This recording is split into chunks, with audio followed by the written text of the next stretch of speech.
Chapter 1464. Mutated Magic Array Scroll. Chapter 1464. Mutated Magic Array Scroll. Phoenix Rain hesitated for a moment after hearing Feng's answer. 9 Dragons Emperor had activated the quest for the ancient ruin before she could, so he had a considerable advantage in the raid. Hence, she had decided to borrow experts from Feng. After all, the resources inside the ancient ruin would be of considerable help to the contest on Thunder Island. An ancient ruin was like a land of treasure. It was a type of secret land. By completing special quests, one could obtain a key to open the secret land's gates. Since 9 Dragons Emperor had completed the activation quest, he had obtained the first key. As a Grade 1 ancient ruin, the Sunset Forest only allowed each team to enter with 1,000 members. In addition, there was a time and level limit. The ancient ruin hid bountiful treasure, and one could obtain as many items as they wanted within the allotted time. Players raiding the ancient ruin for the first time would gain the most only. Feng's asking price was a little too high. She had already invested a lot of manpower and resources, yet this man wanted 20% of the harvest. Most importantly, the Sunset Forest was a Grade 1 ancient ruin. It would be far more difficult to raid than a 100-man, Hell Mode team dungeon of the same level. She wasn't confident that Zero Wing had the strength to raid the ancient ruin. Take some time to consider the matter. In any case, Sunset Forest will activate on the same day as the contest for Thunder Island, with one in the morning and the other at night. There's still some time, Feng said. You know the activation time? Phoenix Rain asked. Confused. Sunset Forest's activation time was a secret. The Dragon Phoenix Pavilion had only learned about it after obtaining the secret land key. The activation time was also the reason that she was so anxious. If she could claim the ruin's treasures, she could boost her force's combat power, increasing her chances of success on the island. Otherwise, she wouldn't be in such a rush to gather experts. I've read about it in an ancient tome. The tome also mentioned something about the final guardian boss, Feng said casually. In reality, he had never read about the ancient ruin in any book, but certain ancient tomes did mention various ruins in the game. He had used the lie as a way to convince Phoenix Rain that he had a method to raid the Sunset Forest. An ancient tome? Realization dawned on Phoenix Rain. The Great Pavilion Master had learned about the Sunset Forest from some ancient book, as well. Only after his research had the Dragon Phoenix Pavilion investigated the ancient ruin and its activation quest. It wasn't unusual to learn that Feng had learned about the Sunset Forest in the same way. All right, I agree to your offer.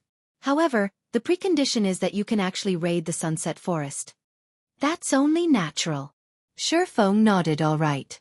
We'll meet up tomorrow in Apocalypse City, Phoenix Rain responded before disconnecting the call, following which, Feng started to prepare. First, he sent Melancholic Smile a message, getting her to send some people around the continent to purchase elemental sources. They couldn't spend more than 300 gold per item. That price was the equivalent of an epic ranked material item. If the price exceeded that amount, others could become suspicious. After taking care of that, Feng notified Aqua Rose to lead a team to a neutral map, the Flaming Rain Mountains, to grind for flame potions. The potion was necessary to raid the Sunset Forest. As Feng finished delegating and waited patiently for God's domain system update to finish, a call came in from Liangjing, head instructor. The White Tiger Dojo has sent someone to see you again. The representative has stated that the White Tiger Dojo has agreed to your conditions and would like to invite you to discuss the details. Liangjing reported. They've agreed. Feng suddenly remembered his conversation with the White Tiger Dojo's Jiang Tianyuan regarding his price for nurturing their experts. He then revealed a smile and said, "Tell the representative that I've doubled my price. They can take it or leave it." Even if the White Tiger Dojo had talented members, training them to take on the Trial Tower's 6th floor wouldn't be a simple task. Nurturing 500 6th floor experts for 50 bottles of S-rank nutrient fluid wasn't a worthwhile trade. Had the White Tiger Dojo agreed to his offer earlier, he would have stayed true to his word. However, times had changed. Understood. Liangjing nodded, following which, Liangjing conveyed Feng's decision to Xianxia, who had waited in a reception room. What? Double the price? Xianxia was dumbfounded when he heard the decision. He shouted, "Why doesn't he just rob a bank instead? Does he really doubt that the White Tiger Dojo can train its own experts?" "I apologize, but this is our head instructor's will. I can't do anything about his decisions," Liangjing said. In reality, she was curious about what business Feng had with the White Tiger Dojo to warrant one visit after another from a genius like Xianxia. Good. Just wait. He'll regret this decision. Xie Qiwen then left in a fit of rage. After 4 hours, Feng returned to his virtual gaming cabin and logged back into God's domain. Upon entering God's domain, Feng contacted Lifeless Thorn, Solitary 9, and the others, having them select experts from the adventurer team to form a 100-man team. He then used a return scroll to teleport to Cold Wind City. He had planned to help Lifeless Thorn and the others level up some more before raiding the ancient shrine, opening the teleportation channel, but Phoenix Rain's request had forced him to move his plans up a few days. While he had been out killing the Snow Rift's field bosses, he has sent some people to the library to research the ancient shrine. Because of them, he now had a better understanding of the area. After returning to Cold Wind City, Feng returned to the adventurer team's residence and retrieved a large amount of materials. He then began to produce the 9-star polar domain magic array. He and his team had zero chance of defeating the Guardian boss in a head-on confrontation. He had planned to use magic arrays to suppress the boss and rely on Zerg tactics to distract it while damaging it with miniature ballistas. However, the situation had changed. He now had the source of true frost, which was also why he had made his promise to Phoenix Rain. Elemental sources contained a purer energy than that in 7 Luminaries crystals. Naturally, said energy was useful in many aspects, the most beneficial of which was in forging weapons and equipment. Similarly, elemental sources could be used in crafting magic arrays. A magic array would receive a massive power boost if crafted with an elemental source. Unfortunately, they were one-time use items, and using such a rare material was the epitome of extravagance. But Feng couldn't care less. The sooner he opened the teleportation channel, the sooner he could open trade between God's domain's continent and the ice crystal world.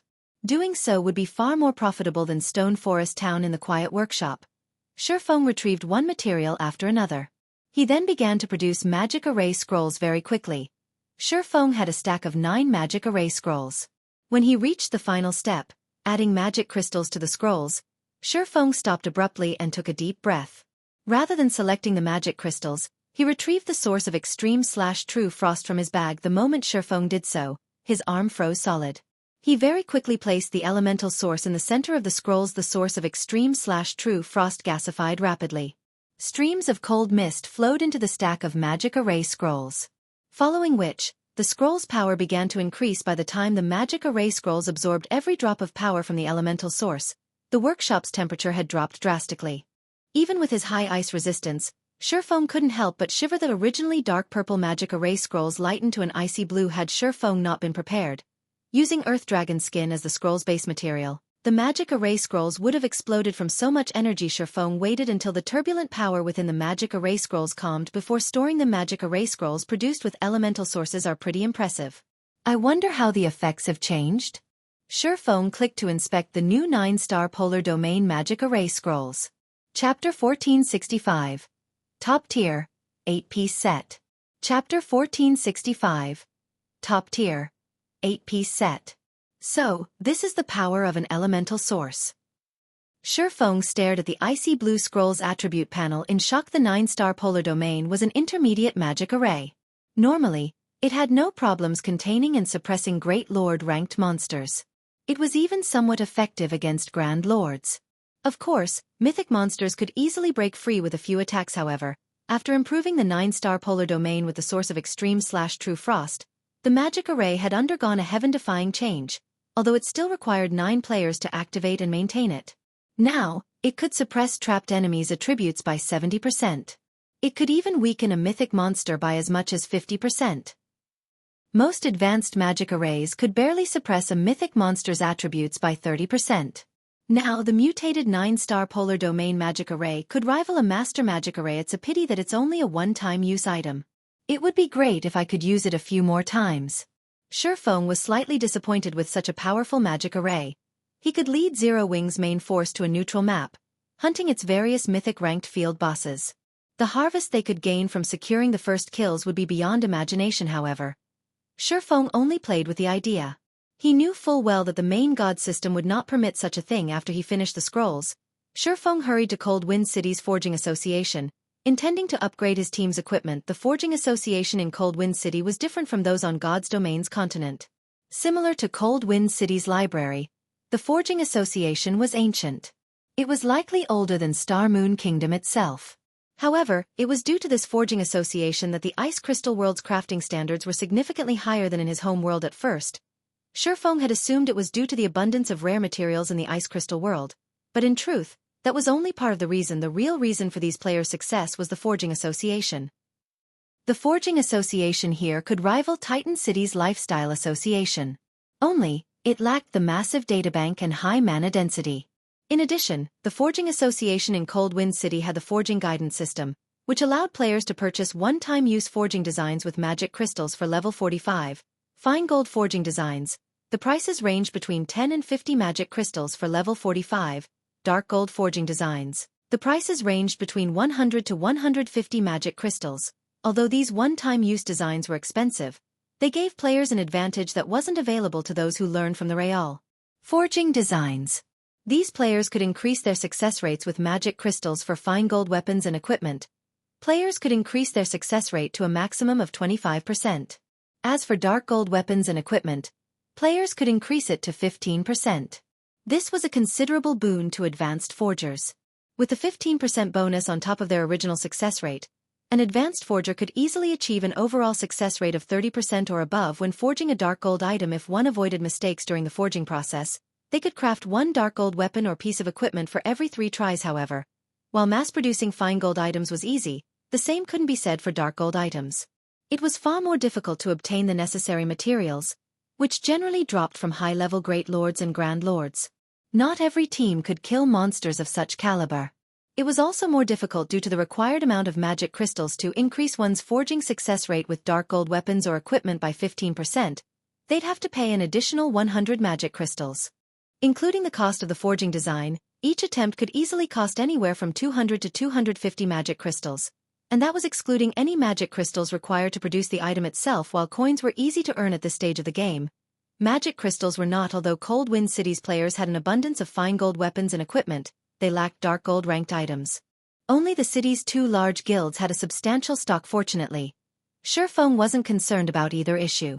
During the last 3 days, he had spent his time killing level 50+ Great Lords and Grand Lords, obtaining a large stock of materials.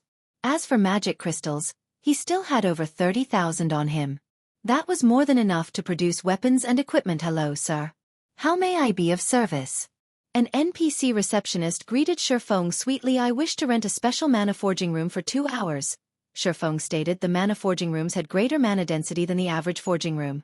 Though they weren't on the level of a meditation room of the same rank, they could improve a player's concentration. Understood, sir.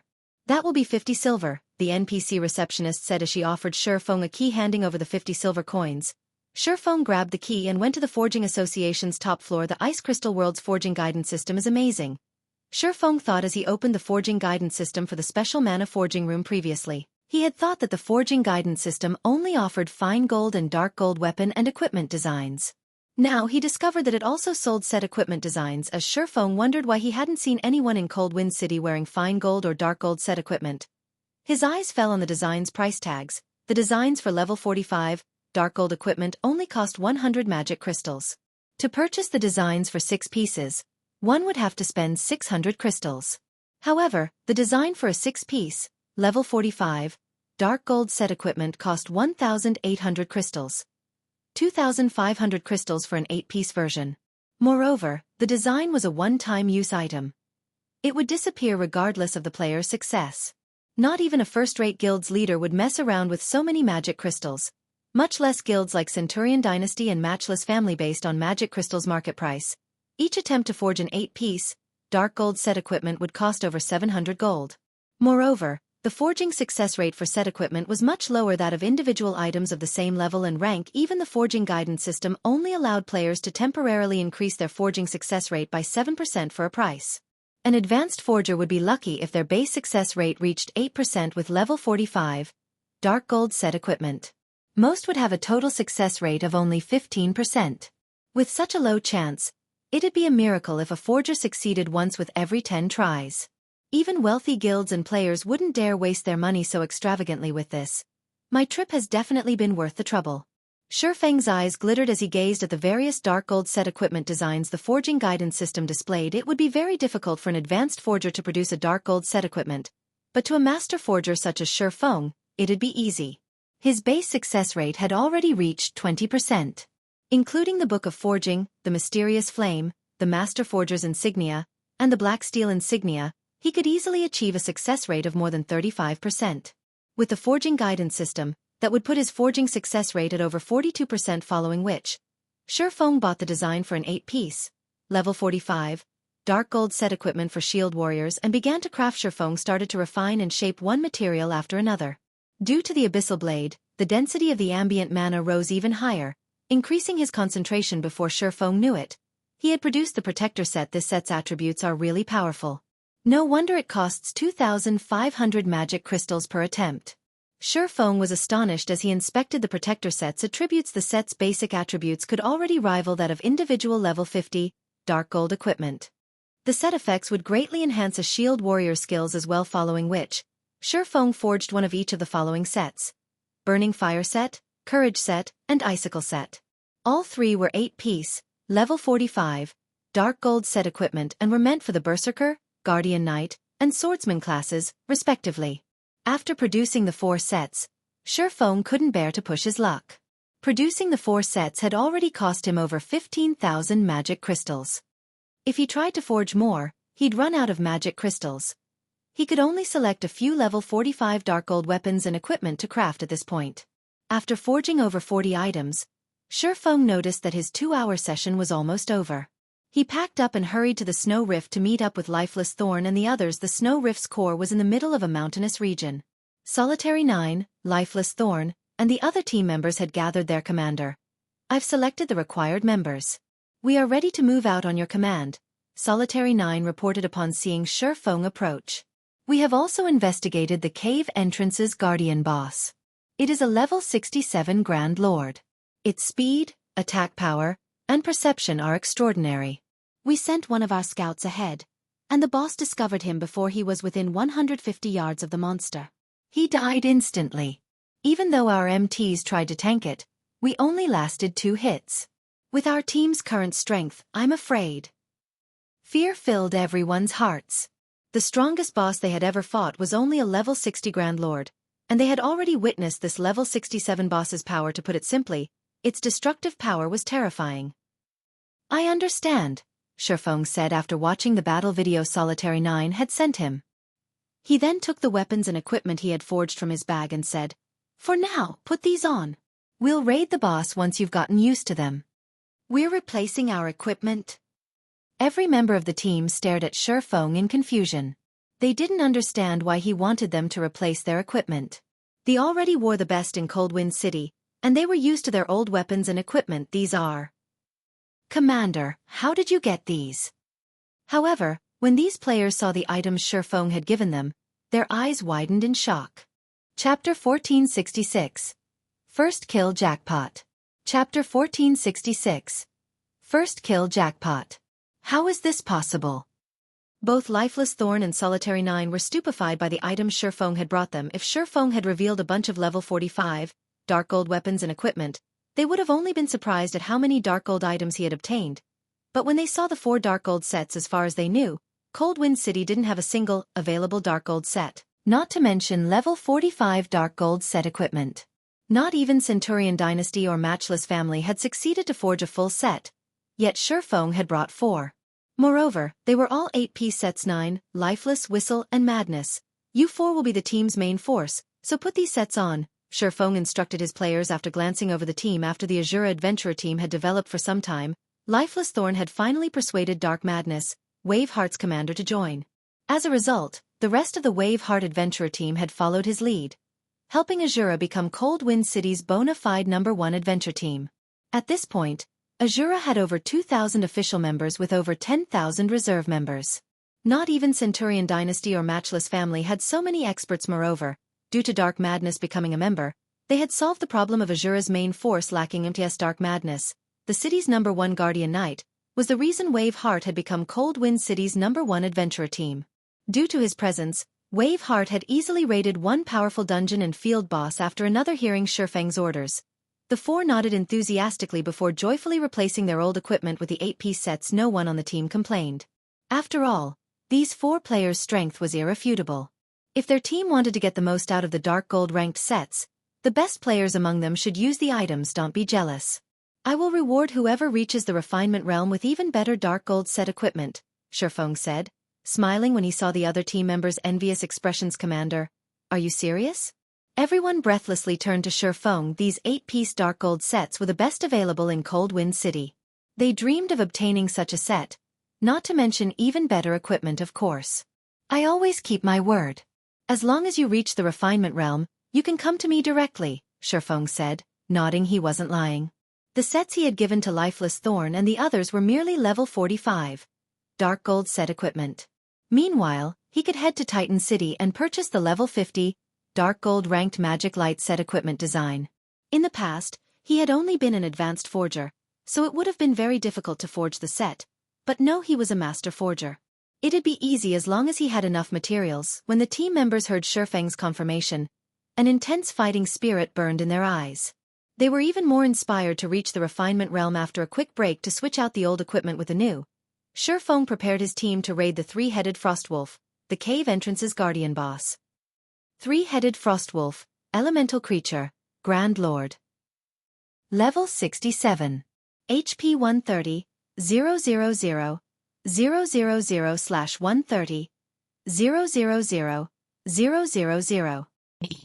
Despite the upgrade to better weapons and equipment, these players stared anxiously at the three-headed Frostwolf, standing over 20 meters tall, as their hearts began to pound. Although their basic attributes had increased, defeating a Grand Lord that was over 20 levels higher than they were was unrealistic. 9. Dark, you'll be on support.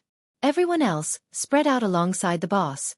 Feng commanded the team as he watched the sleeping Frostwolf. He then took out the Bible of Darkness and activated demon summoning. With the team's current strength, it was impossible to raid the ancient shrine. However, he had the Bible of Darkness, so he could, more or less, make up for the lack. Following which, a massive demon gate appeared before Feng. A Tier 3 demon wielding a dark blue greatsword then emerged. Fear Demon. Dark Creature. Demon. Level 73. HP 23, 500, 000/23, 500, 000. When the Fear Demon arrived, Lifeless Thorn and his companions gasped, wary of the human-like creature. Although the Fear Demon wasn't as powerful as the three-headed Frostwolf in terms of attributes, its intellect was much higher. To players, a high-intellect monster with low attributes was far more frightening than a dumb monster with high attributes. Don't be afraid. This demon is under my control, Feng hurriedly explained. The Fear Demon will tank the Frostwolf. You just need to deal as much damage as possible. Commander, this is your summoned creature? Solitary 9 and the others were astonished. Feng had already impressed them when he had defeated Matchless Family's 10,000-man army by himself, and now they found out that he could summon such a powerful demon. These players only recovered their wits after some time. They then moved into position. Once everyone was where they needed to be, Feng commanded, "Charge!" Suddenly, the Fear Demon's wings shuddered.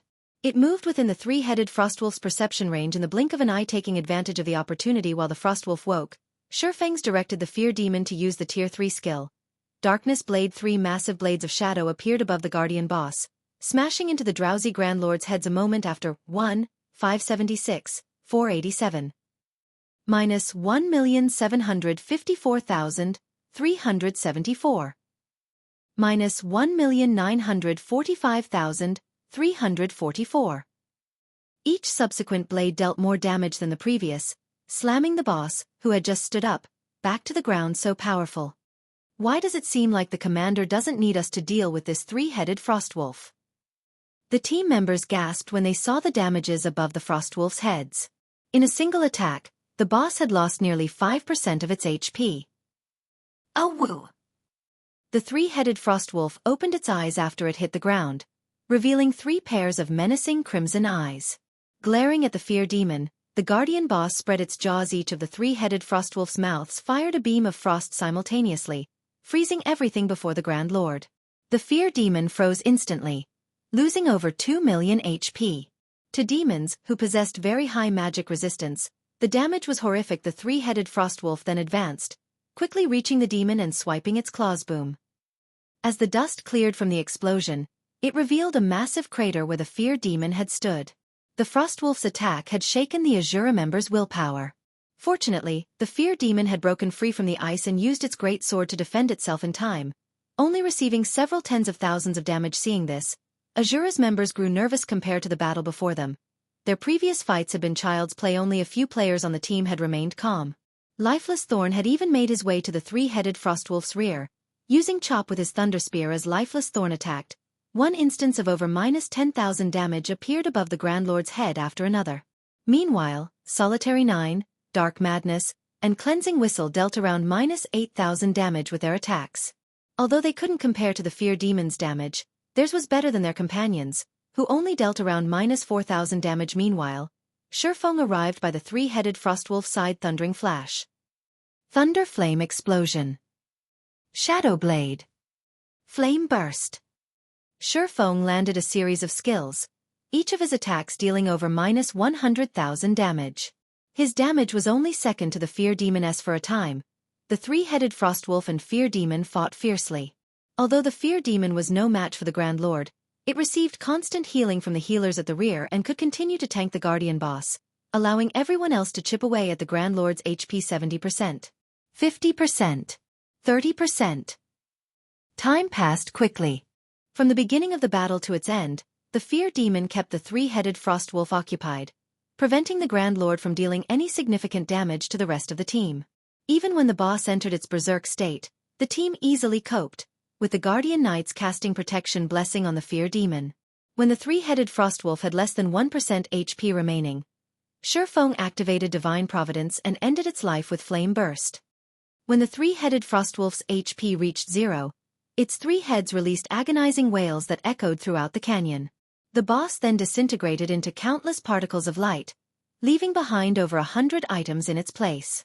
The Grand Lord's death also granted more EXP than Feng had expected, and several team members leveled up on the spot. System. Congratulations! You have obtained the first kill of the three-headed Frostwolf, the King of the Ice Fields. Rewards doubled. Chapter 1467. Skill that overcomes tears. Chapter 1467. Skill that overcomes tears. The boss dropped so many items. We hit a jackpot. Is this for real? This is the first time I've seen a jackpot. Look, there are weapons and equipment among the loot. Centurion Dynasty and Matchless Family will die from envy when they hear about this. Everyone gaped at the miniature mountain of items. Although they were shocked that they had actually killed the three-headed Frostwolf, its loot was even more astounding in God's domain. Monsters at level 50 and above would have drastically reduced drop rates. Even the monsters in forbidden lands like the Snow Rift usually dropped 4 or 5 items. Moreover, the majority of those items were materials. When they had farmed level 60 Grand Lords, they had only obtained 10 or so items from each boss yet. This Grand Lord rank three-headed Frostwolf had dropped over 100 items. Why wouldn't they be surprised? Everyone, rest up. We'll enter the cave soon, Feng said. He could not help but shake his head and chuckle when he saw his team members' excited expressions. The weapons and equipment a level 67 Grand Lord were about as tempting as a level 45. Dark Gold set equipment. It was common knowledge that monsters beyond level 50 rarely dropped good weapons or equipment. This was particularly true for the Ice Crystal world. Although the forging guidance system offered forging designs for level 50+ items, they were far more expensive than the level 45 variants. Most importantly, one's forging success rate would drastically decrease when attempting to craft such high-level items. It was already far more difficult to forge level 50 fine gold equipment than it was to forge the level 45 version, much less level 50+. Dark gold equipment among the 100+ items, over 60% consisted of materials for forging level 50+ weapons and equipment. There were also over a dozen Master Mana Recovery Potions, Master Recovery Potions, and Attribute Gemstones of various kinds, 5 Tier 2 Magic Scrolls, and 2 Tier 3 Magic Scrolls. One of the Tier 3 Magic Scrolls was a group instantaneous teleportation scroll, and the other was a defensive magic scroll. 5 pieces of level 60, fine gold equipment and 2 pieces of level 60, dark gold equipment had also dropped. However, among these dropped items, one caught Feng's eye, a thick, golden book. The book's cover didn't offer any clues about its contents. However, when Feng examined the book, he was ecstatic. What a surprise! I never thought that a mere gatekeeper would drop this thing. My trip to the Ice Crystal world has been pretty profitable. Feng's eyes shone as he gazed at the golden book. The book was neither a design nor a recipe. It wasn't some sort of treasure map or special item, either. It was only a skill book. However, despite being only a skill book, it was even more valuable than the super rare Berserk skill books. Players had collectively referred to this kind of book as a combination skill book in the past. Combination skill books had been as valuable as epic items. Feng had tried to bid for a combination skill book in the past, but in the end, a first-rate guild had won the book for 50,000 magic crystals. Shadow had only saved 30,000 magic crystals. Feng had never expected to obtain a combination skill book from killing the three-headed frostwolf. Multiple players could learn from a single combination skill book. Some only allowed 2 players to learn the skill, while 3 to 5 players could learn from others. If players activated a combination skill with a specified number of players, they could exert frighteningly destructive power with the skill. In the past, this had been the various large guilds' main method of dealing with powerful bosses. After all, God's domain had many incredibly powerful monsters. Even with the aid of magic arrays, players were no match for these bosses. During these situations, combination skills worked wonders. However, combination skills' strength and effects varied. For example, combination skill books that could sell for tens of thousands of magic crystals generally contained skills that required 4 or 5 players to activate. With such combination skills, even Tier 1 players could severely injure mythic monsters, becoming far more powerful than Tier 3 magic scrolls generally. One could only obtain combination skill books from mythic monsters or dark gold treasures found in level 60 maps and above. He never thought that he would actually get one from a Grand Lord, following which, Feng inspected the skill book. Triple Frost Moon, combination skill. Requires 3 melee classes to activate. A single target, attack skill that requires 3 players? Feng's excitement grew after reading the introduction. Normally, 2-man combination skills only allowed players the power to overcome a single tier. Meanwhile, Tier 1 players could even injure Grand Lords with a 3-man combination skill. Based on the market prices in Feng's previous life, the Triple Frost Moon skill book could easily sell for over 20,000 magic crystals. Combination skills were different from magic scrolls in that they were not one-time use items. They could be used indefinitely, although they did have a cooldown. 3 Tier 1 players using a combination skill were as powerful as a Tier 3 spell. The skill could even be used multiple times during a boss battle. A skill like this could significantly increase a team's overall combat power. However, Feng had no intention of learning this combination skill himself. Instead, he gave it to Lifeless Thorn, Solitary 9, and Dark Madness Commander. If we learn this skill, what about you? After Solitary 9 read the Triple Frostmoon's introduction, he realized how powerful the skill was. It was the equivalent of Tier 1 players being able to use Tier 3 skills limitlessly. If Feng took the lead during the activation process, he could exert even more power with the skill. I have a Tier 3 demon. Moreover, I can't always accompany you in dungeon and boss raids. If you 3 learn the skill, the team will be even stronger. So it's better if you learn it, Feng explained. The Triple Frost Moon needed 3 people to activate. It wouldn't work if one of the players were missing. Meanwhile, he frequently operated solo, which made it impossible for him to exhibit the combination skill's true potential. He had no choice but to pass the skill up. Lifeless Thorn and the others were already considerably strong. Their lack of suitable weapons, equipment, and combat experience were the only things holding them back. However, after spending time under his guidance and watching his demonstrations over the past few days, Lifeless Thorn and the others had significantly improved their monotonous attack methods, raising their combat standards by leaps and bounds. Right now, Lifeless Thorn's combat standards were nearly on par with Aqua Rose and Gentle Snows. With a combination skill, his ability in dungeon raids might surpass the 2 women's. Hearing Feng's explanation, Solitary 9 and the others finally agreed. To someone who could summon a Tier 3 demon, a 3-man combination skill was superfluous. After everyone in the team had rested, Feng led them into the cave and followed the map towards the ancient shrine. The shrine's exact location was hidden. Although the map indicated that it was within the cave's interior was complex. The cave system was like a natural maze. If not for the map, Feng might not have found the ancient shrine's cave in the first place. Much less locating the shrine itself. The team frequently ran into frenzied monsters that attacked without hesitation after they entered the cave. They even ran into the occasional Grand Lord. Although these Grand Lords weren't as strong as the 3-headed Frostwolf, they weren't easy to deal with. The team had to bide their time as they slowly whittled down the boss's HPS. After 10 hours of exploring the cave system, Feng and the others finally reached a dark cavern. During their journey, they had killed 8 level 65 Grand Lords and countless chieftains and lords. These monsters had done nothing but provide an abundance of EXP. At this point, Lifeless Thorn and a few others were level 50, and Feng was only a step away from reaching level 59. However, this was all due to the team securing these monsters' first kill disappointingly. These monsters hadn't dropped as much loot as the three-headed Frostwolf. They had only dropped level 60, secret silver and fine gold weapons and equipment. Combined, these items' total value was nothing compared to the Guardian boss's loot. A towering, purple gold shrine sat in the center of the dark cavern. It radiated a sacred aura, and as players gazed up at the shrine, they shuddered when Feng and his companions moved within 500 yards of the shrine. They heard the sound of a system notification. System. You have discovered an ancient shrine. As they were alerted of the system notification, a magic array appeared on the ground in front of the shrine, illuminating the cavern. Following which, a 10-meter-tall humanoid robot emerged. The instant this humanoid robot appeared, everyone, including Feng, felt a stifling pressure weigh them down. Even an expert like Lifeless Thorn paled under this pressure. The weaker team members nearly lost their footing. Chapter 1468. Raiding a Mythic. Chaptering 1468. Raiding a Mythic. Mythic. Before they even checked the Titan warrior statistics, the pressure it radiated overwhelmed the team.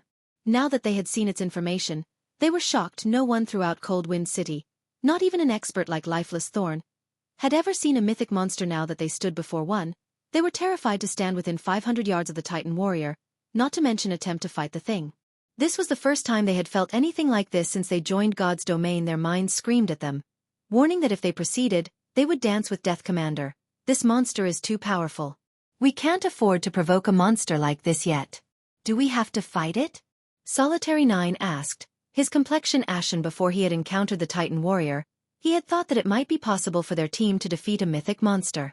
However, after experiencing the Titan warrior's near-tangible killing intent and absolute power, he knew that Tier 1 players had no hope against it. The Titan warrior's battle recovery alone would regenerate 3,600,000 HP every 5 seconds. If their team couldn't deal over 720,000 damage each second, their team would never kill it. Even if the Titan warrior stood there and watched them try, this wasn't a battle. This was a suicide mission. A mechanical life form? Feng fell into deep thought as he watched the Titan warrior. Although he had known that the final Guardian boss would be a mythic monster, he hadn't expected it to be a mechanical life form. Mechanical life forms were famed for their high defense, strength, and magic resistance. Because of these stats, they were known to be the best guard monsters available. Even super guilds struggled against mechanical life form bosses since they couldn't take advantage of their collection of high-tiered magic scrolls and manipulse cannons. Even magic arrays had little effect against these creatures. Players could only defeat mechanical life form with brute strength. There simply weren't any loopholes. Commander, are we still going to fight that thing? Lifeless Thorn asked hesitantly. Before they had come here, Feng had told Asura's upper echelons that they could travel to another world if they finished this quest. They wouldn't have to stay cooped up in Coldwind City, but as they faced an insurmountable mythic monster, even Lifeless Thorn felt helpless. This wasn't some random dungeon. If they died in this cave, they would lose an entire level. At their level, recovering the lost EXP would take a lot of time. Let's make an attempt, Feng said after giving the matter some thought. The attempt? Lifeless Thorn and the others were slightly confused. Feng took a Tier 2 summoning scroll from his bag and summoned a Tier 2 Gale Cheetah. He then used Phantom Kill, sending his doppelganger forward while he directed the Gale Cheetah to circle the boss. He wanted to test the Titan warrior's reaction and turning speed. Although mechanical life forms had high defense and strength, they also had a glaring weakness: slow reaction and turning speed. Of course, this was only compared to monsters of the same rank. A mythic-ranked mechanical life form's reaction and turning speed should be higher than a Grand Lord's of the same level. As his doppelganger approached the Titan warrior, Feng sat down and focused on controlling his summoned twin. 400 yards. 300 yards. When the doppelganger moved within 200 yards of the Guardian boss, the previously immobile mythic monster abruptly opened its eyes, revealing 2 dazzling crimson orbs. It advanced on the doppelganger so quickly that by the time the watching crowd reacted, the boss had crossed 40 yards. When the boss had moved, it had created a massive crater where it had originally stood. It looked like a cannon had bombarded the area, so fast. Upon seeing the Titan warrior approach, Feng immediately had his doppelganger activate defensive blade. In the blink of an eye, the boss reached the doppelganger, swinging its colossal greatsword down at the invader. The moment the greatsword began to descend, the doppelganger jumped out of from the weapon's path.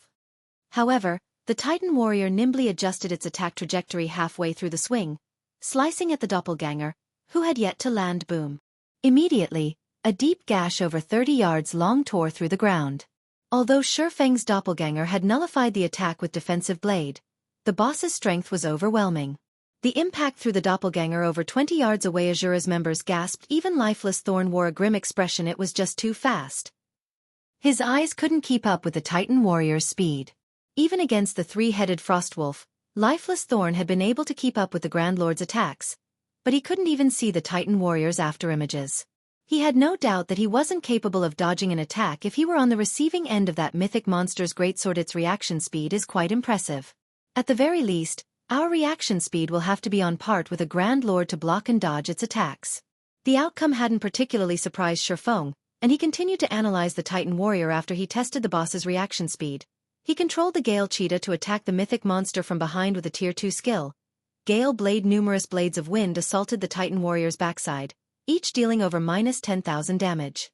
The Guardian boss instantly shifted its attention to the Gale Cheetah. The Titan warrior spun around in less than half a second. It raised its weapon, cleaving down at the summoned creature. Although Feng had tried to direct the Gale Cheetah to circle the Titan warrior as soon as it finished its attack, he was too late. He couldn't even control the feline to defend itself in time. In the next moment, a streak of white light struck the Gale Cheetah, throwing it and devouring several millions of HP. Feng's doppelganger then appeared behind the Titan warrior, activating Shadow Blade. After landing a barrage of attacks, the doppelganger reclaimed the boss's aggro. After a split second, the boss tossed the doppelganger again. After repeating this process several times, the Titan warrior killed both the doppelganger and the summoned creature. After killing the trespassers, the Titan warrior calmed and returned to its original position. Everyone was stunned, speechless. The Titan warrior was too fast and too powerful. Even with their life-saving skills active, this Guardian boss would likely kill Solitary 9 and Dark Madness instantly. We'll need to be roughly as fast as a Grand Lord to avoid its counterattacks? After watching the monster for some time, Feng had analyzed all of the Titan warrior's aspects. He then turned to his team. Although raiding this Titan warrior will be dangerous, our chances of defeating it aren't non-existent. He then pulled 10 miniature ballistas from his bag. Unfortunately, since the war weapons were precious to his guilds, he hadn't brought too many with him. War weapons? The Asura team members were dumbfounded to see the miniature ballistas. Guilds generally reserve these weapons for guild wars, yet Feng intended to use them to kill a monster. He had even brought 10 of these war weapons with him. Let my demon tank the Titan warrior. The rest of you will attack from 500 yards away. Try to move around and attack from behind it as much as possible, Feng said. He then pointed to a group of magical class players and instructed, "You 9, come to me. Each of you will take one of these scrolls and stand in these locations. When the fight begins, move within 100 yards of the boss and activate the magic array." Following which, each player began to prepare for the battle. As for Feng, he used the Bible of Darkness to summon a second demon. The mutated 9-star Polar Domain magic array should significantly lower the Titan warrior's attributes. With 2 Tier 3 demons keeping it busy, they might just be able to kill the mythic monster. Of course, it was only a theory. Whether or not they actually succeeded would depend on the magic array's effect. If the Titan warrior were still too powerful, he'd have no choice but to give up and wait until his team members completed their Tier 2 promotions. A moment later, everyone moved into position, taking a deep breath. Feng controlled the 2 Tier 3 demons to charge at the Titan warrior from different directions. In response, the Titan warrior charged towards the first demon that entered its perception range as quickly as a violent gale moved out. Feng commanded. Following his commands, the 9 magical class players closed in on the Titan warrior. Chapter 1469. Godly Control. Chapter 1469. Godly Control. As soon as the summoned Tomahawk demon moved within the Titan warrior's perception range, the mythic monster rushed up to meet the demon, its great sword rapidly descending. Even though Feng saw the weapon through the Tomahawk demon's vision, it was too fast to evade. He could only direct the demon to lift its battle axe to block the great sword pung. The impact instantly threw the Tomahawk demon over 30 yards away, and although it had blocked the attack, it still lost tens of thousands of HP. Before the demon could land, the Titan warrior had appeared behind it, swinging its great sword once again. Although Feng had tried to maneuver the demon to defend itself, it suffered a brief numbness from the first impact. As a result, its reaction speed had fallen considerably, and it couldn't keep up with the Titan warrior as the great sword descended. The weapon tore through space itself. Tier 4 skill, Spatial Rend. This time, the Titan warrior's attack struck the Tomahawk demon squarely in a single attack. The Tomahawk demon, which had over 25 million HP, lost nearly one-fifth of that total. The watching players were stupefied to see such destructive power. Even a Tier 3 demon was powerless against the Titan warrior. If they fought the mythic monster, the consequences would be unimaginable. Only Feng remained unfazed. A battle between monsters wasn't like one between monsters and players. When monsters fought players, their attacks would deal less damage to make up for the difference in HP. However, there was no such dampening effect during a battle between monsters. Naturally, the Titan warrior dealt horrific damage to the summoned demon. It was a system mechanic that prevented players from using summoned creatures or NPC guards to toy with powerful bosses. Moreover, the Tomahawk demon was only Tier 3, whereas the Titan warrior was a Tier 4 mythic. Due to the tier suppression, the Titan warrior's attacks were enhanced to a certain degree. There was also the fact that demons generally had much lower HP than monsters of the same rank. So, he really wasn't surprised to see a Tier 4 skill destroy one-fifth of the Tomahawk demon's HP, following which, the Titan warrior dealt one blow after another. Despite the Tomahawk demon's attempts to defend itself, its HP fell rapidly. In seconds, the demon had less than 50% of its HP remaining. Fortunately, the 9 magical class players had surrounded the Titan warrior. Begin. Feng shouted with Feng's command. The 9 players unfurled the magic array scrolls and began to chant the required incantations. Suddenly, an icy blue magic array appeared above all, enveloping the Titan warrior inside it completely. The cavern's mana rampaged as it surged towards the array's core. Following which, a blue magic barrier manifested, enclosing the Titan warrior within. Boom. The instant the barrier took shape, a layer of mist wrapped around the guardian boss's body.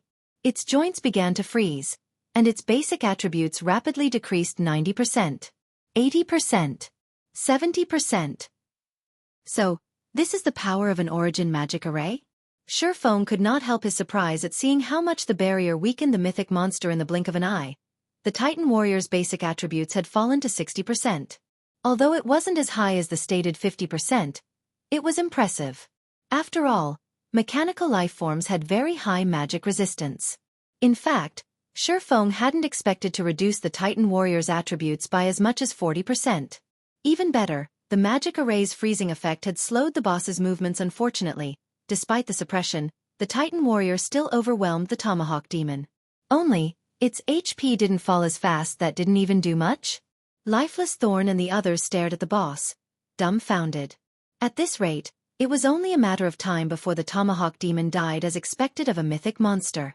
Even with the suppression, a Tier 3 demon still can't put up much of a fight. Feng smiled bitterly. However, this wasn't unexpected. Following which, he took out the Ring of Gospel and fed it 5,000 magic crystals to activate world projection.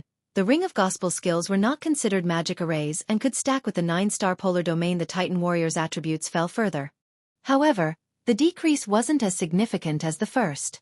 In the end, the Titan warrior still had 50% of its original attributes. Titan warrior, Ancient Shrine Protector, Mechanical Lifeform, Mythic. Level 70. HP 180, 000, 000/180, 000, 000. Continuing its assault, the Titan warrior brandished its great sword, sending several sword lights at the Tomahawk demon. Suddenly, the Fear demon flew into the fray, meeting the Titan warrior's great sword with its own dang, dang, dang. A series of clangs shook the cavern. Although both the Tomahawk demon and the Fear demon were forced to retreat over a dozen yards, they had blocked the boss's attacks. The two demons had only lost a few tens of thousands of HP, which wasn't considerable when their maximum was over 20. 000, 000. They blocked every attack. Shocked gripped Solitary 9 as he watched the battle between the demons and the mechanical lifeform. Logically, the two Tier 3 demons shouldn't be able to keep up with the mythic monster, even if the Titan warrior's attributes had been suppressed by 50%, yet they had blocked every one of its attacks. The commander is awesome.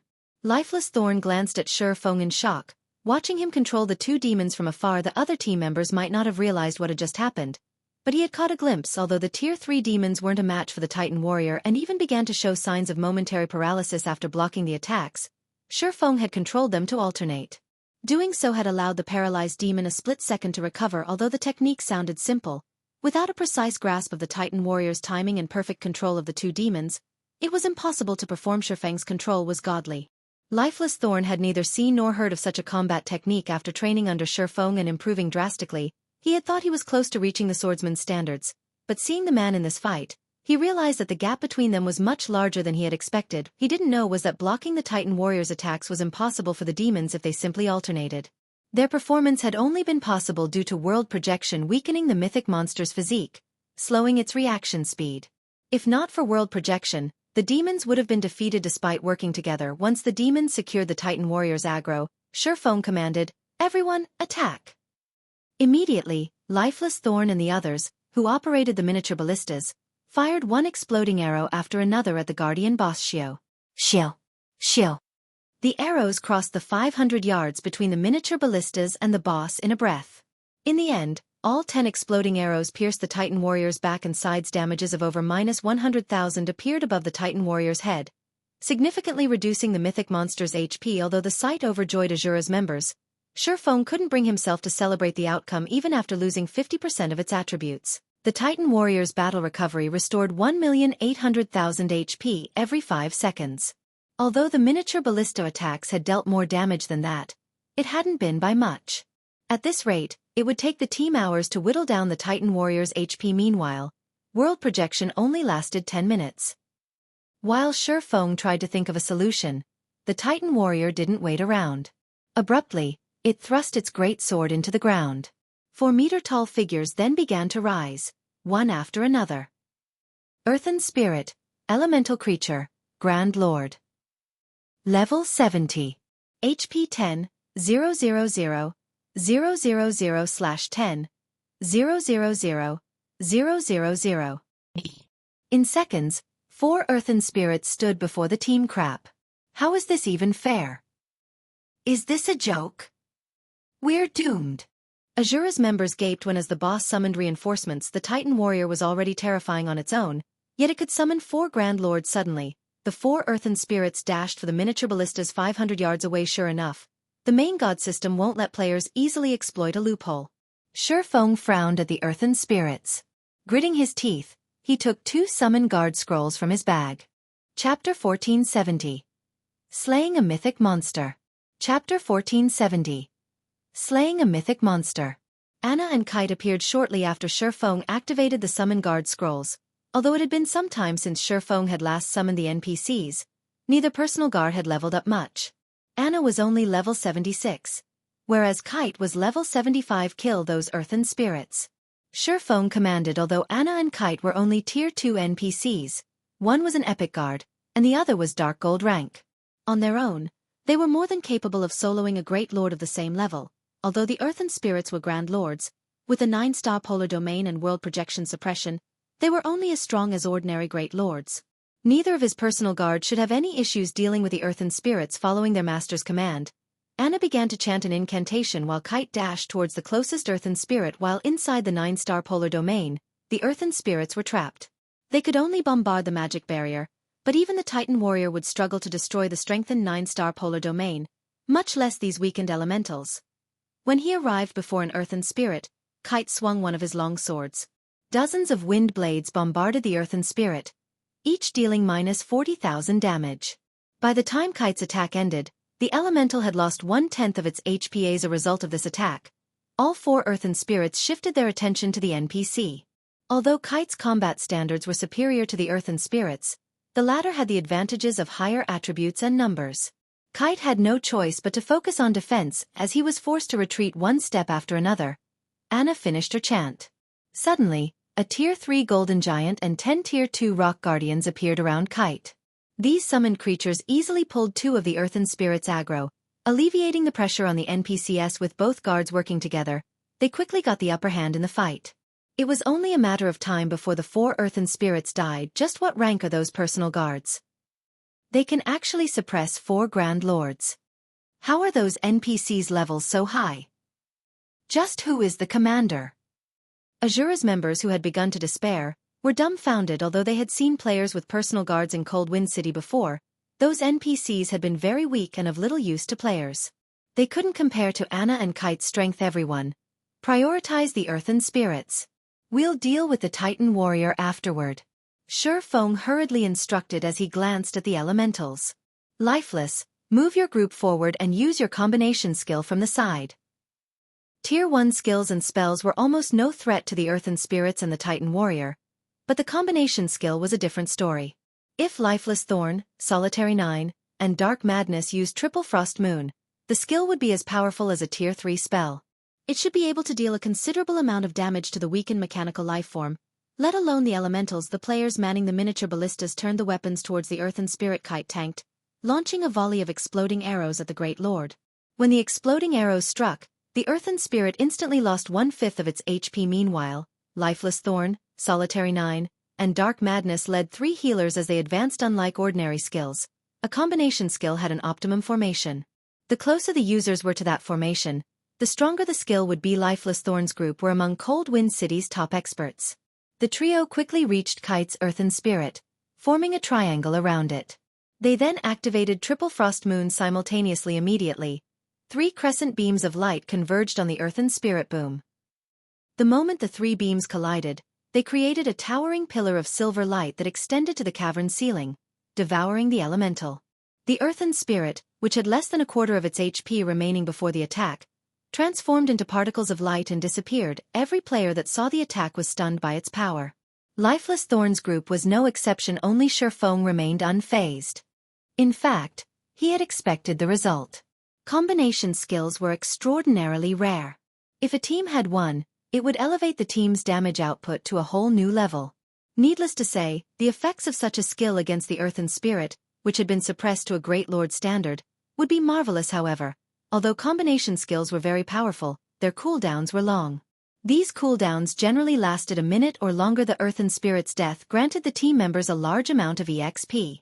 Unfortunately, the Grand Lord hadn't dropped any items. On the bright side, with 1 Earthen Spirit down, it became much easier to deal with the remaining 3. Less than 1 minute had passed between the first elemental's death and the last. When the team saw their overall damage, they felt as if they were dreaming. Everyone, focus your on fire. The Titan Warrior. Feng shouted once the Earthen Spirits were gone. Lifeless, only jump in after Triple Frostmoon's cooldown has ended. Understood. The team turned towards their last and largest target. With Anna and Kite's help, the team's overall damage output increased by a large chunk. As a result, the Titan Warrior's HP steadily fell. 98%. 95%. 90%. Time passed quickly. Throughout the battle, Feng focused on controlling the 2 demons, distracting the Titan Warrior. When the demon's HP fell below 30%, he moved forward and activated Life Domain, healing all allies within a 50-yard radius by 10% every second for 30 seconds. The rest of the team bombarded the mechanical lifeform with attacks. While Triple Frost Moon was on cooldown, Lifeless Thorn's group used Tier 2 magic scrolls to attack. By the time world projection's duration ended, the Titan Warrior only had 63% of its HP remaining. Feng then fed the Ring of Gospel another 5,000 magic crystals and activated the skill once more. However, with this investment, Feng ran out of magic crystals. When the Titan Warrior's HP reached 30%, the mythic monster bellowed and tossed its great sword away. It then retrieved the 2 crimson sabers from its back and changed its attack pattern. Although its attack power had declined, its attack rate had doubled. Feng had already struggled with maneuvering the 2 demons to block the Titan Warrior's attacks, but the sudden change overwhelmed him. As a result, the demons' HPs began to plummet. Even when Kite and the Golden Giant tried to help, they only slowed the draining HP slightly. When one demon's HP fell below 50%, and the other fell below 30%, the Titan Warrior merged its twin sabers. It pointed its weapon at the demon with less than 30% of its HP. Suddenly, a scorching red beam of light shot forward, tearing through the demon and only stopping after it crashed into the magic barrier. Even the magic barrier trembled when the beam struck. The fear demon died on the spot. The Tomahawk demon received some damage from the resulting shockwave as well, its HP falling to 31% with only 1 demon remaining. Feng had a harder time blocking the Guardian boss's attacks. The Tomahawk lost 2% of its HP or more every second. Seeing this, Feng realized that this fight had reached a critical moment. He immediately turned to Anna and commanded, "Activate Angel Summoning." The NPC didn't hesitate to start the incantation. When the Tomahawk demon's HP fell below 10%, a white-winged Valkyrie descended onto the battlefield. Her wings shuddering slightly, she arrived before the Titan Warrior, her golden spear sweeping towards the mythic monster. A golden flash blinded the players, and the impact threw the incomparably powerful Titan warrior over 30 yards away, a damage of over -1 million appearing above its head. Before the Titan warrior could react, the Valkyrie stood before it again, thrusting her spear of thunder into the mythic monster's heart, devouring a large chunk of its HP. Attack with everything you have. Feng shouted in the team chat, abandoning his control over the tomahawk demon. He activated Heavenly Dragon's power and Blade Liberation before dashing towards the Titan warrior. Following suit, Lifeless Thorn, Solitary 9, and Dark Madness also activated their berserk skills and charged towards the boss with the Valkyrie as the team's MT. They overwhelmed the Titan warrior. The mythic monster couldn't even defend itself, much less retaliate. The Valkyrie could only join the fray for 10 seconds.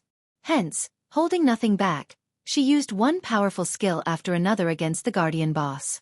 Feng and the other Asura members used every skill and spell they had alongside her. The Titan warrior's HP fell rapidly: 20%, 15%, 10%. By the time the Valkyrie disappeared, the Titan warrior had 3% of its HP remaining. Lifeless Thorn's trio then executed Triple Frost Moon, destroying a little over 1% of the mythic monster's HP.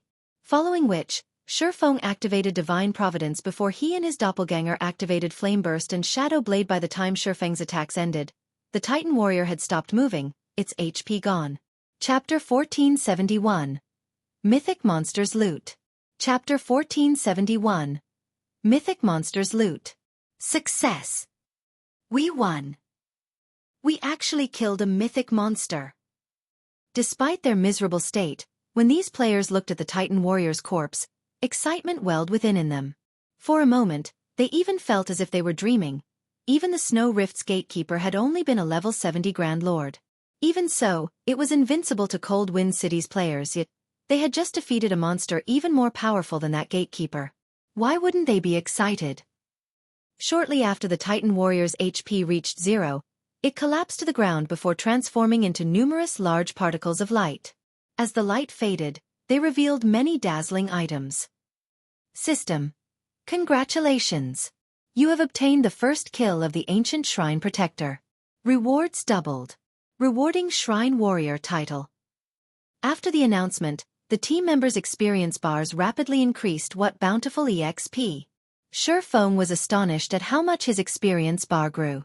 After all, he had already reached level 58. He needed a tremendous amount of EXP to level up, yet even after it had risen from 95% of level 58 to level 59, it continued to increase. Level 59, 10%, 30%, 60%. His experience bar only started to slow after it passed 85% of level 59. It gradually increased until he eventually reached level 60. Feng wasn't the only one to experience the sensation. Everyone else had leveled up at least twice. Both Solitary 9 and Dark Madness had reached level 53, whereas Lifeless Thorn, who had a peak hidden class, had only reached level 52 after so many evolutions in God's domain. A team's EXP distribution had changed. If high-level players attempted to power level low-level players, the newer players would receive a much smaller share of the EXP. Even with this new system in place, the Asura Adventurer team members, who were 10 levels lower than Feng, still received so much EXP. However, Feng was more interested in the Titan warrior's loot and the title from securing the first kill than he was in the EXP Shrine Warrior. Feng then clicked to inspect the title. Shrine Warrior. Grants wielder the ancient shrine's favor. Reputation gain increased by 20%, and teleportation fees halved. It halves teleportation fees and increases reputation gain by 20%? No wonder so many guilds had eagerly hunted ancient shrines' guardians in the past. Feng was slightly astonished. In Feng's previous life, ancient shrines had been very popular as many players loved to visit otherworlds. Otherworlds had a lot of money-making potential since they all had their own unique resources. Unfortunately, ancient shrines' teleportations fees had been quite high. Not even elite players could afford to teleport to and from otherworlds frequently. However, traveling to an ancient shrine was typically more troublesome than the teleportation fees. Although ancient shrines had teleportation gates, these teleportation gates only allowed teleportation between a specific otherworld and the continent of God's domain. They wouldn't teleport players to specific locations like the local NPC cities. Players couldn't travel to the teleportation gates from the city's teleportation halls. Either if players had wanted to visit or leave an otherworld, they had to travel to an ancient shrine by foot. However, these shrines were usually tucked away in remote locations, and players had to face many monsters on the way. As a result, getting to a shrine had been very time-consuming, but there was a solution. Players could increase their reputation with specific ancient shrines. When a player earned 1,000 reputation points with a particular ancient shrine, they could purchase its ancient shrine emblem. Players could then use this emblem to teleport directly to the shrine, saving a lot of time. Because of this, many players had tried to grind reputation with ancient shrines. Unfortunately, doing so was no easy feat. Most players had been lucky to earn 500 reputation points after 1 or 2 months of hard work. Meanwhile, the Shrine Warrior title could increase players' reputation gain by 20%. Closing off the title's attribute panel, Feng began to organize the loot. As a mythic monster, the Titan Warrior dropped far better items than a Grand Lord of the same level. Moreover, the loot was even more impressive since they had gotten the first kill with a quick glance. Feng spotted over 150 items. Seeing the small mountain of treasure, passion burned in Lifeless Thorn and his companions' eyes. They all wanted to dive into the pile. How bountiful! Even a super guild would be tempted to trying robbing us. Feng's excitement grew as he looked at the items in his bag. Although he had killed a lot of mythic monsters in his previous life, the difference between their loot and that of the Titan Warrior was like heaven and earth. Generally, mythic monsters had a high chance of dropping epic items. Some special mythic monsters could even drop fragmented legendary items. For example, the final boss in the Dragon's Graveyard, a forbidden land in the Black Dragon Empire, had a chance of dropping a fragmented legendary item. Although the Titan Warrior wasn't as powerful as the Dragon's Graveyard's final boss, its loot was quite impressive. The majority of the 150+ items were rare materials for crafting epic weapons and equipment, all of which could easily fetch over 100 gold on the market. Among them, a particular item was an important component for forging the epic ranked broken steel set equipment Nucleus of Life. Epic set equipment had been out of Feng's reach in the past. The best he had equipped were individual epic weapons and pieces of equipment. It was common knowledge that set equipment was half a rank stronger than individual pieces of the same rank. If he had worn an epic set equipment back then, he would have had an 80% chance of completing his Tier 4 promotion. If he could forge the broken steel set now, he would become invincible. Although he had thought of doing so, the materials required to forge the broken steel set were simply too rare. Aside from the required mana stones, he had no way to collect the Titan or the flame, water, wind, and earth source crystals. And then there was the Nucleus of Life. One could only obtain a Nucleus of Life if they were lucky. There was no set method to obtain it. One could say that it was the most difficult material to obtain among the various required materials. Feng had never expected a Nucleus of Life to drop. Although he knew where he could obtain the rest of the materials, he wasn't strong enough to reach them yet. The Titan Warrior had also dropped plenty of master-ranked potions and magic scrolls of various tiers. Among the most precious scrolls was a Tier 4 magic scroll, Titan's Wrath, a Tier 4, large-scale destruction magic scroll. In a guild war, it would be a nightmare for the enemy. There were also quite a few Tier 2 skill books for various classes. The system only allowed players to learn low-tiered skills from NPCs during the early stages of the game to help them adapt to the game's environment. Players could only learn Tier 2 and above skills or spells from loot or purchasing them with legacy skill points. Skill books containing Tier 2 skills were incredibly rare, and many players in the past had only found a handful after reaching Tier 2, obtaining most from completing their promotion quest. As a result, those players hadn't been able to exhibit the true strength of their Tier 2 classes.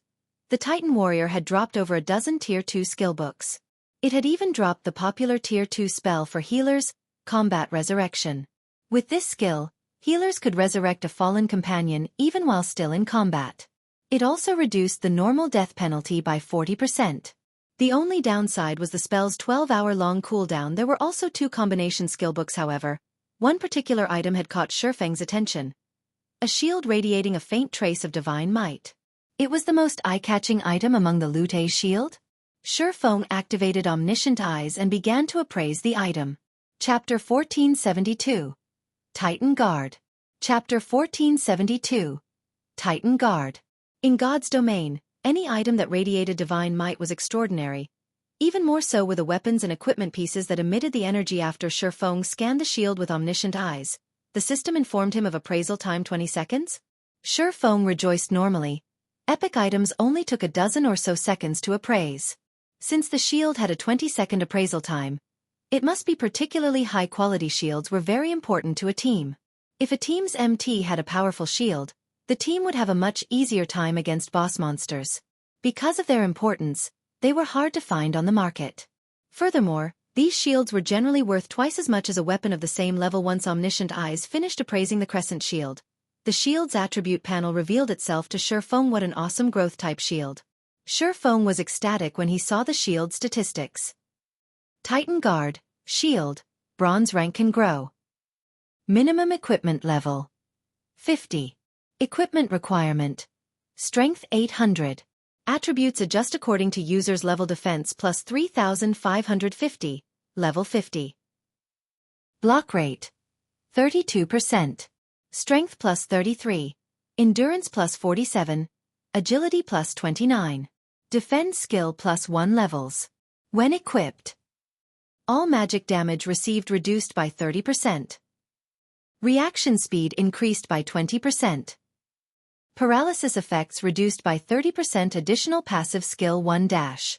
Guardian Shield automatically generates a layer of guardian energy, which can block an attack every 30 seconds. Additional passive skill 2 dash.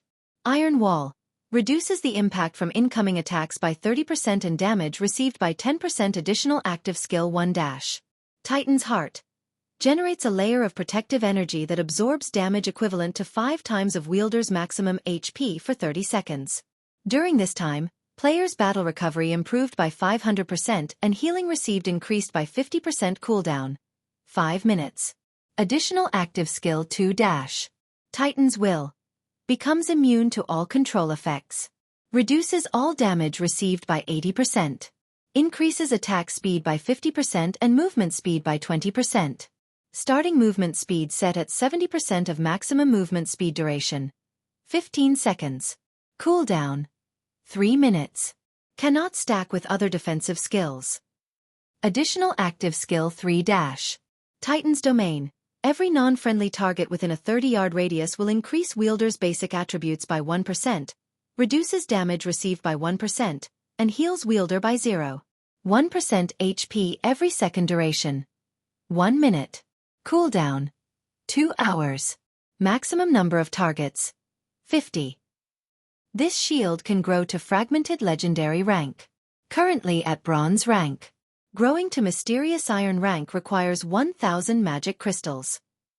This was the first time Feng had ever seen a growth-type shield that could reach Fragmented Legendary rank.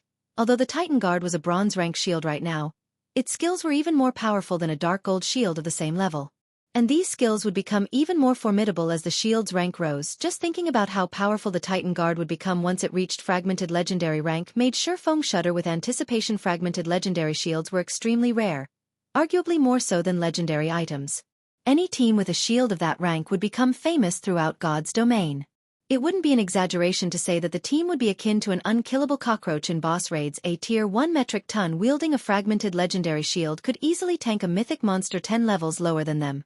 After reaching tier 2, said MT could even solo a mythic monster 5 levels higher with an MT of that caliber. Raiding a 100-man Hell Mode team dungeon would be a piece of cake even if the team's DPS and coordination were lacking. It might even have a chance of raiding high-difficulty, super large-scale team dungeons.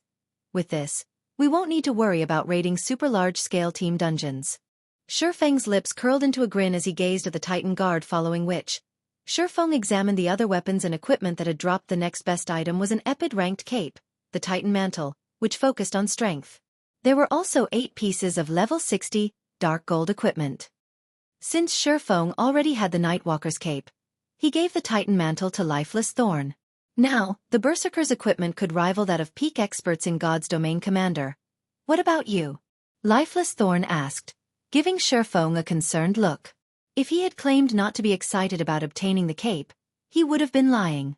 Every expert dreamed of epic items. After all, mine's even better. Besides, this is a loan. It'll only truly be yours after you've accumulated enough ACPs, Feng said. Chuckling. Nurturing powerful experts was more important than some epic cape right now. Had Solitary 9 or Dark Madness reached the refinement realm, he might have given them the item. I understand. I won't disappoint you. Lifeless Thorn nodded, not arguing. Feng then awarded the rest of his team with the corresponding contribution points, which they could use to purchase various weapons and equipment from the Asura adventuring team. Now that the Titan warrior was dead, Feng could finally breathe. Once the team had rested, they proceeded to the ancient shrine itself. When the team entered the shrine, They felt as if they had just stepped into another world. The shrine's interior was resplendent, a stark contrast to the bleak cavern. They spotted elves and mechanical NPCs going about their business. The place looked nothing like a desolate location aside from NPCs. The ancient shrine had various shops selling all sorts of items. There were even places for players to rest and repair their weapons and equipment. Asura's members excitedly looked around. But Feng didn't give his team time to digest their new environment. Instead, he led them to the teleportation hall on the shrine's second floor. When the team reached the teleportation hall, they were greeted by rows of mechanical NPCs guarding the space-time teleportation gate. These NPCs were all level 200, and the weakest among them was tier 3. Anybody that dared to cause trouble here would die instantly. Hello, sir. If you wish to leave the ice crystal world, each member of your party must pay 1 mana stone or 100 magic crystals. The NPC elf standing before the teleportation gate explained, smiling when he saw Feng's group. However, since you are one of our ancient shrine's shrine warriors, your travel will only cost 50 magic crystals. How expensive! Feng frowned slightly. Among the various other worlds he had visited in the past, the most expensive had cost him 80 magic crystals, yet leaving the ice crystal world cost 50 after his 50% discount. Asura's members, who had been elated to leave Cold Wind City's region, were stupefied by the price. Although they could afford it, they would only have a few magic crystals left. Here's 50 mana stones. Feng didn't hesitate to hand over the mana stones he had prepared to trade for the temporal sandus for the Countess's quest. He could send the Asura adventurer team to grind for the remaining ice crystal fragments. He still had enough time before the deadline. After Feng paid the teleportation fees for 100 people, the space-time teleportation gate slowly opened. Under Feng's lead, the team entered the gate and vanished from the ancient shrine's teleportation hall. Chapter 1473. Shocking Wealth. Chapter 1473. Shocking Wealth. Black Dragon Empire, Black Dragon City. Inside the congested teleportation hall, a constant stream of players appeared and vanished via the teleportation arrays. With every passing moment, new players arrived in Black Dragon City. The city's population grew by the day as one of the teleportation arrays lit up. A 100-man team emerged. Why are so many people here? So, this is Black Dragon City? The players here really are well equipped. Cold Wind City is no match for this place. These new arrivals stared at the gorgeous and spectacular teleportation hall as if they had just arrived in a new world. These people were none other than the Asura adventurer team's members, who had just crossed over from the ice crystal world. You must be tired after grinding for so long.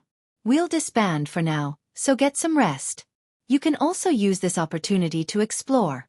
I'll notify you through the team chat when it's time to meet back up, Feng said, chuckling as he watched his curious teammates. After leaving the ice crystal world's ancient shrine, their group teleported to an ancient shrine in the Great Thorn Forest, a neutral map not far from the Black Dragon Empire. Although that shrine had lacked a guardian boss, players couldn't teleport while in the Great Thorn Forest. They had no choice but to fight their way out of the map. Fortunately, the Great Thorn Forest was only a level 60 to level 80 map, so the enemies they encountered hadn't been ridiculously powerful. Even so, they had fought for over 10 hours before they reached the Empire. The team then arrived in a border town in the Black Dragon Empire with the help of Feng's space movement. From the border town, they teleported to Black Dragon City. After such a long fight, every team member was mentally exhausted. Since there was still some time before his agreement with Phoenix Rain, Feng let his adventurer team get some rest. Besides, he still had a few matters to see to, and moving as a group was too troublesome. Alright, we'll do that. I wonder how many experts are here? I'm going to the Divine Colosseum to take a look. After Feng's dismissal, the team members excitedly left the teleportation hall. Lifeless Thorn in particular, dashed straight towards Black Dragon City's Divine Colosseum after the team split up. Feng hailed an advanced carriage and made his way to the city's auction house. During his time in the Ice Crystal world, he had purchased many of the other world's unique, rare materials. Including the items his Asura adventurer team had gathered, his bag space and epic rank spatial bag were full to the brim. Although he had been absent from God's Domain's continent for some time, Gentle Snow and Aqua Rose had sent him regular reports. The various large guilds had been busy trying to equip their members with mounts by offering their elite and expert members subsidies. Mounted players could explore distant resource maps, gathering more resources for their guilds. They could also level up faster due to fewer competitors. Naturally, Zero Wing couldn't fall behind. Although Zero Wing earned a lot from Stone Forest Town's Battle Arena and Auction House and White River City's Candlelight Trading Firm and Teleportation House, it didn't have much to spare to purchase mounts for its elites due to its expansion on two fronts. Hence, This was a good opportunity to earn a quick buck from selling the Ice Crystal World's rare materials and set some aside for guild mounts. Many of the materials he had gathered during his trip were ice-type items. Not only could they be used to craft weapons and equipment, but they would also be useful in brewing potions that increased ice resistance and ice-type damage, both of which God's Domain's continent sorely lacked. Mainstream players had already begun to encounter leveling maps with various environments, and as a result, increasing one's resistances had become a necessity. Without those resistances, players' leveling speed and combat power would suffer. Frost steel ore, in particular, was the main material to produce ice resistance armor kits, and mysterious iron and secret silver with ice resistance. In the Ice Crystal world, a stack of 100 frost steel ore only sold for 1 gold. In God's Domain, a stack could go for more than 5 gold. Feng had intentionally collected a large stock of the material. He had planned to sell the materials in Zero Wings auction house, but at the end of the day, Stone Forest Town didn't see enough traffic. It was no match for Black Dragon City. Moreover, only a high-population city like Black Dragon City could exhaust his stock. If he tried to sell the materials in Star Moon Kingdom, he'd saturate the market, and the prices would eventually fall. Half an hour later, Feng arrived before the Black Dragon auction house. He saw far more players than his visit a few days ago. There were several times more merchant players from other kingdoms and empires specifically. These merchant players hawked their wares outside the building in an intense competition. After entering the auction house, Feng found a secluded corner and took a seat. He then called up the auction house's system interface and began to place various items up for sale. He had bought almost every ingot of frost steel or Cold Wind City had to offer, collecting over 5,000 stacks. Aside from the frost steel ore, Feng had over 3,000 stacks of ice-capped grass, a required component for brewing intermediate ice resistance potions. Each stack had sold for 60 silver in Cold Wind City, but in the Black Dragon Empire, they could sell for 3 gold. Overall, Feng had over 16,000 stacks of materials. Among them, over 13,000 stacks were common materials in the Ice Crystal world. For now, he only sold the common materials, saving the more valuable items for the candlelight trading firm. Someone selling frost steel or for 5 gold per stack. That's so cheap. I finally found the ice-capped grass I've been looking for. It wasn't long before players bought out the first batch of materials Feng had scheduled in the auction house. Due to the intense competition for the items, Feng made more than the marketplace even after deducting the processing fees. Overall, just the first batch of materials had earned Feng a net profit of over 3,000 gold. At this rate, he should be able to earn over 30,000 gold. And this was his profit after a single visit to the Ice Crystal world. If the various super guilds learned his secret, they'd pop a blood vessel in envy. After he finished dealing with the common materials, Feng used a guild transfer scroll and teleported to Stone Forest Town. He stored the remaining materials in the town's candlelight trading firm. He also collected the magic crystals the town had stockpiled while he had been gone to upgrade the Titan Guard. He had spent most of his magic crystals during the battle with the Titan warrior, so he only had a few hundred crystals on hand. It wasn't enough to upgrade the Titan Guard. The number of magic crystals Stone Forest Town's advanced auction house and battle arena had earned stunned Feng. Even after deducting the town's expenses, Stone Forest Town had earned over 60,000 magic crystals in just 3 days. However, upgrading the Titan Guard wouldn't be cheap. After spending 1,000 magic crystals to upgrade the shield from bronze to mysterious iron rank, he spent another 3,000 crystals upgrading it to secret silver rank, 6,000 to fine gold rank, 10,000 to dark gold rank, and 18,000 to epic rank.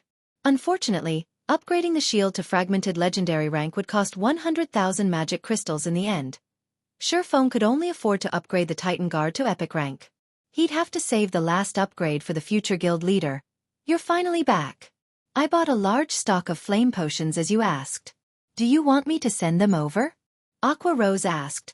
Smiling, Aqua Rose and her team had grinded for flame potions in the Flaming Rain Mountains while Feng had been gone. Since it was a neutral map, it had an abundance of extremely powerful monsters. If not for her leadership, they might not have completed their task. Furthermore, due to the map's difficulty, she had leveled up, reaching level 51 good. Feng nodded and glanced at the time. It was almost time for his appointment with Phoenix Rain, and he said, "Let's meet up in Black Dragon City.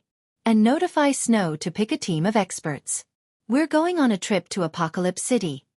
We're heading out on another excursion? All right." Aqua Rose was instantly overjoyed. She then disconnected the call and contacted Gentle Snow. Chapter 1474. Zero Wings Auction. Chapter 1474. Zero Wings Auction. Feng didn't hurry to return to Black Dragon City after the call disconnected. Instead, he left the candlelight trading firm and headed to the Zero Wing auction house. The Titan Guard would be of immense help when the guild raided dungeons if he upgraded the shield to fragmented legendary rank in time. It could also help them capture the Manatite vein on Karna Island. However, 100,000 magic crystals were not easy to come by. So, he decided to sell some of the more valuable materials he had obtained in the Ice Crystal world in Zero Wings auction house. Coins were the main currency in NPC auction houses. But Zero Wings was an advanced auction house. Players were allowed to use other currencies in their transactions, including magic crystals. This was also the reason that the various major powers in the past had sought their own as expected of an advanced auction house. The place has developed quickly. It's no wonder why Ouroboros rose to power so quickly in the past. Before Feng reached the building, he spotted massive crowds wandering in and out of the auction house. It was far more lively than Black Dragon's auction house. Based on Aqua Rose's reports, Stone Forest Town's player population had stabilized at over 1 million due to Zero Wings auction house. It was enough to rival a major NPC city. Such a high number of players also allowed the various large guild spies to investigate the establishment. Some had even tried to bribe Zero Wings core members to learn how their guild could obtain an advanced auction house. Among the guilds trying to probe for information, Aqua Rose had discovered a few shadows from super guilds. Unfortunately, although these players' bribes were tempting, not even Aqua Rose knew how they had obtained the advanced auction house design, much less the core members. In the end, these spies had returned empty-handed. As soon as Feng entered the auction house, several level 20 to 30 merchant players stepped into his path before he reached the counter. Moreover, he wasn't the only player they had interrupted. These merchant players in luxurious non-attributed clothing approached any player that tried to enter the auction house. Fellow friend, do you intend to sell items here? A female oracle in a light blue dress asked after approaching Feng. Softly, she continued, I can help you sell and purchase items. If you have items to sell, I'll help pay a portion of the processing fees. If you're looking for items, depending on the item's value, I'll help cover the cost up to 1 gold. Feng had intended to ignore the woman, but upon seeing the oracle's name, he paused. Why is she here? Feng stared at the smiling player in shock. The female oracle's name was Susie. She wasn't a fighting expert or some upper echelon from a guild or top adventurer team. Rather, she had been a famous merchant in the Black Dragon Empire and its neighbor. Feng had conducted various business deals with Susie in the past. Through her, he had secured a steady supply of various resistance potions, which had been very rare at the time. The potions had helped Shadow pioneer a neutral map and encounter plenty of opportunities. Unfortunately, Susie hadn't had a powerful background. After amassing immense wealth for herself, some of the large guilds had targeted her. In the end, they plundered her coins and resources. Although Susie had tried to take revenge, she hadn't had any influence or strength. Eventually, she had been forced elsewhere to develop. After that incident, Feng had lost track of the woman. Feng had never thought that he'd run into her here. What benefits do you offer for helping foot a portion of the processing fees? Feng asked curiously. I'm trying to join Zero Wings auction. To do so, I need to meet a certain transaction quota. I'd like to use your items to meet that quota, Susie explained without withholding anything. Hearing this, realization dawned on Feng. An advanced auction house would periodically hold NPC auctions. During these auctions, players could bid on all sorts of precious items. However, not just any player could participate. Players needed to complete a specified number of transactions first. Fulfilling these quotas might be easy for adventurer teams and guilds, but they were quite demanding of individual merchant players. How many are you missing? Feng asked. Susie frowned at the question, but she offered an answer. I'm roughly 500 gold away from qualifying for the intermediate auctions. Although she put up quite a few of her own items in Zero Wings auction house, many of them hadn't sold due to the intense competition. She was forced to resort to other methods to fulfill her quota. All right. Help me sell these items then. But I'll only accept magic crystals. Feng handed the woman 10 ingots of the absurdly rare Arctic Manatite. The market price for Arctic Manatite was over 50 gold per piece, and even then, no one willing sold theirs Arctic Manatite. Susie's jaw nearly hit the ground when she saw the material this swordsman intended to sell. Ordinary players might not recognize Arctic Manatite, but merchant players were very familiar with the material. Many of the various large guilds were preparing to pioneer neutral maps, and they all needed various materials to craft resistance items. Arctic Manatite was one such example. 1 ingot could easily sell for 180 magic crystals or more. Meanwhile, Magic crystals' current market price had climbed to 30 silver each. Even at such a high price, guilds would fight over the metal. Yet Feng wanted to sell 10 ingots. "Are you sure you want to consign them with me?" Susie asked, giving Feng a surprised look. She understood what it meant for a player to so easily collect 10 ingots of Arctic manatite. With Feng's wealth, he likely wasn't worried about processing fees. "Every coin counts," Feng said, nodding. Susie had, more or less, helped in him the past. Since he had encountered her in this life, he didn't mind returning the favor upon hearing the swordsman's agreement. Susie stopped wasting time talking with the man. She pulled a pre-prepared contract from her bag and began to fill in some of the blank areas. Since this was a consignment, the consignor would have to receive the materials to put them up for sale in the auction house. To protect both parties, they'd sign a contract within minutes. Both players signed the contract. Once the arrangement was complete, Feng turned and headed up to the second floor. Meanwhile, Susie was ecstatic as she looked at the 2 copies of the contract. Once she sold the Arctic manatite, she would complete her quota. All she would need to do then was prepare for the intermediate auction. However, when Susie read the consignee's name, she was dumbfounded. How is this possible? "He's Zero Wings Feng?" Susie spun around, spotting Feng as he walked toward the staircase leading to the second floor. Everyone in Star Moon Kingdom knew about Zero Wing. It was, without a doubt, the kingdom's #1 guild and overlord. The names of the guild's upper echelons was engraved on every player's mind. Although Feng wasn't as famous as Aqua Rose and Fire Dance, everybody knew that he was one of Zero Wing's core upper echelons. It was rumored that even Aqua Rose, one of the guild's vice leaders, had to follow the man's commands from time to time. To an insignificant player like her, Feng was far out of her reach. She could only ever gaze up at someone like him. When she thought about how she had engaged such a man for a business transaction, she was speechless. Chapter 1475. Gathering of Experts. Chapter 1475. Gathering of Experts. On the auction house's second floor, Feng followed an NPC to a VIP reception room. He had treated his transaction with Susie as an investment aside from her keen business sense. Susie had made a name for herself in the Black Dragon Empire as a merchant due to her resource channels. The various first-rate guilds in the past had struggled to secure a steady supply of various resistance potions. Yet she had succeeded where they had failed. It was hard to imagine a merchant player with no background obtaining so many resistance potions.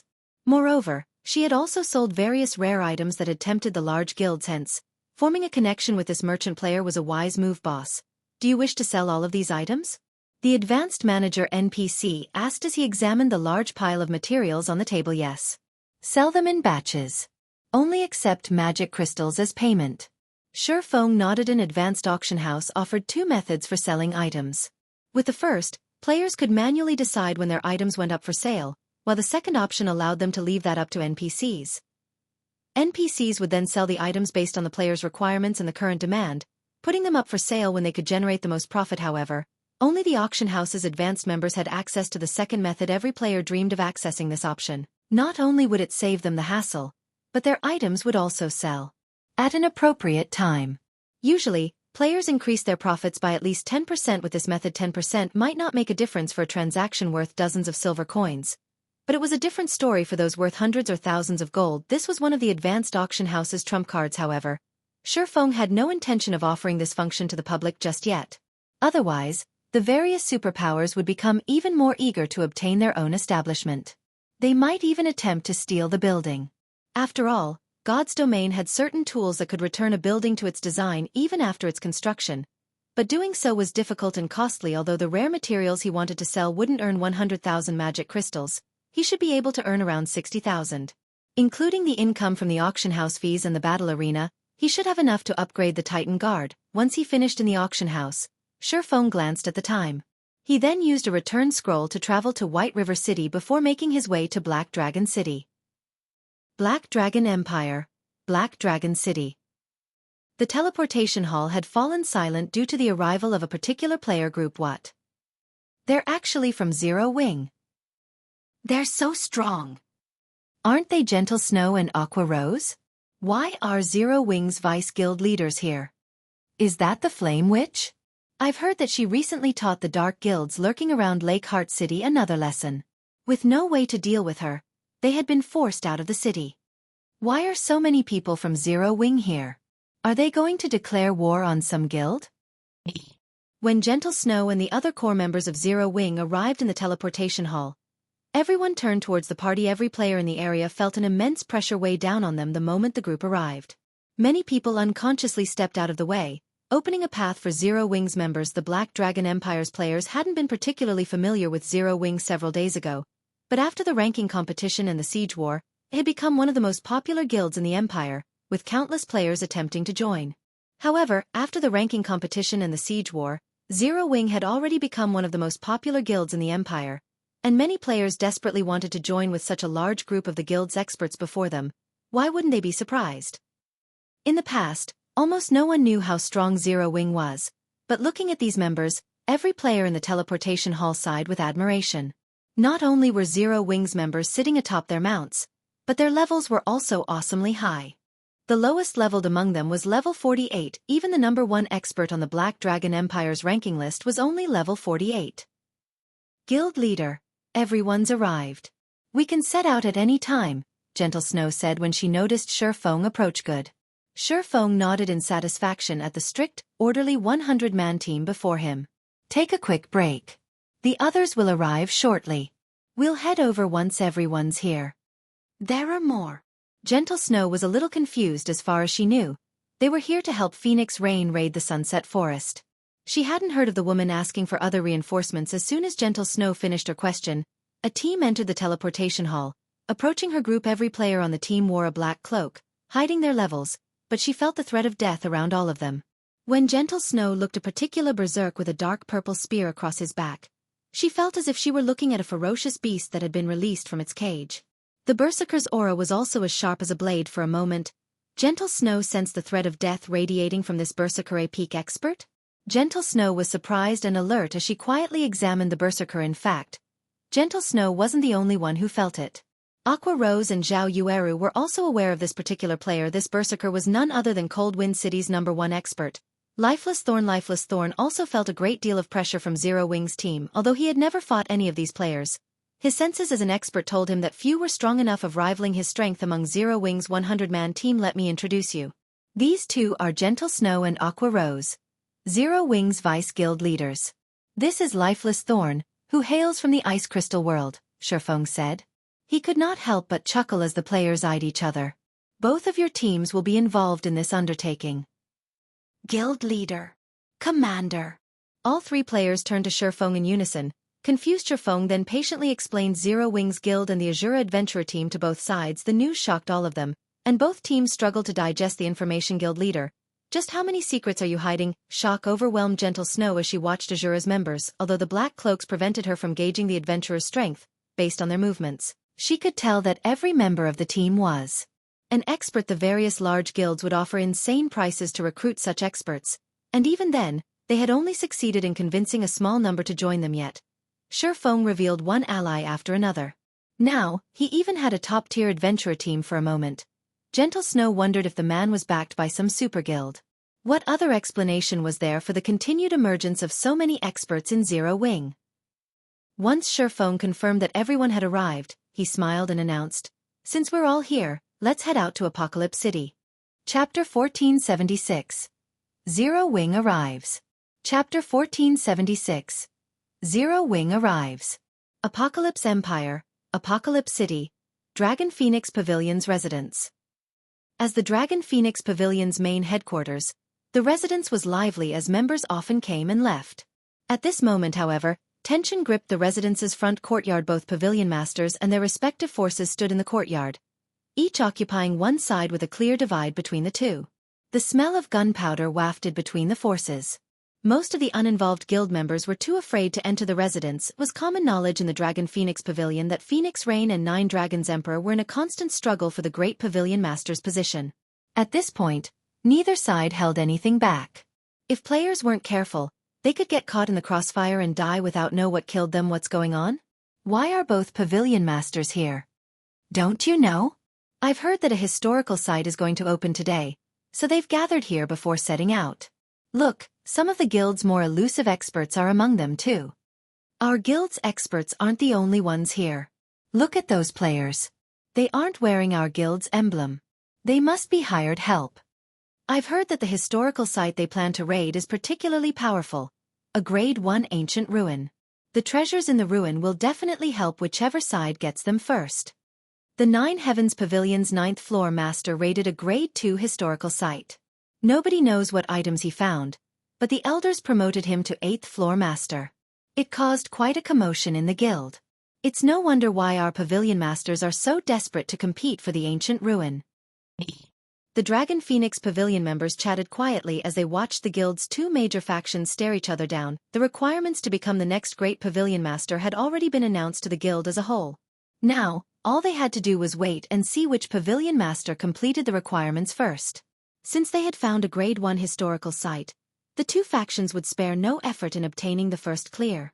After all, this competition over the ruin might affect the outcome on Thunder Island.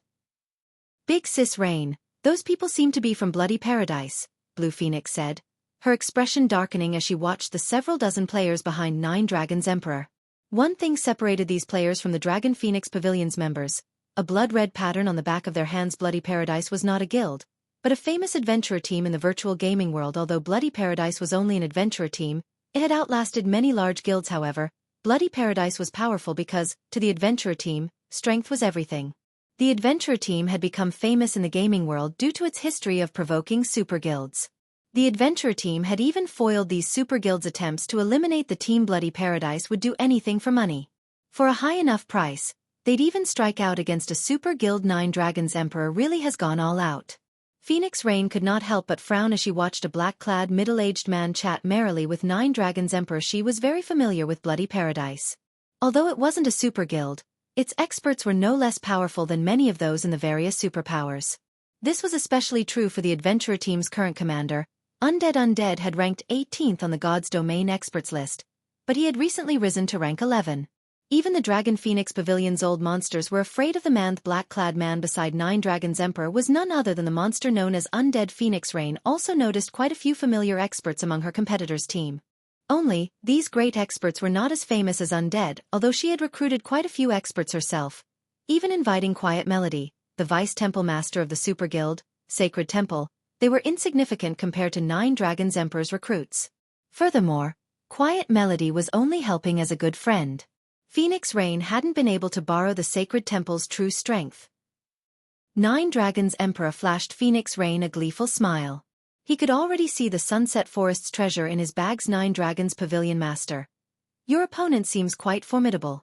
She's invited quite a few exciting experts to help her, Undead said, smiling as he glanced at the people beside Phoenix Rain. True, she has recruited a good number of experts, but how can any of them compare to you, Commander Undead?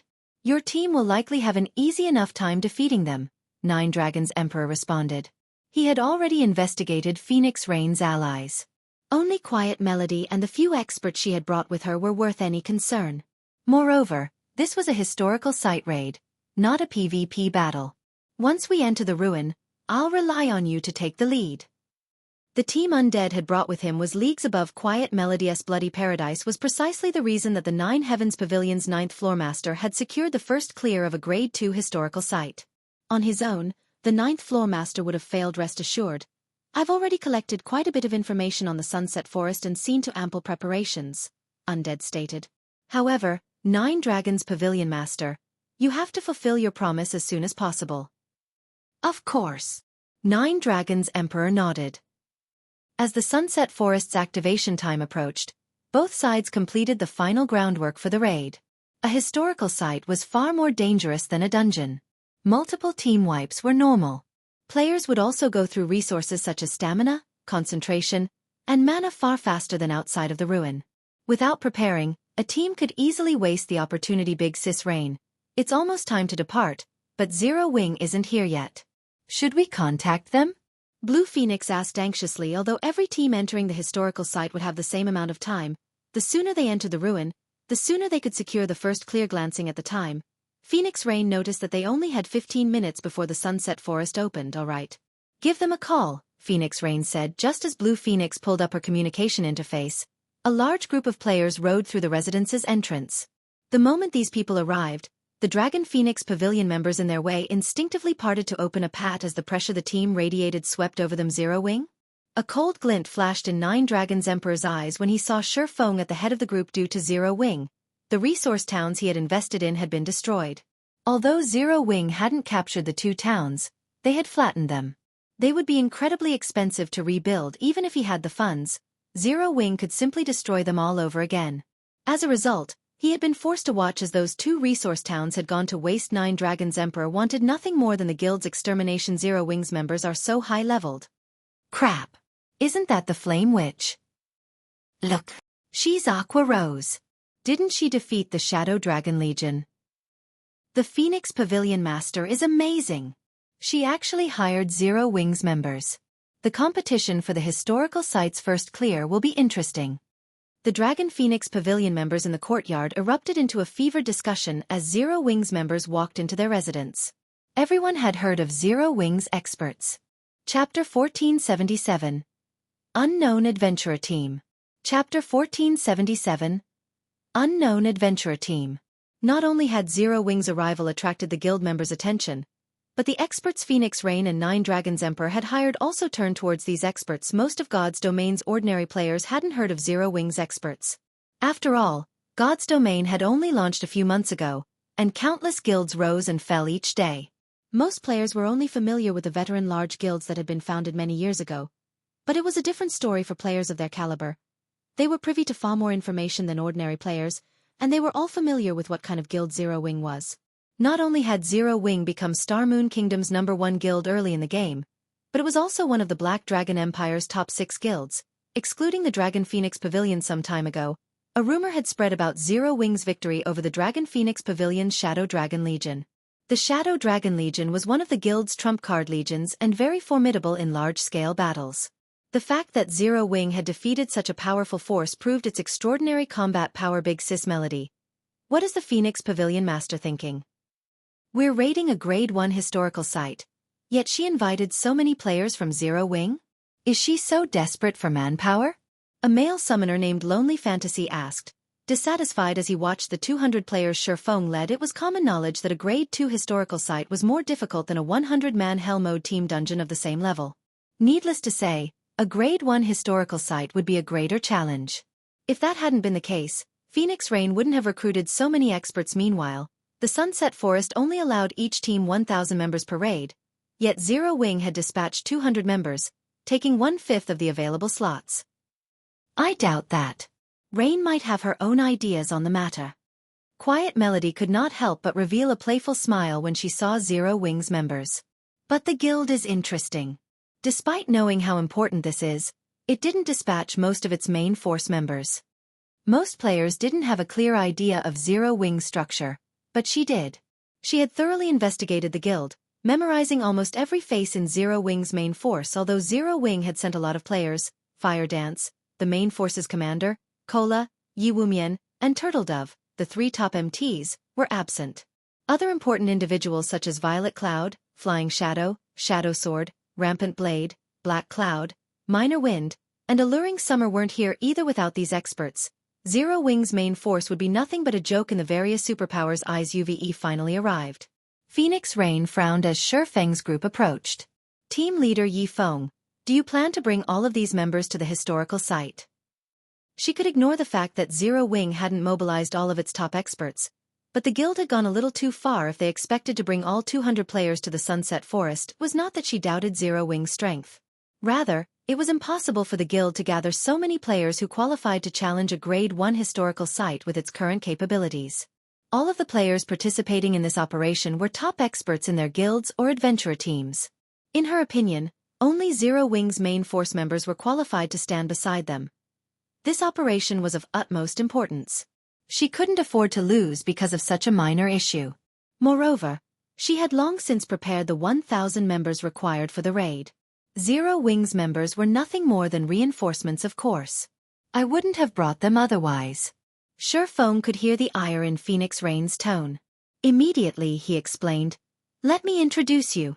This is Lifeless Thorn, the vice commander of the Asura adventurer team.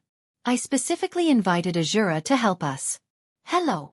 Lifeless Thorn nodded in greeting, confusion gripping his heart. Since when was he Asura's vice commander? Lifeless Thorn wasn't the only confused player. Gentle Snow and Aqua Rose shot Feng disdainful looks. The Asura adventurer team? Phoenix Rain examined Lifeless Thorn before glancing at the cloaked players behind him. She had assumed they were from Zero Wing, but upon closer inspection, she realized that their appearances were foreign to her. She had never heard of an adventurer team called Asura yet. Feng had invited this unknown adventurer team to join such a crucial operation. For a moment, she was at a loss for words. Relax. I can vouch for their strength. Feng was fully aware of the questions plaguing Phoenix Rain's mind. He chuckled and said, moreover, Asura will be absolutely necessary if we want to raid Sunset Forest.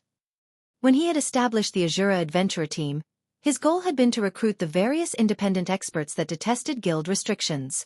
Since he didn't want others to realize how closely tied the team was to Zero Wing, he had named it Asura. After all, any adventurer team that had a guild behind it would struggle to recruit members. In addition, Zero Wing's enemies might target Asura, which would be a detriment to the adventurer team's development.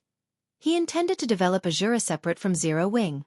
The Dragon Phoenix Pavilion's operation was a good opportunity for Asura to make a name for itself in God's domain, creating a foundation for the adventurer team to grow. With this, he could save himself the trouble of trying to promote the team secretly since they had Feng's vote of confidence. Phoenix Rain sized up the berserker before her. Although the black cloak hid Lifeless Thorn's name and level, it did nothing to conceal his killing intent. Even she felt slightly threatened when subjected to this stranger's aura. As for the purple spear on Lifeless Thorn's back, although he had hidden the weapon's glow effect, she guessed that it was at least dark gold rank based on the design on the shaft and the small arcs of electricity dancing around it. It was very likely that the spear was, in fact, an epic weapon. The black cloak hid most of the berserker's equipment as well, but after a close look, she noticed that every piece had a unified theme. In addition, a distinct pattern flowed from one piece to the next. Its glow proved that it was dark gold rank, proving that Lifeless Thorn wore a dark gold set equipment. Moreover, it was an 8-piece set. The level 40, 8-piece barbarian set? Phoenix Rain guessed. No. The barbarian set is silver. This one is crimson. Could it be a level 45 dark gold set equipment? When Phoenix Rain considered the possibility of this man wearing an 8-piece, level 45, dark gold set equipment, the gaze she gave the berserker changed. Although the Dragon Phoenix Pavilion had level 45, dark gold set equipment as well, the guild had only collected a dozen or so 6-piece sets. Naturally, they weren't as strong as an 8-piece set. The fact that an adventurer team had obtained such a set, in addition to an epic weapon, proved Asura's prowess. Fine, have it your way. We'll enter the Sunset Forest together. Phoenix Rain still questioned Feng's claim, but when she thought about her agreement with the man, she gave in. However, we need to finish the raid as soon as possible. 9 Dragons Emperor has invited Bloody Paradise. I've heard that they helped the 9 Heavens Pavilion raid a Grade 2 historical site. They should know what they're doing. Bloody Paradise? Hearing this, Feng could not help but turn towards 9 Dragons Emperor's group.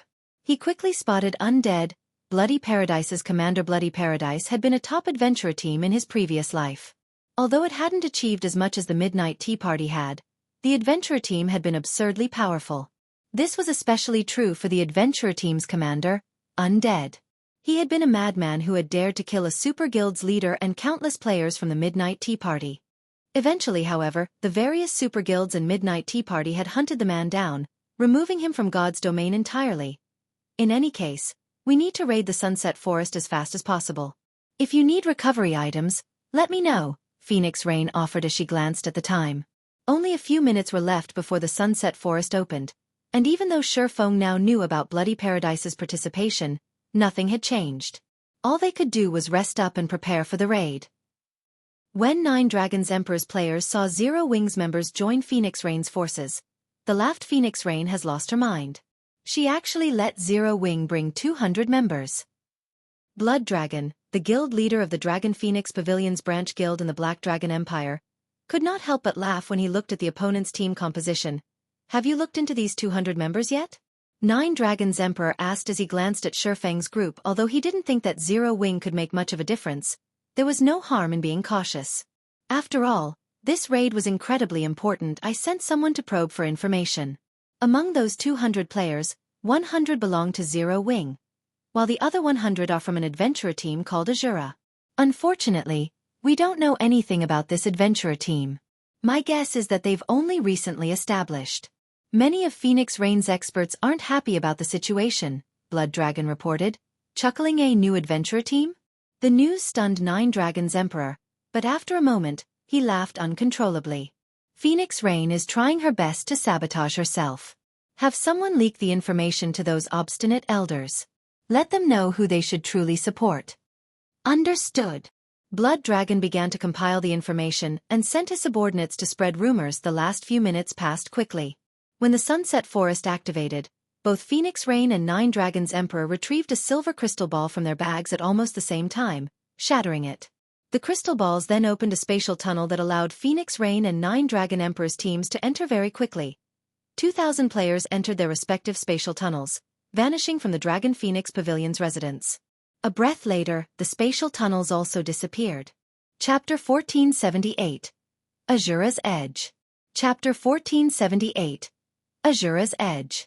When Feng entered the spatial tunnel, a glaring light blinded him for a moment. When his vision recovered, he noticed that he stood in a familiar, yet foreign location. System. You have discovered the historical site, Sunset Forest System. You will be teleported out of the Sunset Forest automatically after 8 hours.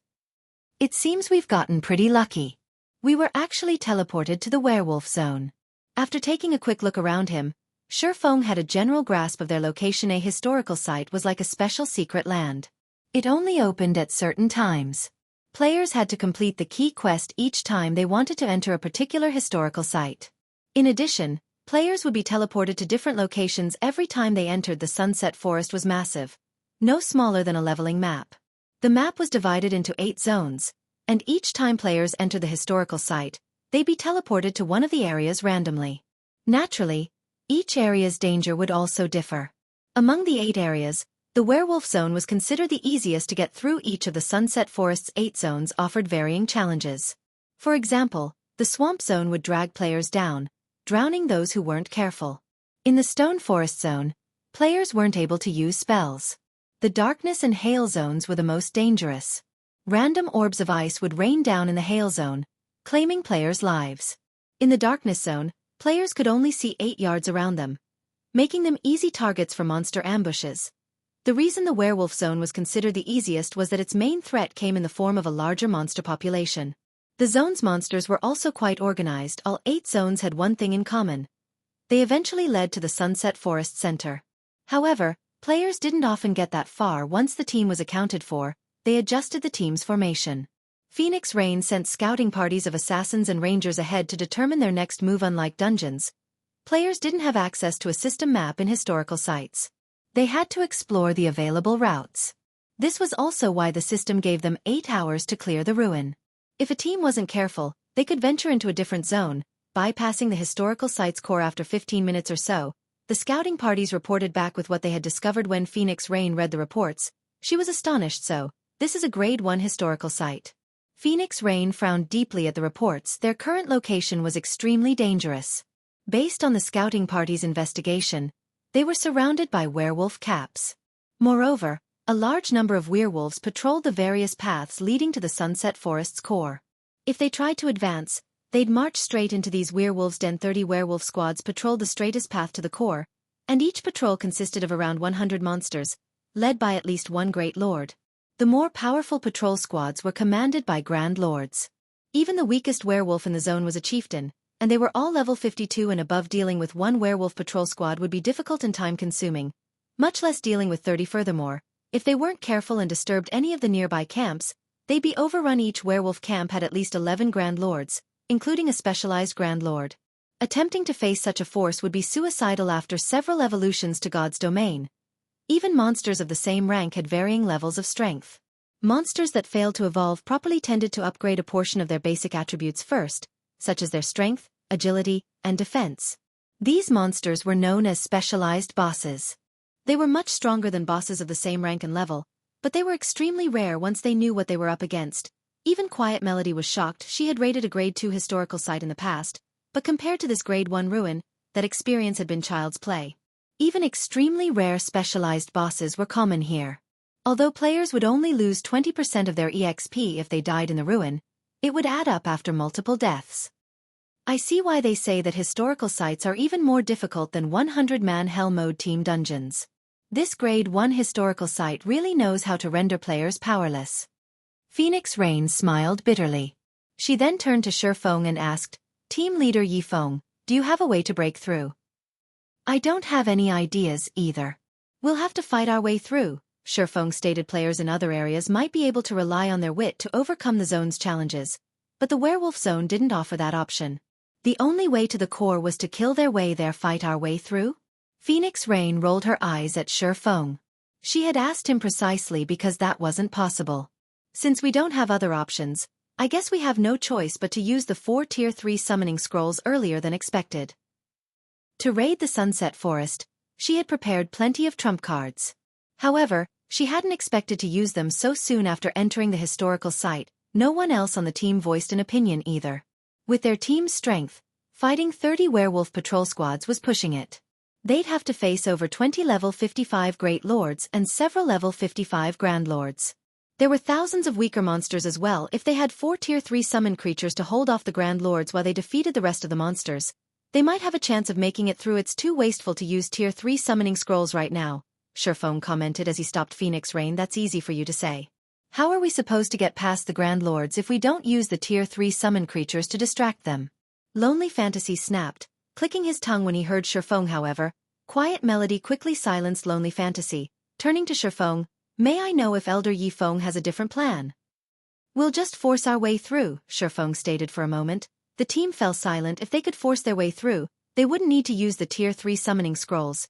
Yet when they saw the look in Feng's eyes, they knew he was serious. They were stunned. Team Leader Feng, what about the Grand Lords? Phoenix Rain asked when she saw the man's expression. The Asura Adventurer team will distract the Grand Lords in our path.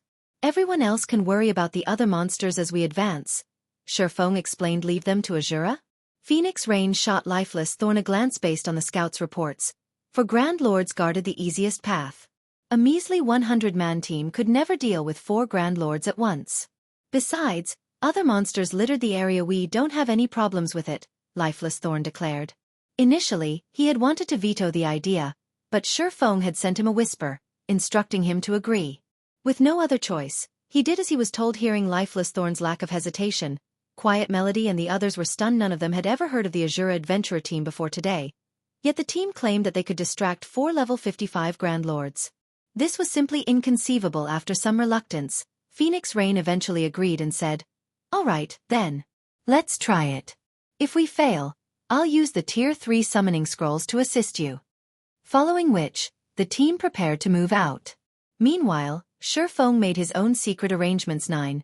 You'll tank 2 Grand Lords. Madness, you'll tank one of the remaining 2, and I'll take the last. Healers, focus on the 2 MTs. Feng whispered to Asura's members, I'm dealing with 2. Solitary 9 was beginning to grow nervous. Relax, Feng said, chuckling. After all, he had lent Solitary 9 the epic ranked Titan Guard. The man was also a level 53 shield warrior wearing an 8-piece, level 45, dark gold set equipment. If he couldn't hold his ground against 2 Grand Lords, he didn't deserve the equipment. A moment later, the 1,000-man team moved out under Feng's command. First, he sent the scouting parties to lure Grand Lord's werewolf patrol squads to Asura's members. He instructed the rest of the team to focus on moving towards Sunset Forest's core. Every player in this raid was an expert. They had long since grown used to luring powerful bosses. It wasn't long before the scouts ran back with 4 werewolf patrol squads behind them. Go. Feng commanded when he saw the oncoming monsters taking the lead. Solitary 9 ran up to one of the Grand Lord-ranked werewolf captains and executed a shield bash. He then activated charge on another werewolf captain. In seconds, he had aggroed 2 werewolf captains. Werewolf captain, humanoid creature, Grand Lord. Level 55. HP 72, 000, 000/72, 000, 000. Oh woo! The 2 werewolf captains howled in anger as they swung their clubs at the shield warrior. Pung. Pang. Both clubs struck Solitary 9's shield, emitting 2 loud, buzzing sounds. 2 damages of over -10,000 appeared above the Solitary 9's head, devouring nearly 2/5 of the man's HP. Fortunately, the 4 healers in the rear restored him back to full. How is this possible? As Phoenix Rain and the others fought their way towards the distant core, they were stunned when they saw the scene. Chapter 1479. Brutish Team. Chapter 1479. Brutish team. How did he do that? Did he activate a life-saving skill? Lonely Castle gaped at the recovered Solitary 9. Everyone who had underestimated the Asura adventurer team was stupefied normally. The strength of a team's MT was synonymous to the team's overall strength.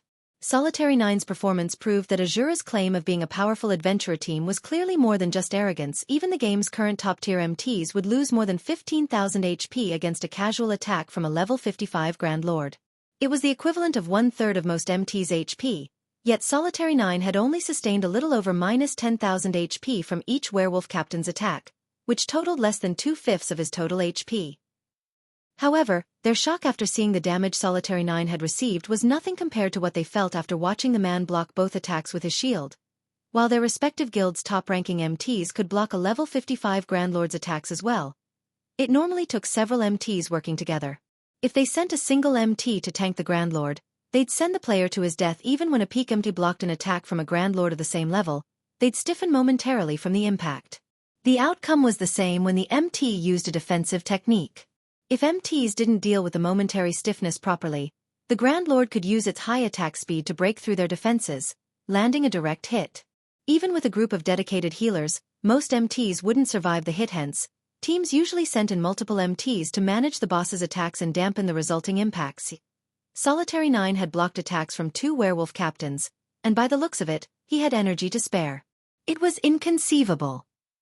However, Solitary 9 was more surprised than anyone. Sent this shield a little too powerful. Solitary 9 could not help but glance at the crescent shield on his arm.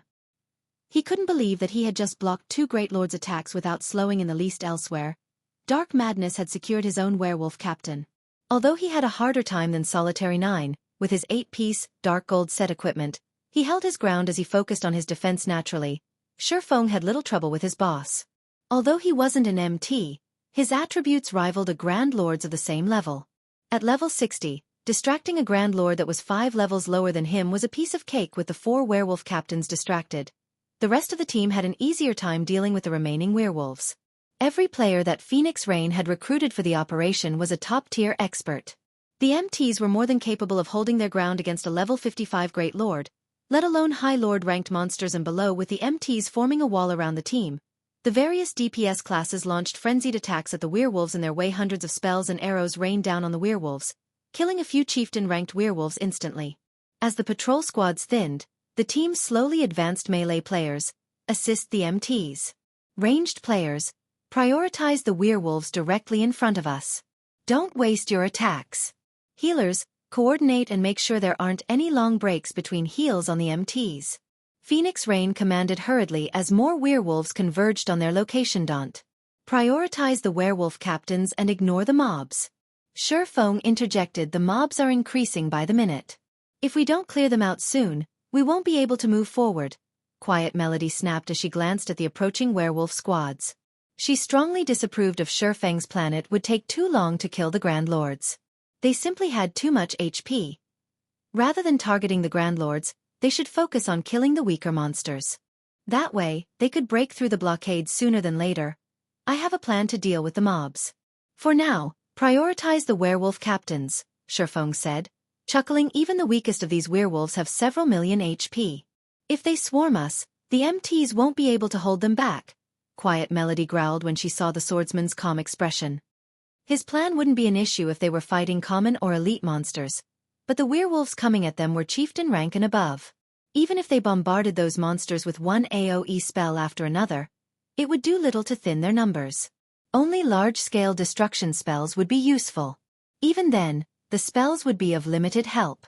If they didn't get rid of these monsters soon, the werewolves would overwhelm the team. But before Quiet Melody could respond, Phoenix Rain got ahead of her and said, "All right. You have command of the team now, Feng." "Rain. This is too risky." Quiet Melody spun towards her friend in confusion and shock. "I know. But I want to see what tricks he's got up his sleeve.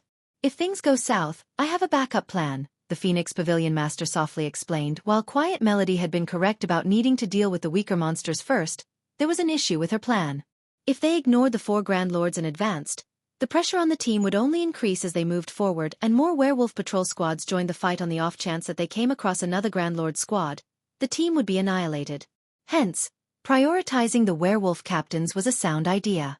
In addition, she could use the opportunity to gauge Zero Wing's strength once Phoenix Rain handed Feng the leadership rights. He instructed the team to focus their fire on the werewolf captain in front of him. Although the werewolf captain had 72 million HP, its HP steadily decreased as hundreds of players bombarded the monster. Most of the team members dealt around -5,000 damage, occasionally dealing double that due to critical hits. Gentle Snow, Aqua Rose, Zhao Yueru, and Lifeless Thorn, however, dealt over -10,000 damage on average. They even dealt several times that every now and again. Aqua Rose's damage was particularly frightening. She was already a Tier 2 player, and after she gained the Sea Dragon Staff, her Tier 2 spells had gained the power of Tier 3, each capable of dealing several 100,000 damage. Zhao Yueru had a similar benefit with her staff. Despite only being a Tier 1 player, her spells were on par with Tier 2 spells. With Feng distracting the werewolf captain, both women could attack freely, dominating the team's damage output ranking and leaving the rest of the players in their dust crap. This is insane. Their combined damage is more than the next 7 players combined. So this is Zero Wing. Aqua Rose and Zhao Yueru's damage stupefied many of the team's experts. Even Lifeless Thorn and his companions from Asura were surprised. They had never dreamed that Zero Wing was this powerful. It wasn't long before one werewolf captain after another fell. However, a tremendous number of werewolves had converged on the team's location. The monsters had already blocked the path ahead, making advancement impossible. Good. Aqua, Yueru, you two can begin. Feng shouted as he glanced at the clogged path ahead. He then switched the aura of wind for the aura of fire. Aqua Rose and Zhao Yueru exchanged smiles as they cast the Tier 2 spells, Rising Flow and Frost Flame Hell simultaneously. Meanwhile, Feng activated Flame Domain suddenly. The werewolves blocking the path screamed in pain as their HPs plummeted. In seconds, they turned to dust when the spells dissipated. Only a small portion of the werewolves remained. Every chieftain-ranked werewolf had been eliminated, and the Lord-ranked werewolves had less than half of their HPs remaining. For a moment, both players and werewolves had fallen silent. Chapter 1480. Historical Sites Treasure. Chapter 1480. Historical Sites Treasure. What destructive power! Am I seeing things? All of the chieftains are dead. An indescribable shock overwhelmed the team members as they stared at the clearing in the enemy lines. Moreover, after the deaths of so many werewolves, everyone's experience bars had risen by a significant chunk. They still have 3 large-scale destruction spells of such power despite so many of their main force members missing? Quiet Melody stared at Feng on the front line in confusion. The various large guilds constantly searched for large-scale destruction spells, but such spells were extremely rare. Even a super guild like the Sacred Temple only had 30+ players who could wield such power, and she was one of them. Players and guilds who didn't fully understand large-scale destruction spells treated them like war weapons or powerful tools to use when grinding monsters. Only players who had large-scale destruction spells knew that there were differences even among them. An ordinary large-scale destruction spell might be useful against players, but even 3 of such spells might not be enough to kill level 50+ chieftain-rank monsters and above. Only curse-grade large-scale destruction spells could achieve the feat. However, such curses were even harder to find in the Sacred Temple. Only 6 players possessed such curses, and the guild's upper echelons fought over every one of them. Quiet Melody found it hard to believe that, despite the majority of Zero Wing's main force missing, the guild could still employ 3 curse-grade, large-scale destruction spellsets. No wonder why Feng claimed that we can clear the Sunset Forest. It seems he had hidden his guild's true power. Phoenix Rain shook her head and smiled bitterly at the empty plot of land before her. Curse-grade large-scale destruction spells were extremely useful when raiding a dungeon. It was especially true as players took on the dungeon bosses. Although she had prepared her own curse, that was it. None of her subordinates wielded such a spell. She had never expected to see 3 players from Zero Wing use one. The path ahead is clear. Everyone, charge. Ranged players, use your control skills on the monsters. Don't let them fill the gap. Feng shouted in the team chat. If Tier 1 players tried to grind all of the Werewolf Zone's monsters until they reached the Sunset Forest's core, they'd never reach it.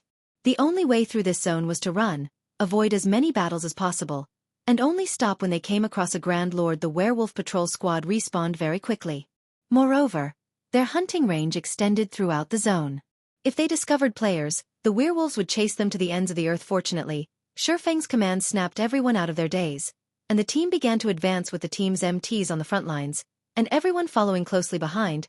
The team soon broke through the werewolves' blockade. Although the team had encountered plenty of werewolves as they moved, they hadn't run into any Grand Lords. Hence, the MTs had remained within their block limits. Including their mobile turrets, such as Zhao Yueru and Aqua Rose, the team knocked aside the Grand Lord-ranked werewolves that had stood in their path. This allowed everyone to approach the ruins core relatively easily after a little over 4 hours. Phoenix Rain's team reached the isolated area separating the werewolf zone and the center of the Sunset Forest. Some players had even leveled up during the past 4 hours. Those who hadn't had seen a 30% rise in their experience bars. These players were a little reluctant to leave the werewolf zone after realizing their leveling speed. Big Sis Melody. The Dragon Phoenix Pavilion has pretty good luck. Although the Sunset Forest is a Grade 1 historical site, it's much easier than the Grade 2 historical site we previously raided. Even after gathering so many experts, the Sacred Temple had only reached the core after using all of our allotted time. Lonely Fantasy enviously commented as he gazed at the dense forest before them, which was currently protected by a magic barrier. Unfortunately, despite all of the EXP they had obtained, the historical site's monsters hadn't dropped any loot. To secure a historical site's treasure, they had to search its core. With over 3 hours remaining, they could recover some of the Sunset Forest's items, even if they failed to clear it. In contrast, when the Sacred Temple had raided the Grade 2 historical site, they hadn't returned with anything. To top it off, they had team wiped twice easy? Quiet Melody glanced at the werewolf army standing near the edge of the isolation area before turning towards Feng, who had sat down to rest. It seems I'll need to report to the guild leader. Their journey might have seemed easy, so much so that Phoenix Rain hadn't had to use a single trump card she had prepared for this trip, but they had only come this far due to Feng's efficient command and Zero Wing's incredible DPS. If the Sacred Temple hired Zero Wing to raid historical sites in the future, their chances of success would increase tremendously. After the team rested for a bit, they marched towards the protected forest ahead of them. The moment they pushed through the magic barrier, they felt as if a great weight had dropped on their shoulders. They also struggled to concentrate. Everyone, be careful when we face the monsters in this area. The mana here is very thin, and the gravity is 3 times that of other zones. Feng warned his companions in the team chat. Scouting parties, be wary of traps as you explore ahead. Report back immediately if you spot monsters. The Sunset Forest's mana was paper-thin. After factoring in the high gravity, players would struggle to display their full combat power in this area. Even experts would be fortunate to exhibit 60 or 70% of their total combat power. Ordinary players might not even display 30%. Fortunately, the core didn't have many monsters. Each group the team encountered only consisted of several hundred forest dryads. Meanwhile, the strongest among these dryads was a level 58 Grand Lord, whereas the weakest were level 55 lords. While exploring the Sunset Forest, the team annihilated over a dozen dryad groups.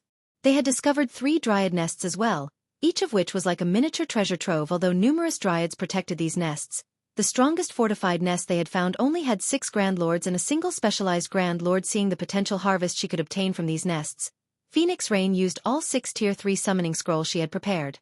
Each summoning scroll had a 3-hour duration, just long enough to last them until their time in the Sunset Forest came to an end. With the 6 Tier 3 summon creatures, Solitary 9, and Dark Madness tanking the Grand Lords, the team swiftly cleared out the dryad nests, taking roughly 30 minutes to do so. Meanwhile, each of the nests they found had contained over 30 treasure chests, the lowest rank of which was secret silver, while the best they had found thus far was a dark gold treasure chest. After raiding 3 dryad nests, the team had obtained 11 dark gold treasure chests and 43 fine gold treasure chests. In addition, the team had found various materials the dryads had collected. Among the materials, they had found precious ancient origin wood. Even Quiet Melody was a little jealous. The Sunset Forest was a level 50 to level 60 historical site. Needless to say, its treasure chests would drop level 50 to 60 weapons and equipment. At this stage of the game, level 50 plus, fine gold equipment was still incredibly rare, much less dark gold rank. Commander, we've discovered something, a scouting party suddenly reported. It looks like a dryad nest, but there's a shrine inside it. A lot of dryads are patrolling the nest, too. I don't think we can investigate further without being detected. Good. We'll make our way there right away. Feng was ecstatic. The scouting party had found the Sunset Shrine. The Sunset Shrine hid most of the Sunset Forest's treasure, but its location wasn't static. The shrine's location would differ each time the Sunset Forest activated. Every time players teleported to the historical site, they'd have to search for the Sunset Shrine all over again. Feng quickly led the team to the Sunset Shrine, but when they arrived, they gasped at what they saw. How is this possible? Didn't the record say that Grade 1 historical site's final boss is supposed to be a Grand Lord ranked archaic species? Phoenix Rain unconsciously balled her fists when she saw at the gigantic living tree blocking the distant shrine. When everyone saw this massive tree ant, they could not help but shudder. The giant tree was the Sunset Forest's final boss, but its rank wasn't what they had expected. Rather than a Grand Lord, the tree ant was a mythic monster, the King of Trees. Chapter 1481. Challenging the King of Trees. Chapter 1481. Challenging the King of Trees. Why is it a mythic monster? Is the system toying with us? When everyone saw the colossal tree looming over 100 meters above them, their relaxed, confident expressions vanished. Even Quiet Melody, a vice temple master from the Super Guild, Sacred Temple, could not help her grim expression. King of Trees, Plant Life Form, Mythic. Level 60. HP 600, 000, 000/600, 000, 000. Just looking at the King of Trees sent shivers down her spine. Even before the fight began, the pressure of King of Trees' intense aura weighed down on her. This was only the tip of the iceberg. What truly made her feel powerless was the thick tendrils extending from the Trent's body. The Grand Lord ranked Dryad they had previously faced had only wielded 4 tendrils, each possessing 60% of the Dryad's strength, yet the King of Trees has 12 tendrils. She wouldn't have worried if the tendrils had 60% of a Grand Lord's strength, but against 60% of a level 60 mythic monsters, even Tier 3 summon creatures would be defenseless, much less players. Moreover, a large number of Dryads accompanied the King of Trees. At a glance, Quiet Melody counted over 200 Dryads, including 6 Grand Lords and 60 Great Lords. All of the Dryads were clustered together, so attacking one might lure the whole group. Even Phoenix Rain and Quiet Melody, who had survived countless raids and battles, couldn't help their despair. Rain, let's give up on the King of Trees. It's simply too powerful. We can't raid that boss right now, Quiet Melody advised her friend, who had been silent all this time. We still have plenty of time left. We can raid other Dryad nests. We don't need to waste our time here. The best part about historical sites was their plethora of treasure-laden locations. Although the quantity and quality of treasures they would find in other Dryad nests couldn't compare to those in the Sunset Shrine, they'd walk away with far more than what they'd find in a 100-man Hell Mode team dungeon. I understand, Phoenix Rain responded, reluctance filling her eyes as she watched the King of Trees. She knew that trying to fight that thing would be suicidal. Not even the numerous trump cards she had prepared would help her against the mythic-ranked King of Trees. Immediately, she issued a command in the team chat. Everyone, rest up. Scouting parties, continue your search for other Dryad nest. Just as the scouting parties prepared to head out in search, Feng shouted, "Hold on a minute. Does he have a plan?" Phoenix Rain could not help but turn towards the swordsman. How can he? The surrounding high-tier Dryads will be difficult enough to clear out, not to mention the King of Trees. Not even 6 Tier 3 summon creatures can hold up against the boss's tendrils. Without anyone tanking the tendrils, it'll only be a matter of time before we're annihilated, Quiet Melody argued. While she acknowledged that they had only made it this far so easily thanks to Feng's leadership and ingenuity, she couldn't bring herself to believe that they had a chance against the King of Trees. Compared to the 3 Dryad nests they had already exterminated, raiding the King of Trees would be a nightmare. The boss wasn't a foe that they could defeat with good leadership and strategy. They also needed to be strong enough, and it was obvious that their team wasn't. I'll admit, I didn't expect the King of Trees to be a mythic monster. However, it isn't exactly impossible to defeat. I just need to adjust my original plan, Feng explained. He, too, was surprised to see the boss's mythic rank. When he had come here in his previous life, the King of Trees had only been a Grand Lord ranked archaic species with a unique bloodline. This time, however, the raid would be twice as difficult. The King of Trees was also set to face a team of 1,000 players. Although its strength was no match for the Titan warriors, it had far more HP. It would undoubtedly be more difficult to raid just due to its battle recovery, which would heal it for 6 million HP every 5 seconds. The boss is a mythic monster, yet he only needs to adjust his plan to defeat it? For a moment, Quiet Melody wondered if she had heard wrong. She had encountered mythic-ranked bosses before, and she was certain that they were invincible to current players. Without siege weapons and disregarding all cost, the team had 0 chances of defeating a mythic boss. Unfortunately, historical sites were similar to dungeons in that siege weapons were prohibited otherwise. The various large guilds wouldn't suffer such massive headaches when dealing with 100-man Hell Mode and super large-scale team dungeons. Whatever plan you have in mind, Tell us. If we have any hope, we'll give it a try. Although Phoenix Rain doubted their chances of defeating the King of Trees, she knew Feng's personality. The man had never lied to her, so she was inclined to listen to him before dismissing his ideas. In any case, it was better than outright giving up Rain. You. Quiet Melody was at a loss for words when she saw the slightly excited expression on Phoenix Rain's face. Fine. Do whatever you want. But we're only giving it one try. If we fail, we'll search for other dryad nests. How could a mythic monster possibly be an easy foe? Even the various superpowers in God's domain were utterly helpless against these monsters. They were all forced to take the long way around when they found one. If it were possible to raid mythic monsters, they would have started their raids on the super large-scale team dungeons already. Thank you, Phoenix Rain offered. Quiet Melody was only helping her as a good friend and hadn't asked for any payment for the work. If the woman didn't want to do something, she wouldn't force her. Unfortunately, if Quiet Melody decided not to participate in the fight against the King of Trees, the team would lose a large fraction of its firepower before this. I'd like to sign a new contract, Phoenix Pavilion Master. Our previous agreement didn't include a mythic-ranked final boss, Feng said as he handed Phoenix Rain a new contract. Most of the contents hadn't changed. Zero Wing would still obtain 20% of the harvest. The only difference was that after the raid, Zero Wing would have priority when choosing 5 items from the Sunset Shrine while Feng could ignore the treasures a Grand Lord-ranked archaic species guarded. It was a different story for items under a mythic monster's protection. Renew our contract? Phoenix Rain read through the new contract. Shortly after, she said, I don't have any problems with this as long as we clear the Sunset Shrine. Although Feng's demands were high, it was much better than leaving empty-handed. Each of the 3 dryad nests they had already raided had contained over 100 precious items, excluding the material stashes in each nest. Needless to say, the Sunset Shrine hid far more items of even higher quality. Following which, the 2 players signed the contract. Once Feng ensured that everything was in order, he began to pull flame potions from his bag. Normally, players had very little use for these potions. Moreover, they weren't meant to be consumed. Rather, they acted as a type of chemical bomb. The flame potions only had one purpose: weakening plant life forms. The effects could also stack up to 100 times, reducing the targeted plant life form's attributes, defense, and resistances by 30% and increasing the damage from fire-type attacks by 100% after 2 days of grinding. Aqua Rose and the others had gathered 100 flame potions. The flame potions hadn't been particularly valuable in the past, but once the public had discovered the Sunset Forest, their prices had skyrocketed.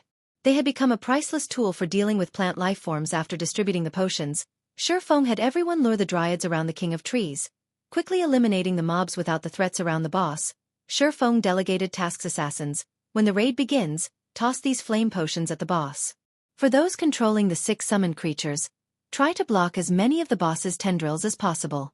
Ranged players, use your spells and skills instead of normal attacks as much as possible. Melee players, stay away from the summoned creatures and find opportunities to strike. MTs, split into 6-man groups. Each group will tank 1 main tendril and should have only 2 MTs with active berserk and life-saving skills at a time. Feng instructed. After a few minutes of planning, the assassins and MTs nervously moved into position. Lifeless Thorn and his companions from Asura were particularly anxious. They were already familiar with a mythic monster's prowess. Without a magic array to weaken the boss, it could instant kill any player. Team leader Feng, everyone is in position, Phoenix Rain reported. Good. 9. Begin the raid. Feng commanded. Chapter 1482. Frightening Tier 4 Spell. Chapter 1482. Frightening Tier 4 Spell.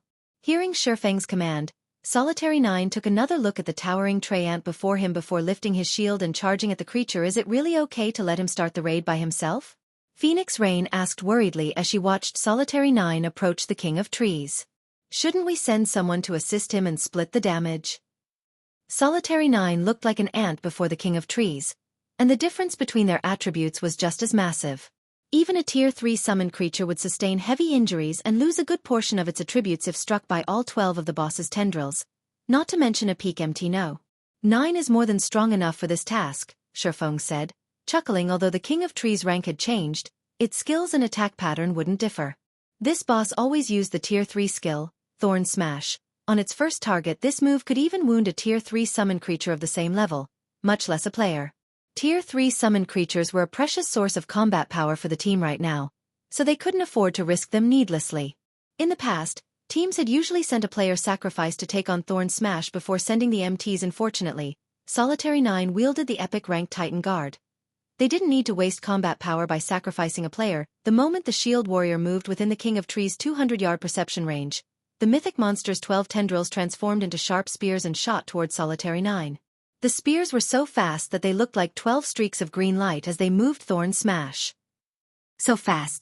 The sudden attack surprised Solitary 9, but Feng had warned him to activate Titans the moment he was within range. When Titans were activated, golden, divine runes swam across Solitary 9's body. The Shield Warrior's eyes had turned a dark gold as well. Once Titans took effect, Solitary 9 was able to shake off the King of Trees' mental pressure as he received a significant boost. Due to the upgrade to epic rank, Titans will now reduce the damage he received by 90%. The skill also increased his attack speed by 100% and movement speed by 30%. His starting movement speed was set to 80% of his maximum movement speed, and the skill now lasted 20 seconds rather than 15 before the King of Trees' main tendrils reached Solitary 9. He skillfully maneuvered his shield, leaving afterimages as it shifted before the Shield Warrior. Despite its relatively small size, the shield felt like a wall, enclosing Solitary 9 within. In the end, he fended off all 12 strikes. Boom. Boom. Boom. A series of explosions echoed throughout the forest, making the distant players' scalps tingle. He's still alive? How is this possible? He actually survived. As the dust settled, it revealed Solitary 9. The man hadn't moved an inch, and he still had roughly 10% of his HP. What destructive power? Solitary 9 gasped when he realized that he still had 6,000 HP. Sure enough, current players have no hope against a mythic monster. Despite blocking every attack with his shield and the 90% damage reduction from Titan's Will, he had lost over 50,000 HP. Even if he had activated a life-saving skill, the attack would have killed him instantly if he hadn't activated Titan's Will. Meanwhile, the King of Trees followed up with another tendril attack. Crap. Heal him. Phoenix Rain hurriedly shouted. Unfortunately, the team's healers were a little too slow. Before they had begun to cast their spells, the tendril had reached Solitary 9. However, with Titan's Will still in effect, Solitary 9's shield moved as if it could teleport, appearing between the tendril and the Shield Warrior almost instantly. Peng. A crisp clang reverberated as Solitary 9 was forced to retreat by 3 steps before stabilizing himself.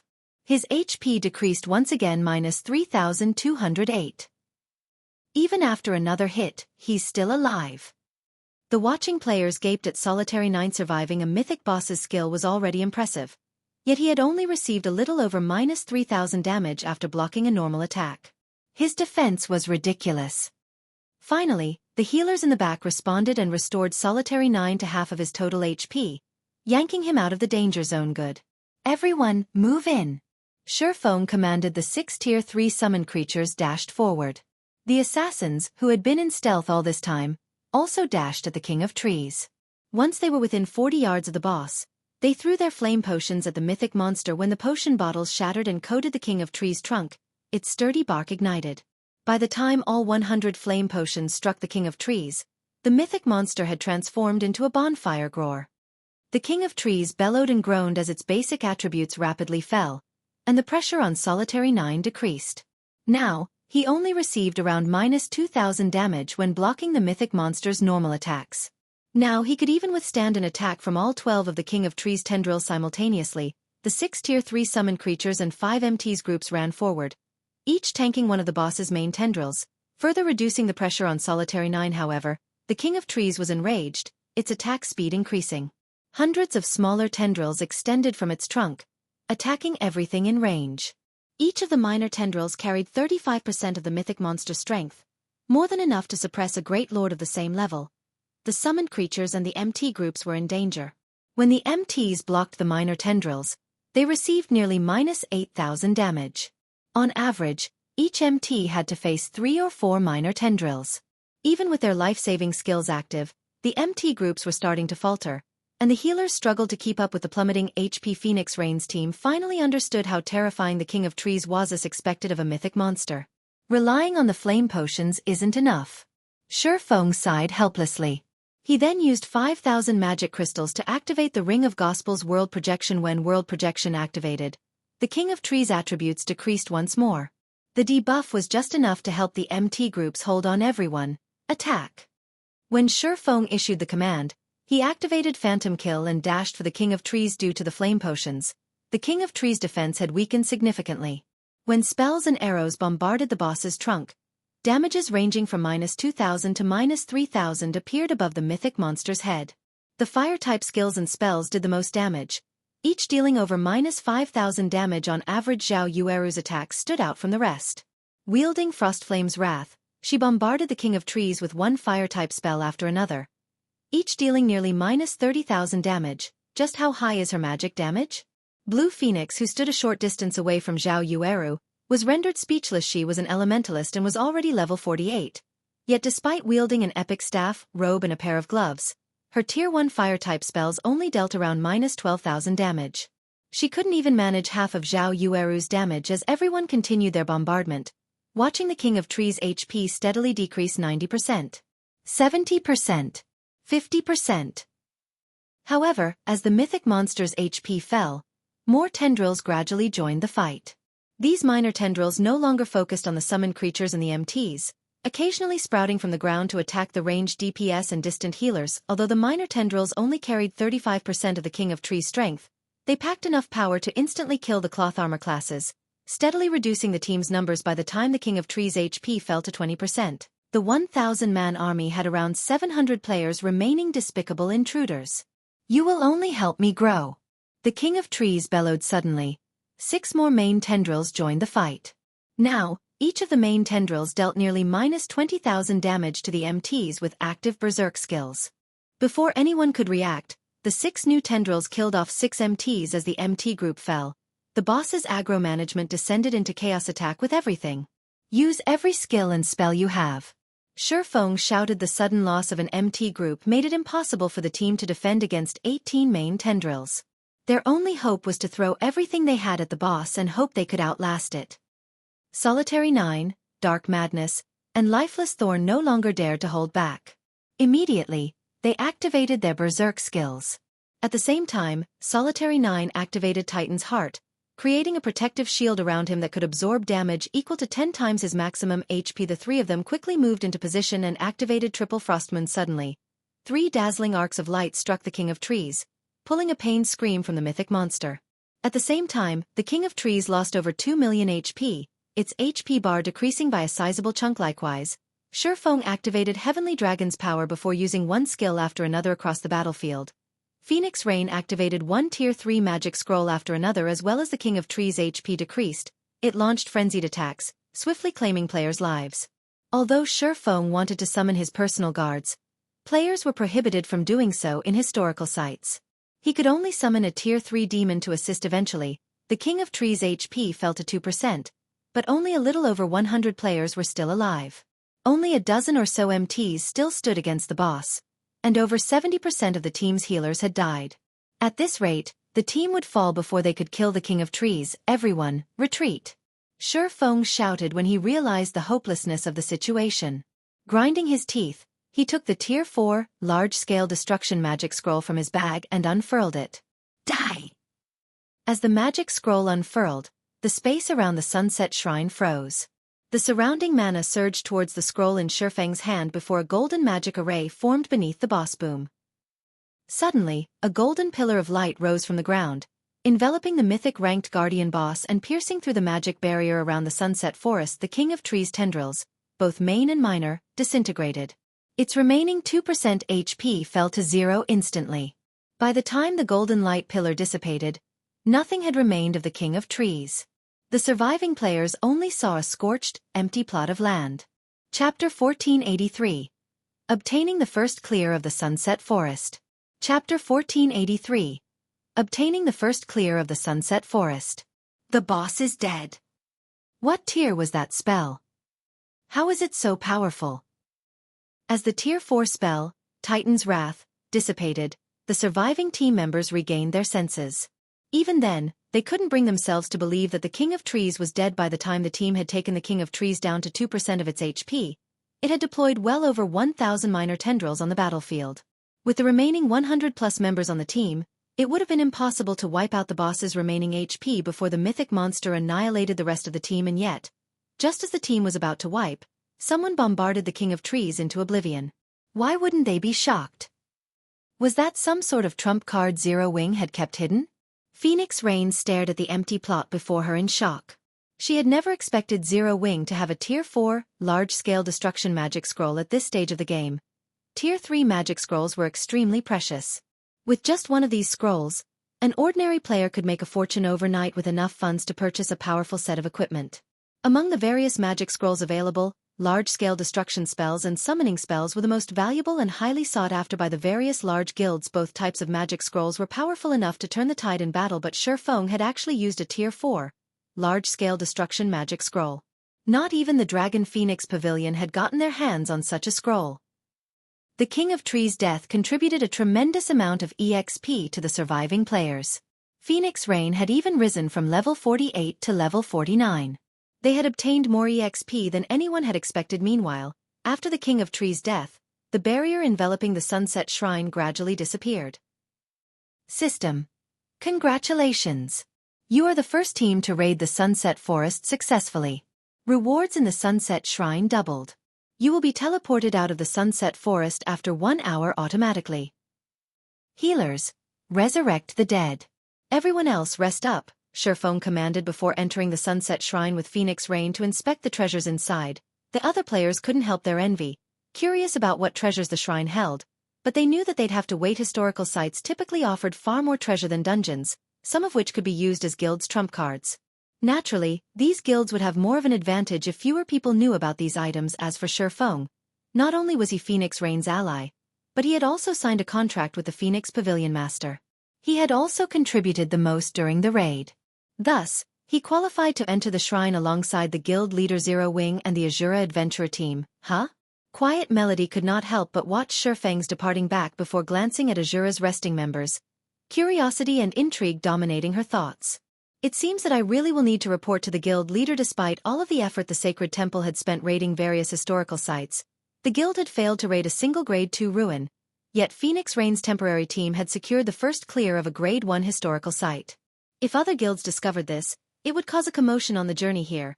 Quiet Melody had carefully observed everything that had happened. Based on what she had seen, she was absolutely certain that without Zero Wing and Asura's help, Phoenix Rain's team would have failed.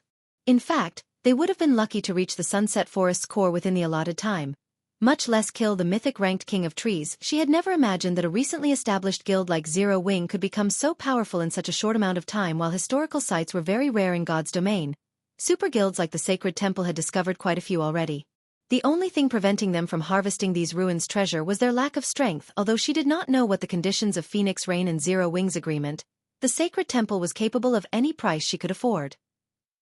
Elsewhere, with the magic barrier gone, Feng and Phoenix Rain easily entered the Sunset Shrine. The interior was luxurious. It looked more like a palace than a shrine. Meanwhile, the two found a large pile of items in the center of this palace. This is the Sunset Forest's first clear reward? Even Phoenix Rain, who had seen plenty of treasure before and had her own significant wealth, was surprised to see the mound before her among the small mountain of items. She easily counted more treasure chests than what they had looted from the 3 dryad nests they raided earlier. She even saw a few epic treasure chests among them. Aside from treasure chests, there were all sorts of master-ranked potions, high-tiered magic scrolls, special gemstones, and many other valuable items. As she gazed at the items, Phoenix Rain felt as if she were dreaming. At least I didn't waste that Tier 4 magic scroll. Feng spotted 3 epic treasure chests in addition to elemental treasure boxes and 7 Luminaries treasure boxes, which contained elemental sources and 7 Luminaries crystals. Respectively, he had thought that the flame potions would be enough to raid the Sunset Forest, but in the end, he had been forced to use a Tier 4 magic scroll as well. But after seeing the Sunset Shrine's treasure, he was satisfied with trading a Tier 4 magic scroll for the first pick of 5 of the shrine's items. Neither the elemental treasure boxes nor the 7 Luminaries treasure boxes were any less valuable than the epic treasure chests. An elemental treasure box would drop 1 to 3 elemental source stones when opened, while a 7 Luminaries treasure box would drop 3 to 6 units of 7 Luminaries crystals. Both treasure boxes had been highly sought after by the various guilds in his previous life. Moreover, Feng spotted various materials, designs, skill books, and other precious items that could easily drive the various large guilds mad with envy. It took Feng and Phoenix Rain over half an hour to organize the loot according to our agreement. I'll choose 5 items first, Feng said as he glanced at Phoenix Rain. All right, take your pick. Phoenix Rain nodded. She was extremely satisfied with the Sunset Shrine's treasure. Even if Feng claimed all 3 epic treasure chests, she wouldn't be disappointed in the least. After all, among the treasures here, over 10 were just as valuable. Seeing Phoenix Rain nod, Feng began to select his prizes. However, the man hadn't pocketed the 3 epic treasure chests as Phoenix Rain had expected. On the contrary, Feng didn't even glance at the treasure chests. Instead, the first items he claimed were the 2 elemental treasure boxes. While current players might realize how valuable elemental sources were, he did. In fact, elemental sources could be strategic tools in mythic monster raids. Hence, he had to prioritize these items. After selecting the elemental treasure boxes, Feng chose the Sunset Potion recipe, an advanced alchemy recipe unique to the Sunset Forest. The recipe usually had a very low chance at appearing in the Sunset Shrine. When consumed, the potion would have the penalty of a single death. It was a super potion with a 24-hour cooldown. Avoiding death was incredibly difficult in God's domain. Each time a player died in the field, they'd lose an entire level. Hence, the Sunset Potion had been highly regarded in the past. Only very few guilds had been able to brew the potion, contributing to its rarity on the market. The potion had only cost 10 or so silver to produce, yet it had sold for around 1 gold. Now that the Sunset Potion recipe had dropped, he had no reason not to claim it. Feng also selected the basic mana bomb design, an advanced engineering design. Although the necessary materials to craft the item were rare and expensive, each basic mana bomb was as powerful as a peak tier 2 attack. When used in conjunction with defensive turrets, the mana bombs could rival a tier 3 attack. The design was far more valuable than an epic weapon. For Feng's 5th choice, he selected the only epic item throughout the hall, the 7 Luminaries Bible. Chapter 1484. 7 Luminaries Bible. Chapter 1484. 7 Luminaries Bible. These are the 5 items that you want? Phoenix Rain was a little confused as she saw Feng's choices. Setting aside the 7 Luminaries Bible, although the recipe and design for the Sunset Potion and basic mana bomb were valuable, both were very difficult to produce. There was no doubt that the item's production would be slow and limited. The rare materials for the basic mana bomb were particularly expensive. A single crafting attempt would cost around 2 gold, while the final product could cost 6 gold or more. Most importantly, unlike tier 2 magic scrolls, the mana bombs had a 70% reduced effect against players. This impacted how useful the mana bombs could be generally. Players would only want such an expensive tool to deal with enemy players. Unless necessary, most players avoided using such costly items against monsters. Even if Zero Wing crafted the basic mana bombs, the guild would only make a small profit from them. It would take ages before Zero Wing could earn enough money to make up for the loss of an epic treasure chest. The various large guilds' experts were already reaching level 50 and obtaining their tier 2 classes. Because of that, most guilds were focused on converting their resources into items that would increase their experts' combat power, helping them overcome their promotion quests. Yet Feng did the exact opposite by investing his resources in items that wouldn't yield short-term profit. He had even chosen 2 elemental treasure boxes, which only confused her further. Feng simply chuckled at Phoenix Rain's question. Others might have a hard time using these items to increase a player's strength, but he wouldn't have any issues. This was especially true for the basic mana bomb. Although the production cost was high and it wasn't particularly useful against players, its effects would be miraculous against certain monsters. Moreover, he had chosen the 7 Luminaries Bible, the most valuable item the Sunset Shrine had to offer. He was more than satisfied with his share. 7 Luminaries Bible. Epic rank item. Contains the records of magic arrays the gods had left behind. Sacrifice a sufficient amount of mana to activate the recorded magic arrays. The 7 Luminaries Bible would, at most, amount to some epic toll or magic array with indefinite uses to other large guilds. Moreover, even the strongest magic array within the Bible was intermediate rank. It could barely suppress a Grand Lord, yet it required a tremendous amount of mana to activate. Activating one of the 7 Luminaries Bible's intermediate magic arrays cost 2,000 magic crystals. The basic magic arrays cost 500 magic crystals to activate. Honestly, one could easily purchase a stronger array with so many magic crystals. The only benefit of the 7 Luminaries Bible was its variety. Players wouldn't need to search high and low for a specific kind of magic array. There was nothing else special about the item. What everyone didn't know was that the 7 Luminaries Bible didn't consist of a single volume. Rather, there were a total of 7 books. Only after gathering all 7 volumes could one display the 7 Luminaries Bible's true power. The various superpowers had clashed often to obtain more of the Bible's volumes in the past. They had discovered that one could use advanced magic arrays once they had collected 2 volumes. While intermediate magic arrays were rare, players could find them if they put in a little effort. However, the same could not be said for advanced magic arrays and above. In addition, the materials needed to craft advanced magic array scrolls were exceedingly expensive. Meanwhile, these arrays could even suppress mythic monsters, which would, in turn, increase players' chance of obtaining precious items. One could just imagine how valuable an advanced magic array could be if they could use it indefinitely for the cost of magic crystals. God's domain's current superpowers hadn't discovered this secret yet. Otherwise, Phoenix Rain would have mourned the item's loss once Feng had chosen his 5 items. Phoenix Rain organized her harvest. They had obtained far more than she had expected. After opening the 3 epic treasure chests, she had gained 3 epic items and 1 epic ranked, growth-type shield. She was ecstatic over the outcome with an epic shield. The raids on the various team dungeons would be much easier for her team. She had also gained a large number of level 50 dark gold and fine gold weapons and equipment since level 50 was a major turning point in the game. Level 50 equipment attributes were 2 ranks higher than that of level 45 equipment. Level 50 secret silver equipment could rival level 45 dark gold equipment. She now had enough level 50 secret silver, fine gold, and dark gold equipment to fully arm a 100-man team. As long as she gave these pieces to players who had items that reduced level requirements, they could improve their equipment right away. The shrine had also contained a large number of rare gemstones, all of which could visibly improve players' combat power. Meanwhile, the contest on Thunder Island prohibited the use of magical tools. This included items like the Bible of Darkness. Players had to rely on their own strength during the contest. This was also why 9 Dragons Emperor had spent so much money to gain Bloody Paradise's help in the Sunset Forest. When Phoenix Rain tried to hand 20% of the harvest to Feng refused the items. Instead, he requested Ancient Origin wood as his share of the bounty, which was the equivalent of every log they had found during the raid. With the Ancient Origin wood, Zero Wing could begin producing advanced speedboats. Since Phoenix Rain needed the weapons and equipment, she saw no reason to refuse him. Once they had finished distributing the loot, Feng and Phoenix Rain called everyone into the shrine, leaving the Sunset Forest through the teleportation array inside. They then split their party to prepare for the contest on Thunder Island. However, Feng planned to make his way to Ocean Viewing Town with his cargo of Ancient Origin wood, intending to begin the advanced speedboats production. By the time Feng and the others had returned to the Dragon Phoenix Pavilion's courtyard, news of their success in the Sunset Forest spread to the various superpowers. Although the system wouldn't announce a historical site's first clear to the local region, it was difficult to keep a lid on the matter with so many participants. Besides, Phoenix Rain had borrowed experts from a few other guilds for the raid. What? You're saying that Phoenix Rain obtained the first clear of a Grade 1 historical site?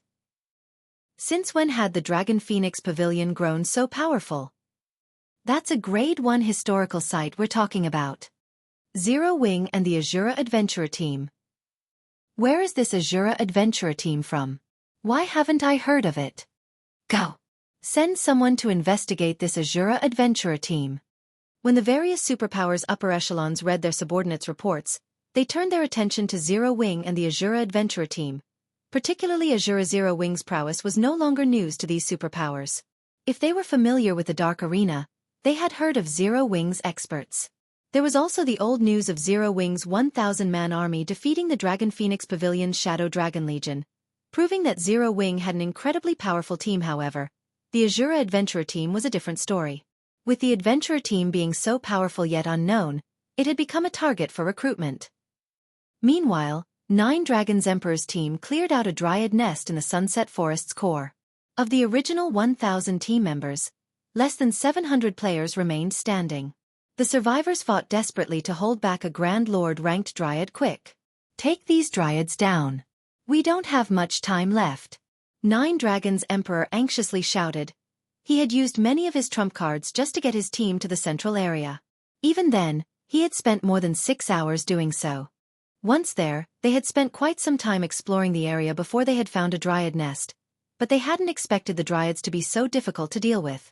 In addition, the nest they had found had been guarded by multiple Grand Lords. Even after activating all of their Tier 3 summoning scrolls, they were at a disadvantage. Pavilion Master. A report just came in from Sun Dragon, Blood Dragon announced. What is it now? Out with it. 9 Dragons Emperor frowned. They had very little time remaining. If they didn't eliminate these dryads in time, they wouldn't return with a single treasure. Sun Dragon has informed us that Phoenix Rain has already obtained the Sunset Forest's first clear, Blood Dragon replied, struggling to believe the report. Chapter 1485. Taking Shape. Chapter 1485. Taking Shape. Blood Dragon's response stunned Nine Dragons Emperor on the spot. Impossible. Nine Dragons Emperor shouted. I know what Phoenix Rain's team is capable of. She'd be lucky to reach the forest's core. How could she possibly obtain the Sunset Forest's first clear? They were from the same guild, so he knew practically everything about Phoenix Rain's capabilities. Even if she had some unknown trump card, she could never defeat the historical site's final boss. He was only confident in doing so because he had an advanced magic array and the aid of Bloody Paradisia. As far as he knew, Phoenix Rain didn't have an advanced magic array. Sun doubted the information as well, so she used multiple sources to verify the claim. She even obtained a video recording of the raid, so there is no mistaking the information, Blood Dragon explained. One of the reasons for her success was a tool called the Flame Potion, which significantly reduced the boss's attributes. In addition, the Asura Adventurer team has a super powerful MT that tanked the weakened boss by himself. In the end, Zero Wing used a Tier 4 magic scroll to finish it off. Lucky bastards. They actually found a way to weaken the boss. Nine Dragons Emperor fumed when he saw the video Blood Dragon had sent him. A trace of envy flashed in his eyes. However, he sneered and growled. Just you wait. You may have secured the Sunset Forest's first clear, but I'll teach you that your struggles are futile soon. Blood, notify Sun and tell her that she proceed with the plan. Contact Beast Emperor as well and tell that old bastard that I'm running out of patience. I don't want to see Zero Wing prance about any longer. Understood. Blood Dragon shuddered when he heard the cold determination in Nine Dragons Emperor's voice. Elsewhere, Feng arrived in Ocean Viewing Town via teleportation array. The town's player population had increased significantly since his first visit. He saw countless players forming teams and parties as they prepared to set sail for the islands to grind and level. He also spotted a few merchant fleet representatives conducting their maritime transportation business transport from Ocean Viewing Town to Sandy Bay Town. Special price right now. Only charging 15 silver per person. Less than 1,000 slots of bag space free of charge. 5 silver for every additional 1,000 slots. 3 silver for each non-bag space item. Transport from Ocean Viewing Town to Coral Harbor. Only charging 20 silver per person. Less than 1,000 slots of bag space free of charge. 7 silver for every additional 1,000 slots. 5 silver for each non-bag space item. Many independent merchant and adventuring players crowded around the merchant fleet representatives, trying to haggle down the prices. Players who preferred to use the merchant ships were generally trying to avoid exorbitant teleportation fees. Cross-national teleportation fees were particularly expensive. Even teleporting to a neighboring country cost more than 1 gold. It wasn't unusual to pay 2 or 3 gold when traveling farther. It was cheaper to hire a ship. This was especially true for players transporting non-bag space items. Although the maritime transportation system in Ocean Viewing Town wasn't yet perfect, it had begun to take shape. These people sure are taking action quickly. Glancing at the various merchant players, Feng easily spotted over 5 merchant fleets. It seems that I'll need to produce the new type of cargo ships as soon as possible. Maritime transportation had been very well developed in the past. It had also generated a frightening amount of wealth for players.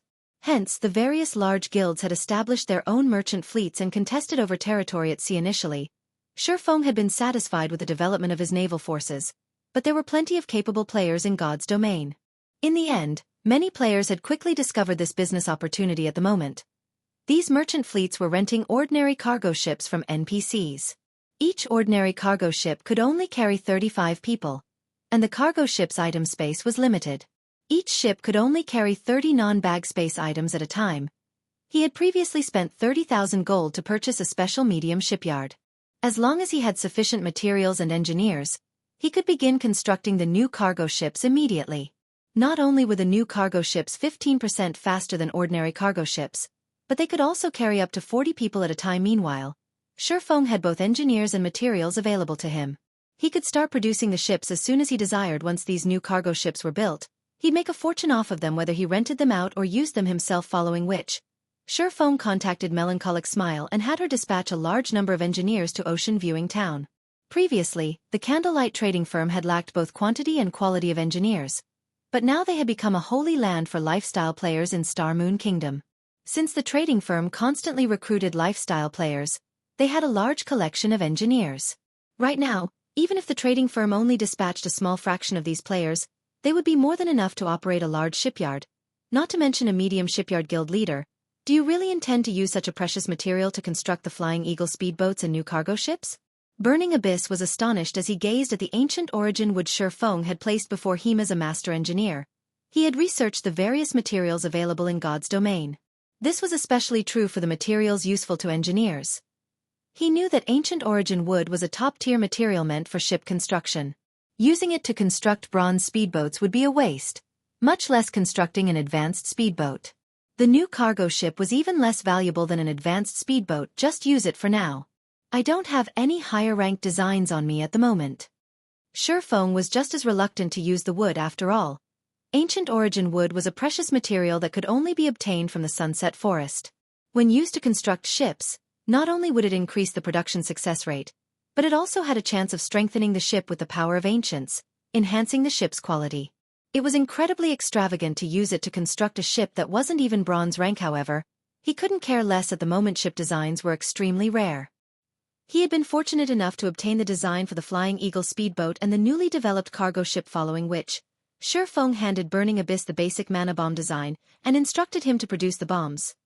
He was happy enough to let the advanced engineers take charge of producing the speedboats and the cargo ships. There wasn't a need to involve a master engineer like Burning Abyss in the project. The basic mana bomb was a different story. Despite only being basic rank, the design and advanced engineering design. If he left it to the advanced engineers, their success rate would at most reach 30%. If Burning Abyss crafted the bombs, however, his success rate would be at least 50%. Letting Burning Abyss produce the bombs would save on cost and materials. After all, the required materials were both rare and expensive. What an intricate design. I never knew magic arrays could be used in such a way. After glancing at the basic mana bomb design, Burning Abyss was captivated. I'll leave the shipyard's management to you. As for this design, you'll learn it. If you have time, try to produce as many of the bombs as you can. I have an important use for them, Feng said, chuckling at the engineer's starstruck expression. Guild leader? Burning Abyss was stunned when he heard Feng's instructions.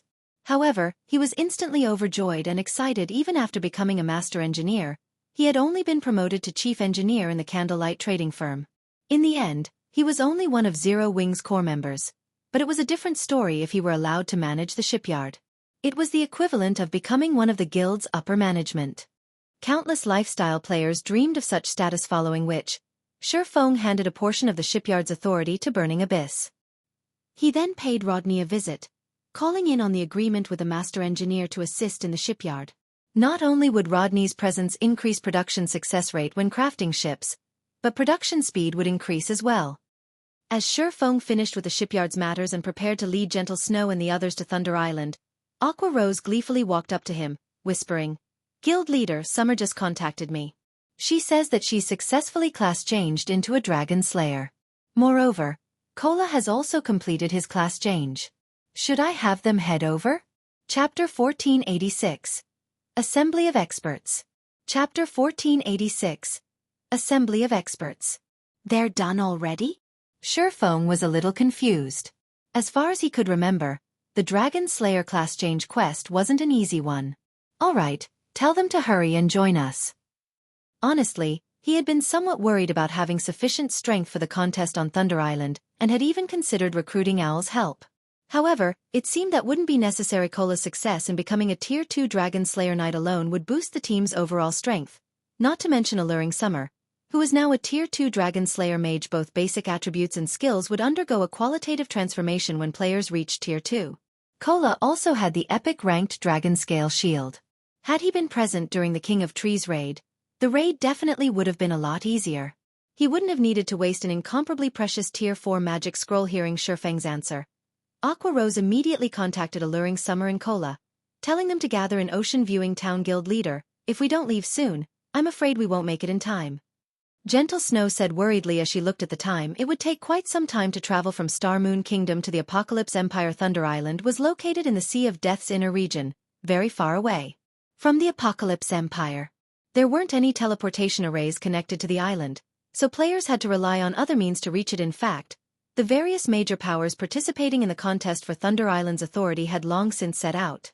Phoenix Rain and Nine Dragons Emperor had only delayed their departure to obtain the weapons and equipment from the Sunset Forest. As soon as Phoenix Rain had cleared the historical site, she and her subordinates rushed towards the island. Since Feng had wanted to begin producing advanced speedboats as soon as possible, he had made a trip to Ocean Viewing Town with the Ancient Origin Wood. Otherwise, they would have left for Thunder Island with Phoenix Rain's group. As a result, their group was far behind schedule. Furthermore, the Swift Dragon speedboat could only accommodate 30 people, half of their planned 60-man team. The rest of the members would have to sail on advanced speedboats. If they left right this instant, they would barely make it in time for the contest. If they waited for Cola and Alluring Summer, they'd likely be late. Relax.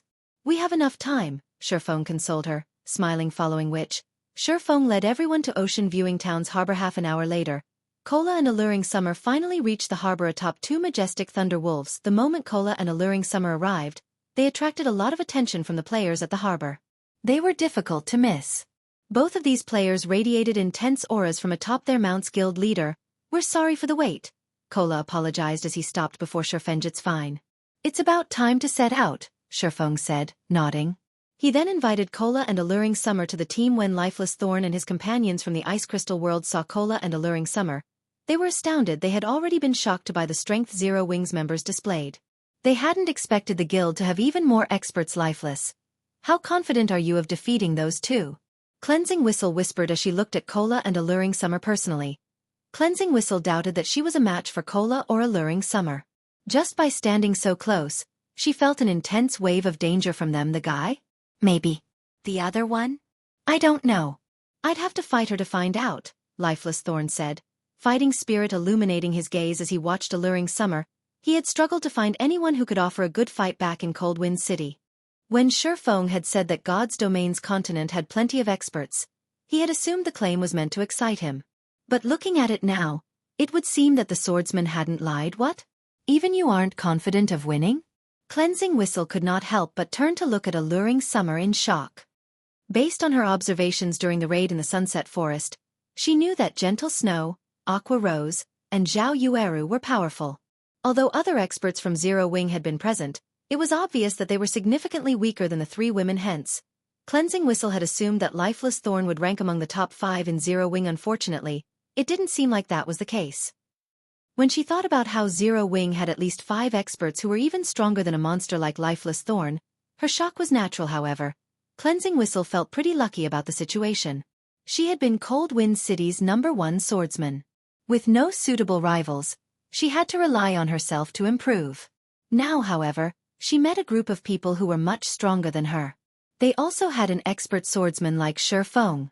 If she fought alongside these powerful people and leached off of their experiences, she could grow stronger far more quickly. Cleansing Whistle wasn't the only one with such thoughts. Solitary 9 and Dark Madness were just as pleased as Asura's members subtly watched Cola and Alluring Summer. Feng arrived beside the harbor and pulled a crystal bottle from his bag. He then began to chant, and incantation runes lit up and danced around the crystal bottle. A short moment later, dark fog surged forth, expanding to cover a large area of the water before Feng. The scene attracted a lot of attention. What's going on? Is that guy summoning a mysterious iron speedboat? That shouldn't be possible. No speedboat is that big. It must be a cargo ship. I've seen someone release a cargo ship before, and it definitely wasn't that large.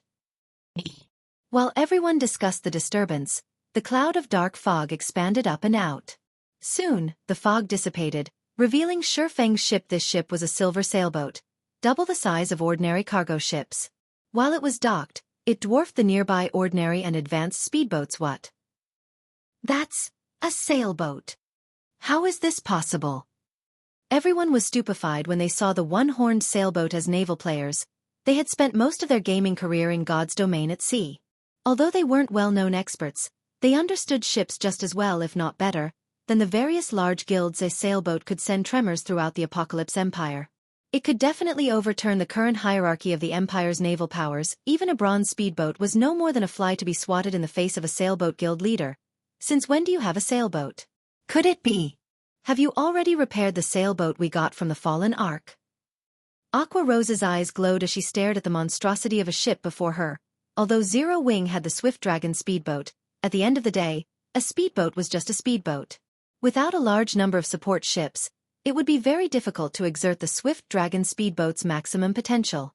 At most, Zero Wing would be a minor threat to the Apocalypse Empire's various naval powers. However, it was a different story if Zero Wing had a sailboat. A sailboat would allow Zero Wing to contest for the Empire's port cities. If they had their own port city, they wouldn't have to operate in the dark. They could simply steamroll over any opposing forces. Even Gentle Snow was speechless despite being one of the guild's vice-guild leaders. She still didn't have a clear idea of how many secrets Zero Wing had. It wasn't unlike the Asura adventurer team's sudden appearance. I haven't repaired the storm sailboat yet. I obtained the one-horned sailboat from a sea monster I helped kill, Feng said, shaking his head. All right, we don't have much time. Get on the boat. Chapter 1487. Shocking all sides due to the dark clouds that shrouded the Sea of Death all year round, it was always dusky. However, contrary to the islands in the Sea of Death, lightning constantly struck around Thunder Island, illuminating the area as Thunder Island could be found in the Sea of Death's inner region. Permanent storms assailed the water. In addition, a large number of powerful sea monsters lived in the area, preventing seafaring adventurers from casually approaching the island at this moment. However, ships of various kinds had dropped anchor around Thunder Island, forming a tight circle around the landmass. The naval adventurer teams that had come to spectate the upcoming contest were shocked. Pantheon's fleet is amazing. It dispatched 14 bronze speedboats and 1 mysterious iron speedboat. That's nothing. Look at the Sacred Temple. Now, that's what I call amazing. The Sacred Temple has sent over 100 speedboats. Among them, 23 are bronze speedboats, and over 50 are advanced speedboats. There are even 2 mysterious iron speedboats in the fleet. The Sacred Temple's navy is definitely the strongest of them all. I'm not so sure about that. Miracle has been rapidly developing its navy. Although the guild doesn't have any mysterious iron speedboats, it has 21 bronze speedboats and the Sea Dragon Mark, a secret silver speedboat. You should see how fast that secret silver speedboat is. I wonder who will win the contest. The spectating players brimmed with anticipation as they discussed the participating superpowers' navies. Originally, only a few superpowers had focused on the contest for Thunder Island, but as time passed, more guilds began to realize how important marine resources were. This was especially true for the treasured area known as the Sea of Death. In the end, more super guilds and super first-rate guilds had joined the fray. Moreover, Thunder Island was the only safe haven in the Sea of Death. Any player that wanted to develop in the Sea of Death would have to dock at Thunder Island to restock and repair. Otherwise, traveling to and from the Sea of Death would be incredibly time-consuming. Whoever controlled Thunder Island would become the Sea of Death's unofficial master naturally. The contest on Thunder Island concerned every player's development in the Sea of Death. They had to pay attention to it. After all, every guild had a different management style. Besides, it was not often that they got to watch God's domain superpowers have a go at each other's throats. Although they didn't have an entry pass for Thunder Island, they had all purchased an intermediate magic mirror, which cost 8 gold coins. The intermediate magic mirror allowed players to spy on a 100 by 100 yard area within a 10,000 yard radius for 4 hours. Fortunately, the Thunder Island contest only lasted 8 hours. 16 gold might be expensive to an ordinary adventure team, but the naval adventurer teams capable of reaching Thunder Island were extraordinarily strong. Spending 16 gold coins was nothing to them after all. Each of their adventurers yielded several to over a dozen gold.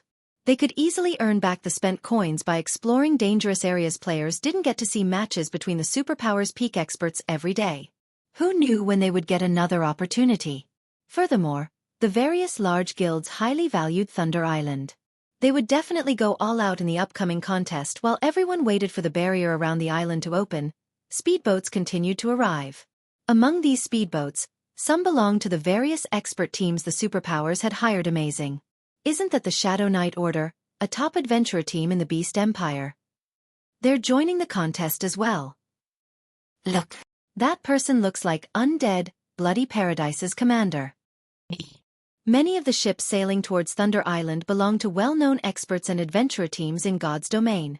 However, as everyone watched the famous expert teams, a gigantic, silver sailboat suddenly broke through the waves. As the sailboat pushed forward, the speedboats in its path inadvertently moved aside, opening a path as if their king had arrived. The silver sailboat soon arrived before the magic barrier enveloping Thunder Island. Everyone watched the ship, questions dancing in their minds. Crap. That's a sailboat. It's so fast. Who owns it? That's a sailboat? Speedboats are nothing but pests in comparison. The one-horned sailboat's arrival earned a round of gasps from the watching players. Both the independent players here to watch the contest and the various superpowers members were surprised to see it march. Which power do those people belong to? They actually got their hands on a sailboat. Why haven't I received a report about this? 1,000 Miles, Miracle's second vice guild leader, asked the long-haired beauty beside him as his expression turned grim. I don't know. There's no mention of it in the information we collected on the superpowers, Silent March said, shaking her head. She was similarly shocked to see the one-horned sailboat. Miracle had focused on developing its navy since the game had launched, yet they had only found a few clues about acquiring a sailboat. They were still far from actually obtaining one. It was truly hard to imagine that someone had found one before they had sent someone to investigate this matter immediately. I want to know everything there is to know about that sailboat. 1,000 Miles barked, greed flashing in his eyes. Also, send someone to keep an eye on those people. Do not let them slip past us. Understood. Silent March began to make the necessary arrangements. Miracle wasn't the only guild to notice the one-horned sailboat. Pantheon, Battle Wolves, King's Return, Nine Heavens Pavilion, Sacred Temple, and Dragon Phoenix Pavilion watched the ship closely. They were all hungry to know which power that sailboat belonged to. Shortly after these guilds' upper echelons ordered their investigations, cloaked figures began to arrive on the deck. Almost all of these players wore six-winged emblems. A few of these players were particularly familiar to the superpowers' upper echelons. How do they have a sailboat? Zero wing. Everyone's jaws dropped when they saw Gentle Snow and Aqua Rose, who hadn't bothered to hide their appearances. All of these superpowers were very familiar with the two women. However, they didn't just recognize these women because of personal fame, but they also knew them as Zero Wing's vice guild leaders. Since both were present on the one-horned sailboat, the ship must belong to Zero Wing. No matter how hard they tried to wrap their minds around the idea, they couldn't bring themselves to believe that Zero Wing, a rising guild in Star Moon Kingdom, had acquired a sailboat, something they had failed to do thus far. Furthermore, Star Moon Kingdom wasn't anywhere near the sea. Big Sis Rain, look. It looks like that sailboat belongs to Zero Wing. Blue Phoenixes stared in shock when she saw Feng on the one-horned sailboat's deck. Rather than responding, Phoenix Rain was dazed. Suddenly, she realized why, after emerging from the Sunset Forest, Feng had taken his sweet time to deal with some other matter rather than rushing to Thunder Island. It turned out that he had hidden yet another trump card. The one-horned sailboat gradually came to a halt beside Phoenix Rain's fleet. The various superpowers, who had been watching the sailboat, shifted their gaze to the Phoenix Pavilion Master. Phoenix Rain stared back, at a loss for words. Chapter 1488. Struggle for Thunder Island. Chapter 1488. Struggle for Thunder Island. When everyone saw the one-horned sailboat parked beside the fleet Phoenix Rain commanded, they couldn't help their wariness of the woman. It was true that the struggle for Thunder Island relied on players' strengths, with external tools being prohibited. However, one had to obtain Thunder Passes to participate, and to do so, they needed to kill the Sea of Death's bosses with a sailboat. Phoenix Rain would have an easier time defeating those bosses. In turn, she could collect more passes. The more Thunder Passes one possessed, the more players they bring to the contest. Although each guild was allowed a fixed number of Thunder Passes, the same couldn't be said for future contests. Now that Phoenix Rain had a sailboat, she would pose a huge threat during the next contest. Zero Wing sure has a lot of secrets. Quiet Melody, who stood on the deck of one of the Sacred Temple speedboats, turned to look at Phoenix Rain, envy gripping her heart. The various superpowers had struggled to recruit naval powers, trying to bolster their forces so they could obtain more Thunder Passes. Yet, despite Phoenix Rain only recently focusing on her navy, she had recruited a powerful ally like Zero Wing, which had its own sailboat. Phoenix Rain had cooperated with Zero Wing before it had risen to greatness. Needless to say, Zero Wing would help her grind for Thunder Passes if she asked. However, unlike Quiet Melody, who had a strong friendship with Phoenix Rain, the other superpowers' upper echelons had far more nefarious thoughts. The various superpowers were preparing to aim their spearheads for the threat known as Phoenix Rain. Damn it! How did Zero Wing get that sailboat? Nine Dragons Emperor glared at the one-horned sailboat with intense jealousy. Although it was a single sailboat, Its combat power was far beyond any speedboat. While they had explored God's domain's oceans, the various superpowers had learned one thing. Ships were more important than players in naval combat. If a ship weren't of a certain quality, it wouldn't be able to contend with the boss sea monsters. Needless to say, these powerful bosses would drop weapons, equipment, and various tools that could help improve one's naval strength. With these tools, a team could explore farther and more dangerous regions, obtaining even better equipment and tools, creating an endless positive cycle. As for Nine Dragons' Emperor, he had spent a lot of money and resources to recruit rising naval powers. He had only amassed a sizable fleet after many challenges. This fleet was why he was confident in surpassing Phoenix Rain. However, the appearance of Zero Wing's one-horned sailboat had instantly made a joke of his effort. Pavilion Master, if Phoenix Rain has the help of a sailboat, she'll be a huge challenge in future struggles over Thunder Island, Blood Dragon worriedly commented. There was no doubting that neither Phoenix Rain nor Nine Dragons' Emperor would dominate Thunder Island this time. At most, each side would occupy a small corner of the island, slowly growing their navies until they could dominate the island as a whole. Now that Phoenix Rain had a sailboat on her side, there was no doubt that she had a massive advantage of Nine Dragons' Emperor in future contests. Phoenix Rain will be a problem during future struggles for Thunder Island. However, she has to last until the next contest. First, Nine Dragons' Emperor hissed once he calmed down. Sneering, he continued, "Contact the other guilds. Tell them that I'd like to discuss cooperation. I'm sure they'll be willing to work with us to annihilate Phoenix Rain." The various superpowers had been wary of each other thus far. They'd be fortunate not to make more enemies, let alone participate. However, now that they all faced a future threat like Phoenix Rain, they would be willing to cooperate. Understood. I'll contact them right away. Realization dawned upon Blood Dragon. He then turned towards Phoenix Rain's group, smirking. "How are things coming along on Sun's side?" Nine Dragons' Emperor asked Pavilion Master. "Rest assured, everything has been dealt with. All you need to do is sit back and watch the show," Blood Dragon reported with a smile. "Excellent. I want to see Phoenix Rain's expression when she finds out." Nine Dragons' Emperor nodded in satisfaction. Meanwhile, Phoenix Rain was shocked to learn that Zero Wing had its own sailboat. Team leader Yi Feng. "Zero Wing's entrance was certainly grand," Phoenix Rain said, smiling bitterly as she sensed malice from all directions. "Once we enter Thunder Island, I'm afraid many parties will target our team." Phoenix Pavilion Master. "Don't you see the opportunity?" Feng retorted, chuckling. While Zero Wing's frightening potential was a threat to their competitors, it also made the guild the best choice for an alliance. It was impossible for a single superpower to monopolize Thunder Island. Everyone understood this, and it was precisely why the various superpowers sought allies. After all, the profits one could gain with a single supporter versus two or more differed greatly. The various superpowers might have looked down on Phoenix Rain, thinking themselves above cooperating with her previously, but now that her side had such potential, she could be a formidable ally. When the Phoenix Pavilion's members heard Feng's reasoning, realization dawned.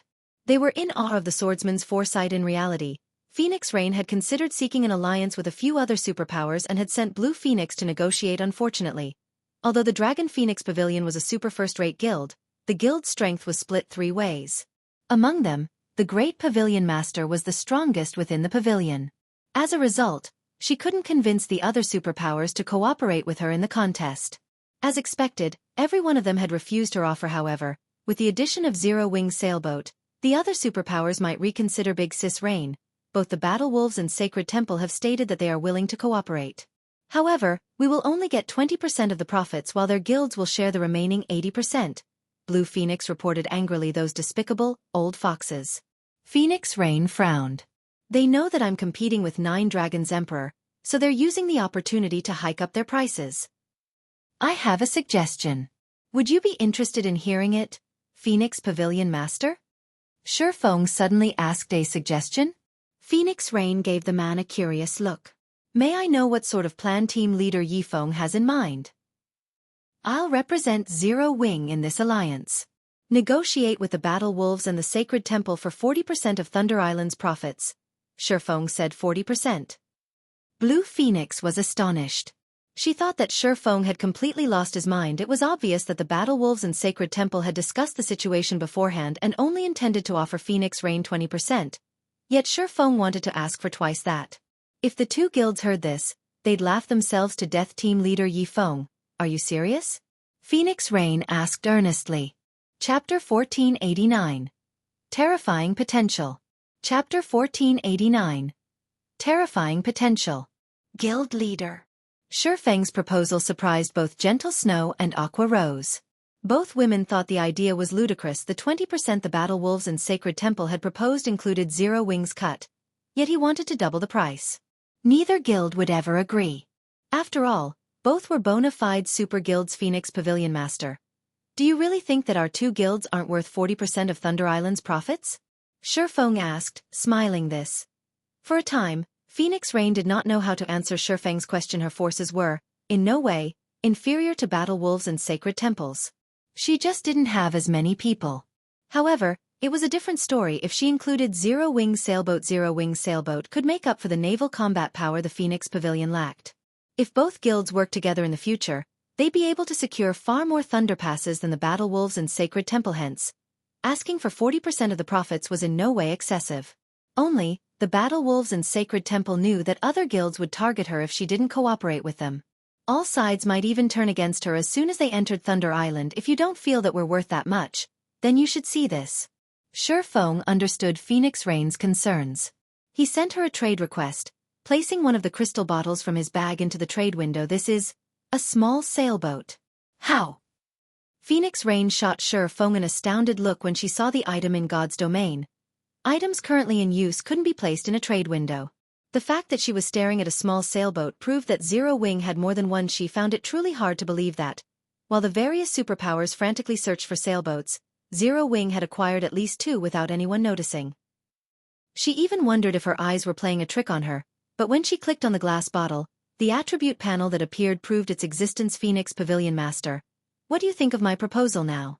Feng asked. Smiling, the small sailboat he had just revealed was none other than the ordinary small sailboat he had liberated from the Freedom Alliance's identical summer. Although it was only an ordinary small sailboat, its combat power far surpassed any speedboat. He also had the mysterious iron-ranked storm sailboat, which he had yet to repair. Unfortunately, the storm sailboat wasn't usable combat power right now. Hence, he had only decided to reveal the ordinary small sailboat. I understand. I'll notify the Battle Wolves and Sacred Temple about your proposal, Phoenix Rain said after taking a deep breath. When she looked at Feng, she felt as if the man were foreign to her. Big sis Rain. Blue Phoenix gave her friend a confused look. She could not figure out what Feng had shown Phoenix Rain to change her mind about such a huge risk so quickly. Don't try to persuade me. Just do as he says, Phoenix Rain commanded. With no other choice, Blue Phoenix transmitted the new offer to the Battle Wolves and Sacred Temple's upper echelons. She no longer dared to think of what their reply would be. Interesting. Phoenix Rain is bold enough to make such an offer despite her current predicament? Eternal Dead, the Sacred Temple's guild leader, could not help but laugh when he saw Phoenix Rain's counteroffer. On the other hand, Quiet Melody was dazed for a moment when she read the new message. Only one thought came to her mind: has Phoenix Rain lost her mind? If Phoenix Rain had the authority to mobilize all of the Dragon Phoenix Pavilion's forces and 0 wing sailboat, she might have a chance of convincing the Battle Wolves and Sacred Pavilion to agree with her conditions. Unfortunately, with her current strength, the super guilds would never agree based on Quiet Melody's knowledge. Phoenix Rain had only obtained 270 slots for the contest. That was barely on par with 9 Dragon's Emperor slots, but the Sacred Temple had 710. Ignoring the standards of the guild's experts, the severe difference in numbers put Phoenix Rain at an overwhelming disadvantage. Melody, tell Phoenix Rain that her condition lacks sincerity, and the Sacred Temple will need time to consider her offer properly, Eternal Dead said, smiling. Understood. Quiet Melody nodded. Elsewhere, the Battle Wolves' upper echelons prepared a similar answer. Big Sis Rain. Both guilds gave the same reply. They have said that they need more time to consider, Blue Phoenix helplessly reported. Obviously, the Battle Wolves and the Sacred Temple wanted to watch them make a fool of themselves and take advantage when the other superpowers targeted their forces on Thunder Island. If they went crawling to the 2 guilds, then they'd be lucky to get 20%, much less 40% of the island's profits as expected. It seems that we can only take this one step at a time. The outcome didn't surprise Phoenix Rain whatsoever. All she could do was try her best in the contest. As long as she could occupy a spot on the island, nothing could stop her in the future. While the various superpowers had negotiated alliances, the magic barrier around Thunder Island turned from blue to crimson. Furious roars echoed from the island, and despite being so far away, everyone heard them clearly. Has the contest begun? As more of the island's monsters voiced their rage, the spectating adventurer teams took out their intermediate magic mirrors and began to observe the landmass move out. In response, the various superpowers stored their ships and retrieved their thunder passes. They used the passes to leave a thunder mark on their members, each pass imparting 10 marks. Any player with a thunder mark could teleport to Thunder Island at any time shortly after. The various superpowers members disappeared almost simultaneously as they teleported to Thunder Island to contest for the ancient towers during the contest. Players were prohibited from using any tools. They could only rely on their own power to compete. In addition, all of the island's monsters had frighteningly high magic resistance and defense. Players had to occupy as many ancient towers as they could, reducing these monsters' magic resistance and defense, or raiding the encampments would be very difficult. Meanwhile, teleportation to Thunder Island wasn't completely random. Generally, players who were close to each other would teleport to the same location. As long as they gathered before teleporting to the island, they could take action as a team as soon as they arrived. It seems that we got a good location. After arriving on the island, Feng inspected the system map. Currently, their group was north of Thunder Island's outer region, very close to a monster encampment and 3 ancient towers. As long as they secured these ancient towers, they could clear out the monster encampment, following which, Phoenix Rain and Feng began to rearrange the team. They were prepared to split into 3 groups, prioritizing the ancient towers. Only after they solidified their hold would they head towards the nearest encampment. However, as Feng and the others prepared to head out, a group of nearly 300 players approached. Leading this group was none other than 9 Dragons Emperor 9. What is the meaning of this? Phoenix Rain demanded in a chilling tone as she glared at the Heavenly Dragon Pavilion Master. What else could this be? We're here to eliminate a future problem, 9 Dragons Emperor said. Sneering, we have nearly the same number of players. You know that a fight between us will only benefit our mutual enemies. Although Phoenix Rain had suspected that 9 Dragons Emperor might attempt to take action, she hadn't expected him to do so this quickly, even neglecting the contest for the ancient towers. Equal numbers, huh? 9 Dragons Emperor responded playfully. I don't think so. As soon as 9 Dragons Emperor finished speaking, she heard an anguished scream from behind her. Turning around, she discovered that the 50 Firmament members on her team had turned traitor, attacking her other team members. In seconds, over 20 players had died. By the time she reacted, Firmaments members had pulled away from her team. Lonely Heaven. Phoenix Rain bellowed, dense killing intent lacing her gaze as she glared daggers at Firmaments' smiling guild leader Phoenix Pavilion Master. If you have to blame someone, blame yourself for making the wrong decision. You actually invested so much into a no-name guild like Zero Wing. Lonely Heaven paid no attention to Phoenix Rain's killing intent. Now prepare to pay the price for your mistake. Well said. Rain, since you made a wrong decision, you should pay the corresponding price. 9 Dragons Emperor then commanded, everyone attack. Leave none of them alive. Initially, both his team and Phoenix Rain's had about the same number of players, but now that Firmament had mutinied and killed 20 of Phoenix Rain's players, she had less than 200. On the other hand, he now had 350. With nearly double the numbers, he could easily eliminate Phoenix Rain's team. Chapter 1490. Bloodhand Yama. Chapter 1490. Bloodhand Yama. As soon as 9 Dragons Emperor gave the command, his experts marched forward in formation with Martial Dragon and Blood Dragon on the front line. The melee players charged at Phoenix Rain's team. Meanwhile, the ranged players spread out to encircle her players, providing their melee teammates cover fire. The healers in the back began their incantations immediately with Firmaments members behind them. Phoenix Rain's team had nowhere to go. Everyone, concentrate your attacks on Firmaments members. We're breaking through. Avoid prolonged fights.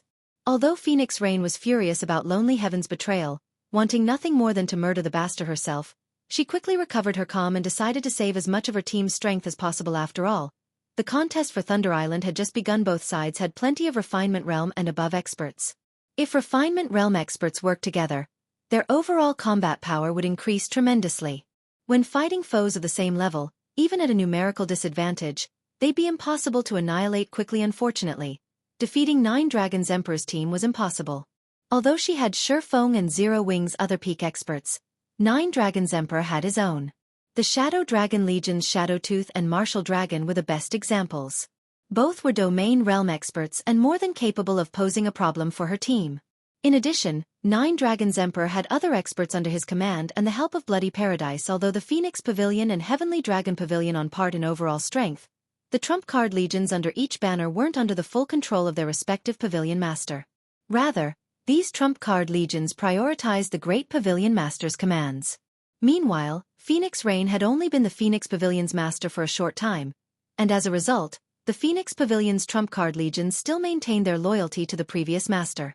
Like Shadowtooth's case, she wasn't allowed to order them around and had to resort to persuasion. This was why her power base was significantly weaker than Nine Dragons Empress now that he had persuaded Shadowtooth to fight for him, and Martial Dragon, whom Nine Dragons Emperor had nurtured, had become a domain realm expert. The gap between them had widened with fewer players on her team. She had no chance of victory.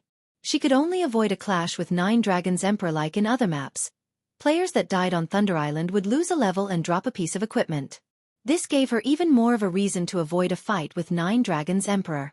If her team were weakened further, she'd have no hope of capturing the ancient towers and monster encampments you wish to break through. Nine Dragons Emperor sneered as he watched Phoenix Rain lead her team towards Firmaments group. Lonely. It's about time we give our Lady Pavilion Master a taste of despair. Hearing this, the distant lonely heaven grinned and nodded. He then turned to one of his cloaked guild members and said, "I've done my part. I'll leave the rest to you. Relax. We've accepted your payment and will complete the mission." At this time, a robust man emerged from Firmament's team. The man removed his black cloak, revealing a mass of muscle. With the black cloak gone, his horrific bloodlust was no longer contained, and even players standing over 30 yards away could sense it radiating off of him. This robust man wasn't the only one to remove his cloak. The 40-plus members Lonely Heaven had brought with him discarded the items as well, every one of them emanating a dense bloodlust.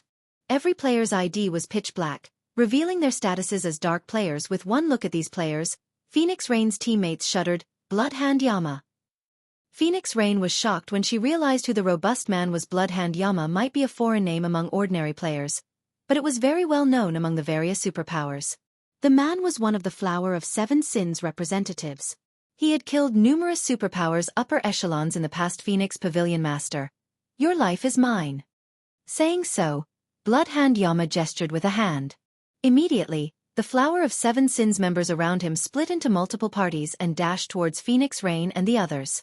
He then raised his gray, diamond shield and tightened his grip on his double-headed, one-handed axe before charging like a berserk beast. Although Bloodhand Yama's team had very few members, the majority of them were shield warriors and berserkers.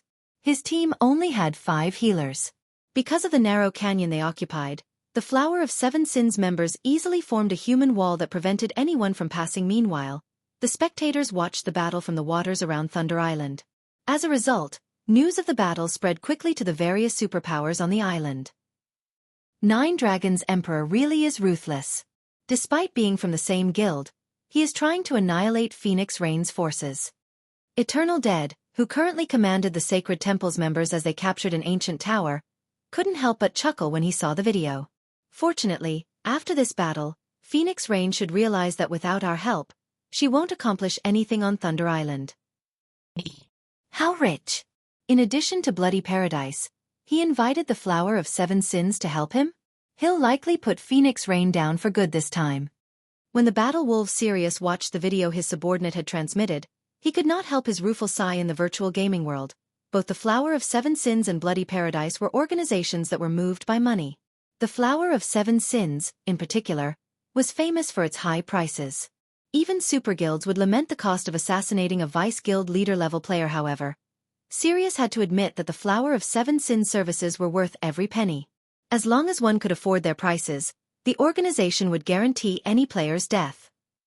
Meanwhile, back on the battlefield, the Flower of Seven Sins members slammed into Phoenix Rain's group. Bloodhand Yama easily made his way through the blockade of Phoenix Pavilion members. As if he could predict the future, he dodged or blocked every attack sent his way. When his double-headed axe descended, it always found its mark. As a result, Bloodhand Yama slaughtered the Phoenix Pavilion's refinement realm experts and slowly, but surely made his way towards Phoenix Rain. So strong. Solitary 9, who was also a shield warrior, was shocked by Bloodhand Yama's strength. The man's display was completely different from Feng's in Cold Wind City. Feng had relied on overwhelming attributes to defeat his enemies, whereas Bloodhand Yama used techniques. It seemed as if the shield warrior could block every attack and break every defense before him. However, Phoenix Rain was no ordinary player, either. Although her performance in the Sunset Forest hadn't been jaw-dropping, she was by no means weak. In fact, it seemed as if the Phoenix Pavilion Master had become an entirely different person as Solitary 9 watched her fight. Every one of her spells seemed to have a life of their own, avoiding shields and landing solid blows. Her attack method had plenty of variations. Sometimes, her spells descended from the sky, while other spells seemed to manifest from their surroundings. When some of her spells missed their mark, they seemed to make an abrupt U-turn, striking at the target's back. Due to her varied attack patterns, Phoenix Rain's targets struggled to defend themselves. The Flower of Seven Sins suffered numerous casualties at Phoenix Rain's hand. She had even killed 2 party leader-level experts. Meanwhile, Blue Phoenix seamlessly executed triple casting, using her powerful spells to disperse the attacking formation. The level of combat dumbfounded the players watching from safety. Countless players used a variety of combat techniques, which they rarely got to see.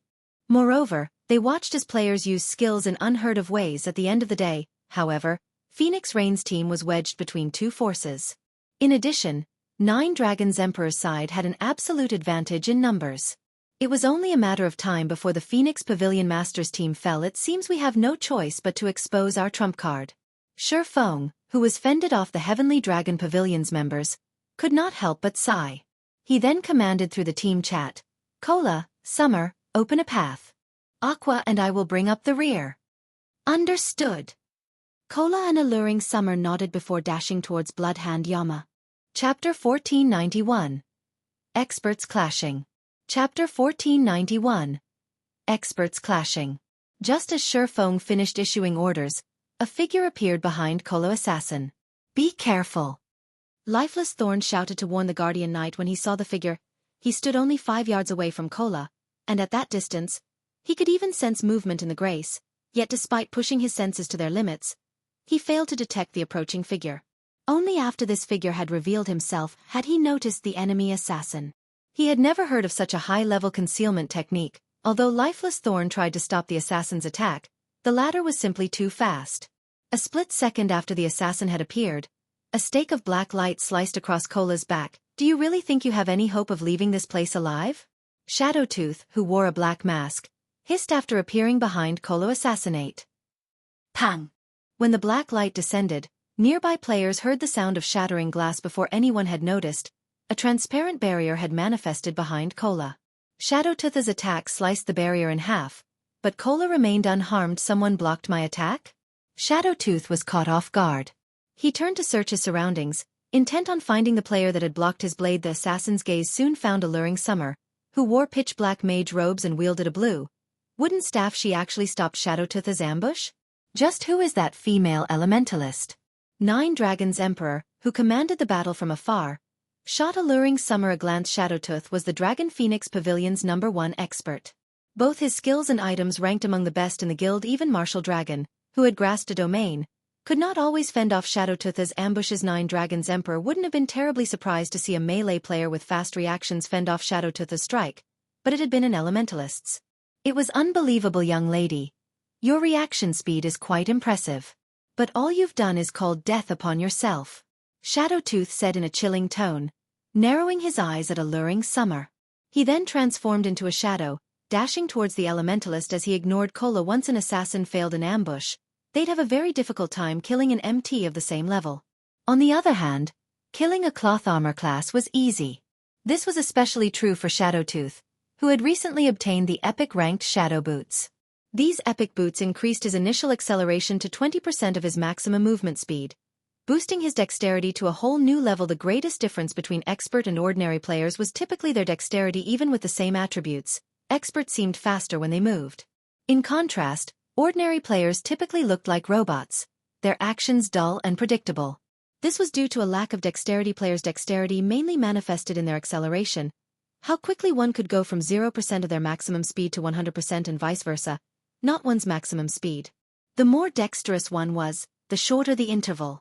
Players would then be capable of accomplishing feats that were normally impossible. If a player could begin accelerating at 20% of their maximum movement speed, the change would undoubtedly increase their dexterity by a large margin. Shadowtooth dodged one spell after another. Even when numerous melee experts blocked his path, he easily maneuvered his way through the gaps without getting caught. Lifeless Thorn even executed a perfect split spear, but the combat technique was utterly useless against the assassin. Not only had Lifeless Thorn failed to hit Shadowtooth, But he had even been struck by the man's counterattack despite Shadowtooth countering with an ordinary attack, the impact threw Lifeless Thorn over a dozen yards away, his HP instantly falling by 1/6 of its maximum. How was that guy so fast? The outcome stunned Cleansing Whistle and the other Asura members. They never thought that Lifeless Thorn could be repelled so easily. Fortunately, all of the players on Thunder Island were prohibited from using Berserk skills. The consequences would have been unimaginable if Lifeless Thorn had been struck by an empowered Shadowtooth. After removing the Berserker from his path, Shadowtooth quickly reached Alluring Summer, slashing Magic Breaker at the Elementalist's throat die. Shadowtooth activated the Tier 1 skill, Dark Blade, without hesitation. Not only was this skill impossible to block, but it also ignored the target's defense. Most importantly, the skill would silence the target for 5 seconds when struck. Even an ordinary expert could easily defeat a magical class player who couldn't cast spells for 5 seconds, however. Just before the assassin's blade bit into Alluring Summer, several arcs of golden electricity wrapped around him and sealed his movements with accurate judgment. Shadowtooth was slightly surprised to see the arcs binding him restriction-type control skills and spells weren't usually instantaneous. As a result, players had to predict a moving target's progress and react accordingly. Although Shadowtooth had expected Alluring Summer to attempt to stop him with a control skill as he approached, he had not expected the woman to use herself as bait. Taking advantage of the instant he paused to attack, however, Shadowtooth had reacted quickly as well. When he realized that he couldn't move, he used a control removal skill to break free. He then swung Magic Breaker at the Elementalist once more, however. Alluring Summer had prepared for this, taking half a step back. Since she had stopped Shadowtooth a second beforehand, he had lost his momentum. As a result, Magic Breaker's speed had decreased significantly, giving Alluring Summer enough time to retreat and barely avoid the short sword amazing. When Lifeless Thorn, who stood in the distance, saw this, he was astounded by Alluring Summer's control over the battlefield. Alluring Summer waved her staff after dodging Shadowtooth's attack. Suddenly, numerous blue, basketball-sized lightning balls appeared around the Elementalist. A moment later, all 30+ lightning balls bombarded Shadowtooth from multiple different directions. The assassin had no choice but to retreat temporarily, but as if the lightning balls had locked onto him, they moved towards his blind spots. In the end, even a domain realm expert like Shadowtooth was forced to activate Wind Steps, utilizing the moment of invulnerability to retreat. Why does Zero Wing have so many experts? Nine Dragons Emperor was stunned. He had never expected Zero Wing to have more people capable of forcing Shadowtooth back elsewhere. Cola arrived to help Phoenix Rain, charging at the approaching Bloodhand Yama. Despite this, the man showed no signs of avoiding the Guardian Knight. Instead, he raised his shield and increased his speed. One was a shield warrior, while the other was a Guardian Knight. Both players had high HP and defense. Neither of them was afraid of a head-on collision boom. When the two shields collided, a powerful shockwave shook their surroundings, causing nearby players to shudder involuntarily. Bloodhand Yama, who had been unstoppable thus far, had taken a step back. In contrast, Cola actually remained steady. The difference between their strengths was obvious at a glance. Is this for real? Someone actually stopped Bloodhand Yama. The various superpowers watching the fight with their magic mirrors were shocked by Cola's strength. None could believe that someone had stopped the famous Bloodhand Yama. Bloodhand Yama was famous for his violence in the virtual gaming world. He had always been a shield warrior and pursued brute strength. Unlike ordinary MTs, Bloodhand Yama focused on strength when allocating his free attribute points and selecting weapons and equipment. Moreover, in addition to his shield and double-headed axe, his chest piece, helmet, and gloves were epic rank. The man didn't bother to hide his gear's glow effects. Despite such excellent gear, he had lost a battle of strength. It was simply inconceivable. Chapter 1492. Dragon Slayer's Power. Chapter 1492. Dragon Slayer's Power. After getting repulsed by Cola, Bloodhand Yama did not evince even the slightest bit of anger or frustration. On the contrary, he licked his lips and revealed an excited expression. Immediately after, he raised his shield and charged at Cola again. This time, however, he did not go for a frontal assault. Instead, just when Bloodhand Yama was about to clash with Cola, he suddenly changed his footwork, generating an afterimage in his original location as he circled around and avoided Cola's charge, leaving the Guardian Knight to hit only air.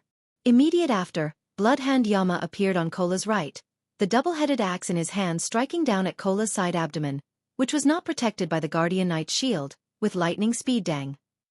Following which, a crisp clang resounded in the surroundings. Dazzling sparks flew as well at the critical moment. Kola had managed to shift his body sufficiently to allow his one-handed sword to block Bloodhand Yama's attack. Meanwhile, as a result of this clash, Bloodhand Yama staggered back a step. Bloodhand Yama's doppelganger slash actually got blocked? Phoenix Rain, who had initially been preparing to help Kola, could not help but be surprised by this scene. Just how much strength is Zero Wing hiding? She originally thought she had a very clear understanding of Kola's strength. Meanwhile, as far as she knew, Kola was definitely not strong enough to go up against Bloodhand Yama, even though he was the lead MT of Zero Wing's main force and possessed quite respectable basic attributes. However, with the facts placed before her, she had no choice but to admit that her understanding was inadequate. In reality, Phoenix Rain wasn't the only person surprised by this outcome. The Flower of Seven Sins members and 9 Dragons Emperor were similarly shocked. Right now, 2 of their most powerful members were actually stopped. Moreover, Bloodhand Yama's distraction gave Phoenix Rain and the others an opportunity to focus on dealing with the other members of the Flower of Seven Sins. Only Feng found this outcome to be natural after all. Kola and Alluring Summer had both obtained the Dragon Slayer legacy.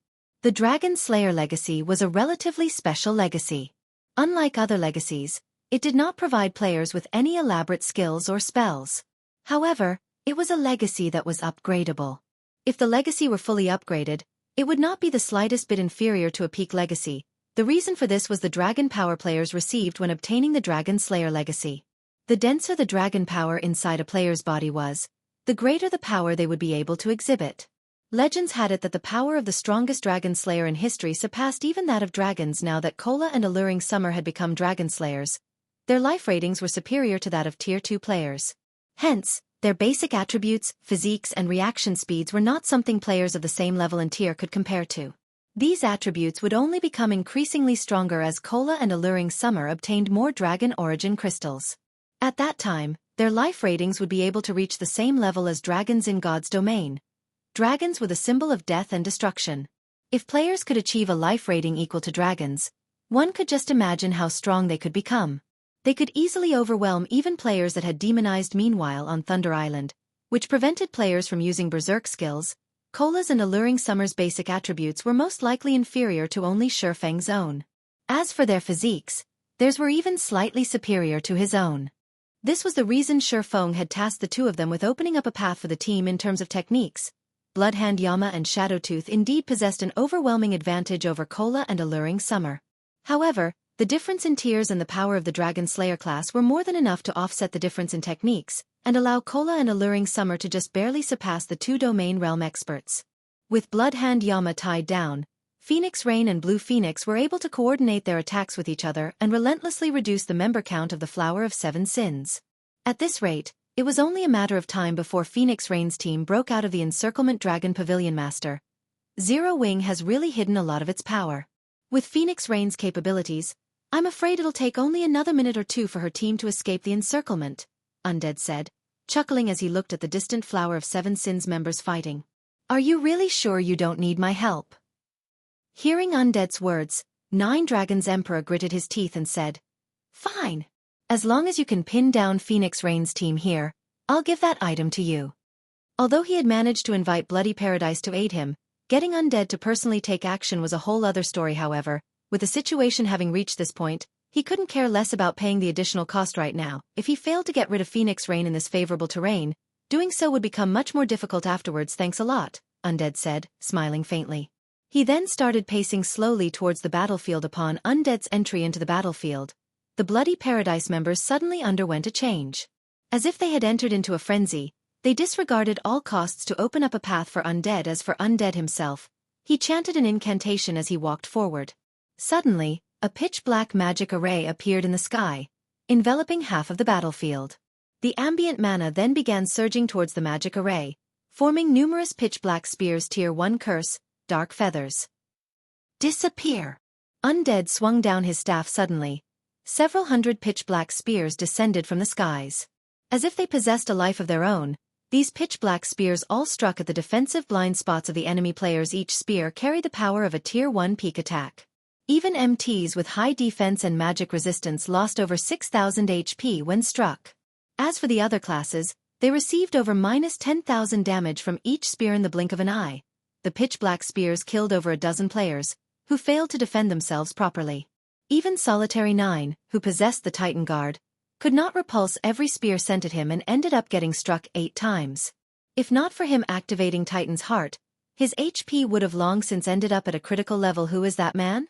Cleansing Whistle's expression darkened considerably when she stared at Undead. She felt that Undead was simply too terrifying. After all, the man had actually managed to control hundreds of pitch-black spears simultaneously, making the spears move as if they were alive. Fortunately, she stood quite a distance from Undead and got struck by only 3 spears. Had she been any closer to the Elementalist, she might have lost her life already. So this is the 11th ranking expert on the God's Domain experts list? Gentle Snow's expression turned grim as she looked at Undead moving slowly in her direction. With her basic attributes and combat standards, she would be able to handle a dozen or so of those pitch-black spears simultaneously at most. If she had to go up against more than 100 of those spears, however, she would most likely have to activate the 7 Luminaries Battle Armor's active skill, Sky God's Glory, in order to survive. Not to mention, Undead had only used 1 spell thus far, yet he had already wreaked so much devastation. If they allowed the Elementalist to continue casting spells freely, the consequences would definitely be unimaginable. Phoenix Rain, who is currently fending off the Flower of 7 Sins members, also wore a grim expression when she saw Undead entering the battlefield. Undead was nicknamed the Devil's Hand. The man was capable of exhibiting any spell or skill to its fullest potential. Moreover, his ability to control the situation of a battlefield was peerless. He was most suited to group battles. Individually, he was also much stronger than old monsters like Bloodhand, Yama, and Shadowtooth. It was precisely because of Undead that even Ku Rong, the great pavilion master of the Dragon Phoenix Pavilion, feared Bloody Paradise greatly. Rain, stop your futile resistance and just obediently accept your fate. 9 Dragons Emperor said mockingly when he saw the tides of the battle turning in his favor. He was fully aware of just how powerful Undead was. Even Martial Dragon, who had grasped a domain, could survive against Undead for only a short time. Moreover, both sides were currently intermingled, making it impossible for anyone to use large-scale destruction spells without resulting in friendly fire. In such a situation, Undead, an elementalist capable of freely controlling his spells, was practically a godlike existence. Guild leader, should I head over there? Aqua Rose suggested. At the moment, she was going up against more than 3 Refinement Realm experts simultaneously. However, seeing Undead and Bloody Paradise's members getting out of control, she decided it was more important to deal with them first. No need. Your spells have too much AoE. They're not suitable for this narrow and chaotic battlefield. I'll deal with him, Feng said, shaking his head before dashing towards Undead. Chapter 1493. 1-on-2. Chapter 1493. 1-on-2. On the chaotic battlefield, although Bloody Paradise's members numbered only around 60, the presence of Undead elevated the overall strength of the team by a significant margin. The reason for this was Undead's ability to aid his allies during their time of need. At the same time, he was also capable of creating gaps for these allies to strike at their opponents. He was like the overlord of the battlefield. And even Feng could not help but feel admiration for Undead's capabilities. Undead could not only achieve absolute control over the battlefield with his spells, but also freely manipulate his enemies on the battlefield. It was precisely because of this talent of his that the secret pavilion had nicknamed him the Devil's Hand. When Feng entered within 60 yards of Undead, over 20 fireballs and ice spears suddenly flew at him. To Feng, however, attacks of this degree did not even warrant him blocking them. Making a slight change to his footwork, he easily maneuvered his way out of the attack trajectory of these spells. While he was swiftly making his way towards Undead, 3 sword lights suddenly cut at him. Not only were these 3 slashes angled so that they sealed off Feng's path of advancement, but they also prevented him from evading them, leaving him with no choice but to receive them with his sword sting. Dang! Dang! Feng promptly blocked the 3 slashes before they could even get within 5 yards of him. Immediately after, the shadow of a figure descended from the sky. At the same time, a towering pillar of flames also descended directly towards Feng. Flame slash. However, Feng, who was capable of pushing his 5 senses to their very limits, had long since noticed this attack. Twisting his body, he executed an upward chop, sending 3 black arcs of light to counter the descending flame slash boom. When the intense flames collided with the 3 converging slashes of Feng's chop, a powerful shockwave spread to the surroundings. As the shockwave spread, it also repulsed the descending figure, which landed roughly 6 yards away from Feng. Is there a need for the almighty commander of the War Dragon Legion to make such petty little moves? Feng glanced at the figure before him. This figure belonged to none other than Martial Dragon, the commander of the War Dragon Legion. He was also Nine Dragons' Emperor's most trusted aide at this moment. Martial Dragon wielded a silver greatsword engraved with crimson runes and wore silvery gray battle armor. He had also reached level 49 already, and was not one bit inferior when compared to Phoenix Rain. Moreover, if one paid close attention to Martial Dragon's body, they would notice that the number of epic equipment he possessed was not one bit inferior to Bloodhand Yama's. Notably, the great sword Martial Dragon wielded, which was named Silver Snow, was the 17th ranking sword among God's Domain's 36 famed swords. At the same time, it was also Martial Dragon's trademark in Feng's previous life. Despite Silver Snow being ranked only slightly higher than Killing Ray, due to it being a two-handed sword, it possessed significantly more power than Killing Ray, as expected of Zero Wings Honorary Elder. You've managed to block my attack even under such circumstances. Martial Dragon was not the slightest bit agitated by Feng's mocking words. On the contrary, he laughed and said, "However, with me here, nobody will be able to approach undead." If anybody else spoke these words, they would definitely be laughed at for their foolishness. However, when Martial Dragon said them, nobody on the battlefield felt anything wrong with them, since Martial Dragon was a domain realm expert of the Dragon Phoenix Pavilion. No player or power dared to look down on him. "Then, you'll have to be able to stop me first." Saying so, Feng executed void steps and disappeared from everyone's vision. Undead's presence was like a berserk potion. If he did not stop the man now, the damage that Undead and Bloody Paradise's members could cause would be no laughing matter. Originally, Feng had thought to use a silencing skill. However, the uniqueness of the battlefield on Thunder Island did not just prevent players from using berserk skills. Silencing skills were similarly ineffective on Thunder Island. Hence, he had no choice but to personally take action now. "Don't even think of getting past me so easily." At the same time as Feng disappeared, Martial Dragon's greatsword seemingly extended itself as a silver beam of light shot out from the weapon and landed at a location roughly 10 yards away from Martial Dragon. When the beam struck, it left behind a deep gash on the ground. Meanwhile, Feng had also suddenly appeared before this gash. Sure enough, Void Steps is utterly useless against domain realm experts. Sending a glance at Martial Dragon, who remained standing in his original position, Feng decided to give up on dealing with undead. First domain realm experts were capable of not only pushing their 5 senses to their very limits but also observing their surroundings from a third person's perspective. Void Steps was footwork specifically meant to trick the opponent's sense of sight only. Hence, fooling Martial Dragon with Void Steps was simply impossible.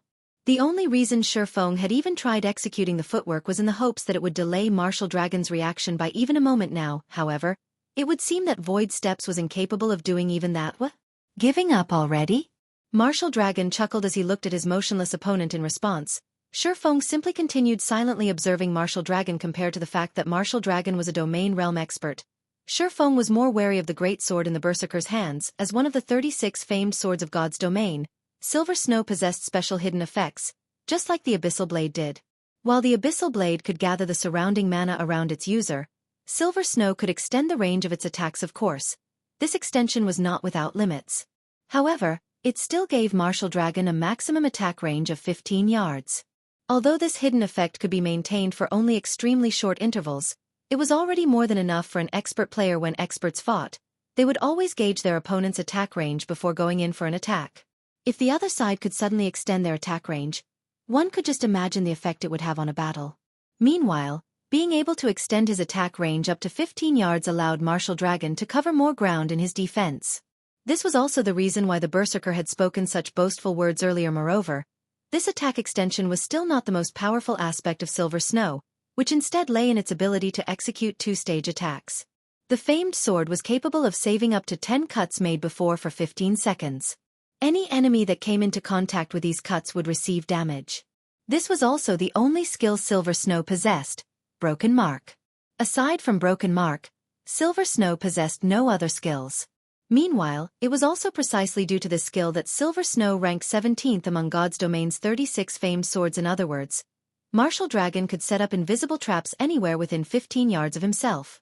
Hence, not only did Feng need to be careful of Martial Dragon's attacks while fighting, but he also needed to avoid stepping anywhere the Berserker had cut before. "Since you're not coming, I'll head over to you instead."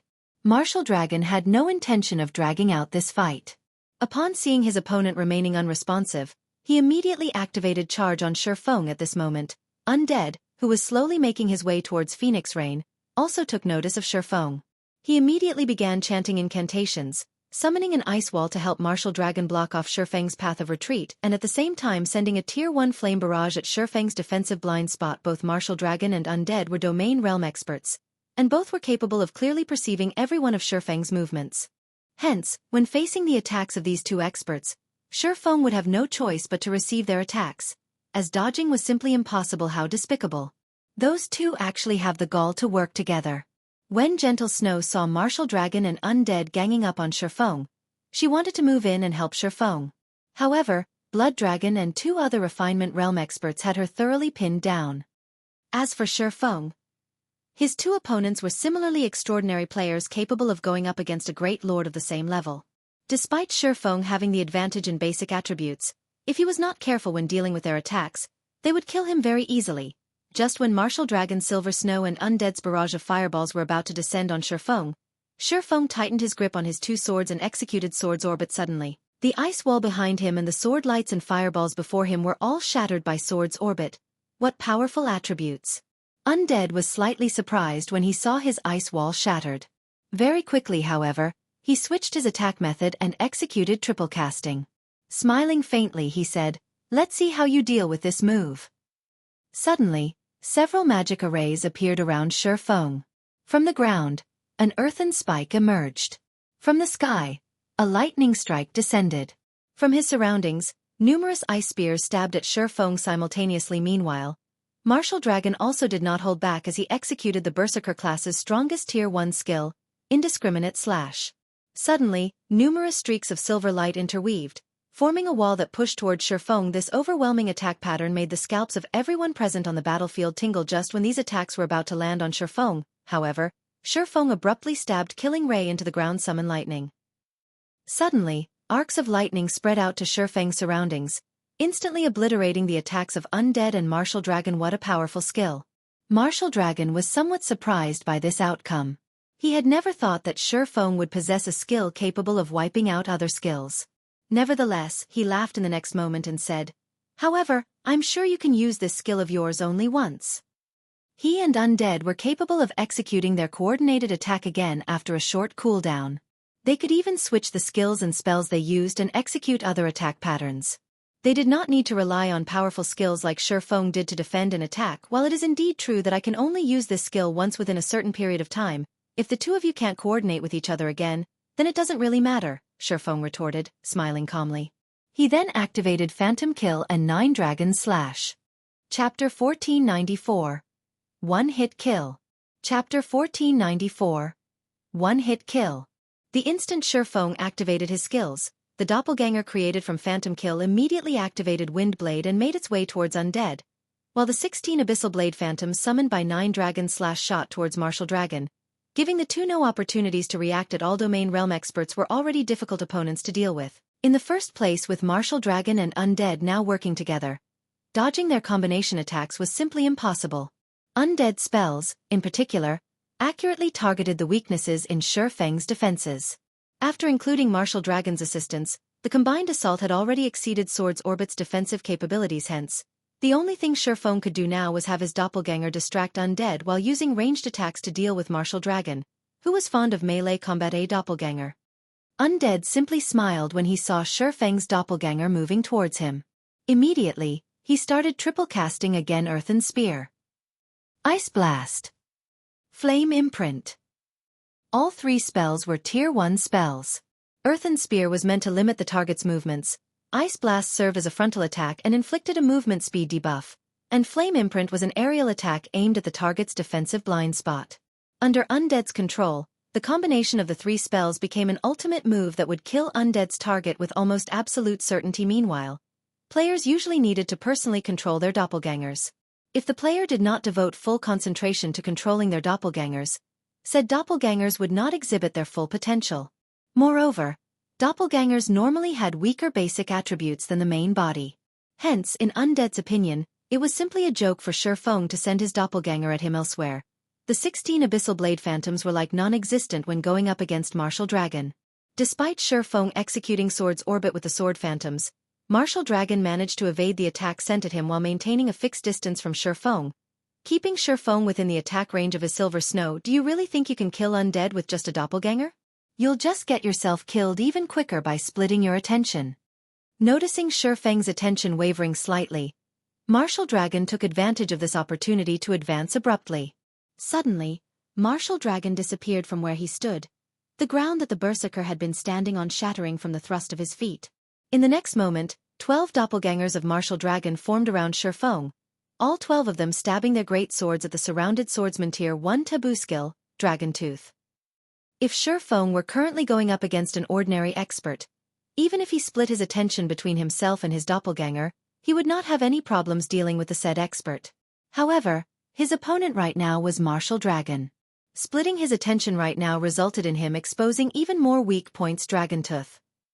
Feng was surprised. He never thought that Martial Dragon had actually learned the Berserker class's Dragon Tooth skill. Dragon Tooth was the fastest tier 1 skill for Berserkers. Moreover, every attack dealt by the skill carried double the strength of the user. If this skill struck Feng, the consequences would be unimaginable. Martial Dragon shouted if Feng had been going all out, with his superior attributes, he could easily dodge the majority of Martial Dragon's attacks. However, doing so was much more difficult now that he was splitting his attention between himself and his doppelganger. Just when the 12 attacks were about to land on him, Feng instinctively activated Defensive Blade. In the next moment, the 12 streaks of silver light rapidly approaching Feng stopped abruptly an inch away from his body. However, Martial Dragon had long since anticipated this move. He promptly leaped high up into the air before slamming his great sword downwards, his entire person seemingly having transformed into a meteor as he plunged towards Feng tier 1 taboo skill, Falling Star. This move was the sole tier 1 AoE skill available to Berserkers. Although the skill had a modest radius of only 10 yards, any enemy within that 10-yard radius would be dealt a devastating blow. Moreover, all players struck would have their movement speed reduced by 80% and reaction speed by 50% after Falling Star descended. The ground Feng stood on immediately cratered. The surrounding players shuddered involuntarily as they looked at the fiery and smoky pit so strong. Lifeless Thorn, who was fighting a short distance away, was indescribably shocked when he saw the scene. Martial Dragon had completed his two-pronged attack so quickly and smoothly that it looked as if it was just one big attack to Lifeless Thorn. There was no lag in between the two attacks whatsoever. Rain, now that Zero Wings Feng has been killed, I want to see just how long you will continue struggling. 9 Dragons Emperor sneered when he saw Feng disappearing completely in Phoenix Rain's team. Feng was undoubtedly the strongest player. He was also one of the few players capable of going up against Martial Dragon. Now that Feng had already been killed, Phoenix Rain's team would have a hard time stopping Martial Dragon. However, as soon as 9 Dragons Emperor was done speaking, Feng's doppelganger, whose HP had previously fallen to a critical level from Undead's relentless attacks, suddenly recovered back to full HP. How is this possible? Did he switch places with his doppelganger? Undead was slightly confused when he saw Feng's doppelganger recovering back to full HP. However, he very quickly realized what had happened. He immediately swung his staff and summoned an ice wall to block Feng, then smiled and said, "Although you managed to find your way over, you are simply throwing your life away. Without your life-saving skill, how are you going to block this move of mine?" As Undead said so, a pitch-black magic array formed beneath Feng's feet. Pitch-black barriers then emerged from it. In the next moment, these barriers began twisting and constricting the space. Feng was in. This move was not a spell Undead had learned. Rather, it was an additional skill, Dark Illumination, of Hell King's Eye. The staff he wielded when activated, the skill would freeze the space around the targeted area, preventing players caught within its range from moving. Afterwards, the frozen space would be obliterated. Although the skill's AoE was not particularly large, it was much stronger than ordinary large-scale destruction spells turned to dust. Undead tapped the butt of his staff on the ground. Boom. Suddenly, the space Feng was in shattered like a mirror. Why bother?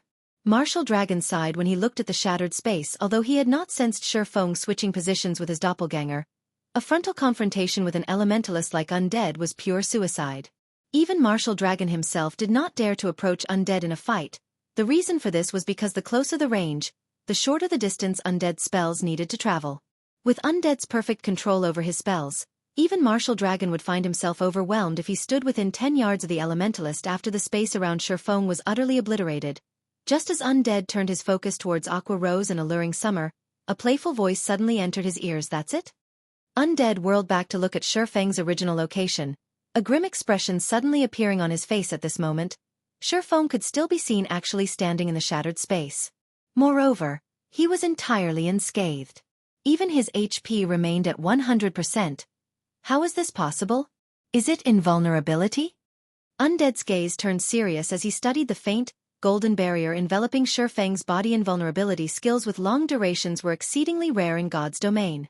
Even the various superguilds had only a few people with such skills. He had never thought that Feng would actually have one. That's right, Feng said, laughing. He then moved straight towards Undead. Although Undead tried to cast a spell to stop Feng, the latter had already disappeared from where he stood. Then, Feng popped up right in front of Undead Tier 2 taboo skill. Instant Strike. Although Undead reacted rapidly and had immediately used Blink to distance himself from Feng, the moment before he disappeared, a blue flash cut across his body. In the next moment, Undead's body appeared at a location 15 yards away. At this time, however, a flower of blood had already bloomed on Undead's chest. As for Undead himself, he was like a puppet that had its strings cut, his body collapsing powerlessly to the ground so fast. Commander! How is this possible? The members of Bloody Paradise were stupefied when they saw Undead's HP bottoming out. Chapter 1495. 12 Firmaments. Chapter 1495. 12 Firmaments. Without Instant Strike, Feng would definitely have a hard time killing Domain Realm experts. This was especially true on a chaotic battlefield where he couldn't use any of his berserk skills. With the support of expert healers, his enemy could easily retreat and recover if he didn't finish the enemy off quickly enough. In the end, they would fight an endless battle of attrition. This wasn't the outcome Feng wanted. His team lost members with each passing second. In a drawn-out battle, he would lose. Meanwhile, Instant Strike had a limited range and a very long cooldown. With how far apart Martial Dragon and Undead stood from each other, Feng could only use the skill to finish one of them off. Between the two Domain Realm experts, Feng had decided to deal with Undead, who posed the greatest threat to his team. In fact, he had sent his doppelganger to harass Undead precisely to set up an opportunity to use Instant Strike against the Elementalist. However, Undead was quite intelligent.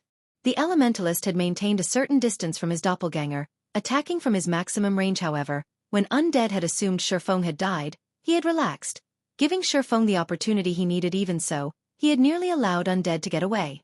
Fortunately, he had triggered Killing Ray's lightning effect, increasing his initial attack speed to 50% of the maximum. When Undead collapsed, Bloody Paradise's members were dumbfounded. Undead was the adventurer team's pillar of strength. Now that this pillar had fallen, the remaining members had lost their will to fight. All that was left was horror. They were especially afraid of that swordsman's frightening strike. Before they had realized what was happening, their commander had lost his life. Although Undead was only an elementalist, he had more than 30,000 HP yet. Feng had devoured every hit point in one hit.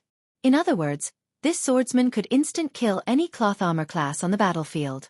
He could even take out MTs with high HP and defense in 2 or 3 hits. How is he so fast? Nine Dragons Emperor, who watched proudly from a distance, wore a grim expression as he watched Feng. Most of the experts on the battlefield might not have understood what had just happened, but he had caught a glimpse. The instant Feng had appeared before Undead, the latter had activated Blink to escape. Yet not even the skill's instantaneous activation could take full effect before Feng completed his slash. This godlike attack speed was simply unheard of if he allowed Feng to get close to him. Nine Dragons Emperor felt a chill crawl down his spine. This is the commander's true strength? How strong is he? Not even such a powerful elementalist could escape the commander after activating Blink. Solitary 9 and the other Asura members were shocked when they saw Feng's enemies afraid, keeping their distance from the swordsman. Asura's members dreamed of achieving such a feat. However, while everyone watched Feng in shock, Nine Dragons Emperor finally made his move. A dark gray longbow, engraved with magical patterns, appeared in his left hand. The mana around Nine Dragons Emperor surged towards the weapon at the same time. Nine Dragons Emperor retrieved an arrow covered in magical, crimson patterns from his bag. The magic patterns on the longbow and arrow seemed similar. It was obvious that they were a part of a set Pavilion Master. Martial Dragon was surprised as he watched his Pavilion Master pull out the weapon and ammo. The longbow in Nine Dragons Emperor's hand was called Star Shatterer, a very special magic weapon. When used with its paired arrow, the longbow would gain the additional skill, 12 Firmaments. When activated, the skill would launch 12 attacks simultaneously, each of which had enough power to wound a Grand Lord of the same level.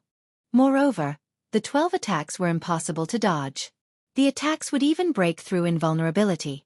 It was an ultimate move that could only be used once every 10 hours. Not even the great Pavilion Master knew about Nine Dragons Emperor's Star Shatterer. He had initially planned to save this trump card for Thunder Island's powerful guardian bosses. Martial Dragon had never expected the Heavenly Dragon Pavilion Master to use the longbow against Feng Dai. Nine Dragons Emperor pulled back Star Shatterer's bowstring, stretching the weapon into a full circle. He aimed for Feng, who stood nearly 100 yards away. Before activating 12 Firmaments, the Ranger class already had the longest attack range of all of the various ranged classes. However, even after reaching Tier 1, Rangers only had a maximum attack range of 52 yards, yet 12 Firmaments could double that range, locking onto targets up to 104 yards away. Xiao. Suddenly, the Crimson Arrow Nine Dragons Emperor had knocked split into 12 streaks of dark blue light that flew towards Feng. As these arrows moved, they tore through space as if tearing through paper, leaving one spatial rip after another in their wake. After killing undead, Feng had planned to take advantage of the shock to take down a few more enemies around him. But when he caught sight of Nine Dragons Emperor's longbow from the corner of his eye, a chill crawled down his spine. Star Shatterer had been incredibly famous in his previous life. The longbow ranked 28th on the magic weapon ranking list in God's domain. In the hands of a Tier 2 player, the weapon would even injure a mythic monster of the same level only. Feng hadn't realized that Nine Dragons Emperor had obtained Star Shatterer so early in the game. Upon seeing the 12 arrows flying from Nine Dragons Emperor's longbow, Feng instinctively activated Void Shield, a protective barrier capable of absorbing damage equal to 10 times his maximum HP. He then executed Sword's Orbit to deflect the incoming arrows. Once the attack had locked on, 12 Firmaments would follow him wherever he went. He had no choice but to take the attack's head. Unfortunately, Instant Strike was still in effect. Immediately, a galaxy of stars formed around him, clashing with the 12 streaks of dark blue light. Boom, boom, boom. Each attack pushed Feng several yards back. By the time he blocked the 12th attack, he was 60 yards from where he had started, and his Void Shield had shattered. Feng's HP fell like there was no tomorrow. 90%, 70%, 50%. When he eventually stopped sliding backward, his HP bar stabilized. Not dead. How is that possible? Nine Dragons Emperor flashed Feng an incredulous look. He simply could not believe that his attack, which could even wound a Grand Lord, had failed to kill Feng. Moreover, although Feng looked fairly miserable, even sporting a cut on his cheek from the pressure of the attack, he still had over 20% of his HP. The 12 Firmaments is really no joke. Feng smiled bitterly as he glanced down at his numb hands. If not for his strength, which even exceeded a great lord's of the same level, Void Shield, and sufficient reaction speed, that attack would have taken his life. Everyone pay attention. Miracle's forces are heading this way. If we can hold out for a little while longer, victory will be ours. Nine Dragons Emperor declared. Anyone who kills Phoenix Rain will receive a piece of level 50 dark gold equipment. I'll also reward anybody who kills Feng 1000 magic crystals and a piece of level 50 dark gold equipment. Nine Dragons Emperor hadn't thought that he'd encounter anyone who could threaten his life, but after watching Feng take undeads, he no longer felt safe. If he did not get rid of Feng now, and the man's skills finished their cooldowns, the consequences would be unimaginable. He had to prioritize the swordsman's death, forcing him to lose a level and a piece of equipment. If an expert of Feng's caliber lost a piece of equipment that he was particularly compatible with, his combat power would plummet. Only then would Nine Dragons Emperor's mind be at peace. Of course, killing Feng multiple times would be the best outcome. Level 50 dark gold equipment. All hail the Pavilion Master. Hearing Nine Dragons Emperor's announcement, many of the players on his team turned towards Feng, eager to earn the rewards. When Phoenix Rain's team members heard the declaration, they were confused. They weren't surprised by the bounty on Phoenix Rain's head, but he had also placed an even higher bounty on Feng's. The Phoenix Pavilion members didn't understand why Nine Dragons Emperor would prioritize the swordsman's death over Phoenix Rain's. However, what truly made Phoenix Rain's team members despair was the news that Miracle's members had almost reached the battlefield, coming to assist their enemies already colluded with Miracle. Feng felt pressed for time as he watched his enemies' morale recover. He shifted his gaze towards Bloodhand Yama and the other Flower of Seven Sins members. It seems that I can't afford to hold back any longer. As Feng made his way towards Bloodhand Yama, he activated Divine Steps to nullify the incoming attacks from the enemy experts around him. Both of his hands were still numb, and the best he could do was maintain his grip on his weapons, much less deflect an attack. A moment later, Feng reached Phoenix Rain's section of the battlefield. He stabbed the abyssal blade into the ground and activated the evolved abyssal curse. Chapter 1496. One move, one kill. Chapter 1496. One move, one kill. As abyssal curse activated, a large pitch-black magic array appeared beneath the Flower of Seven Sins members. Black fog rose from the array, tangling around the expert players and restricting their movements.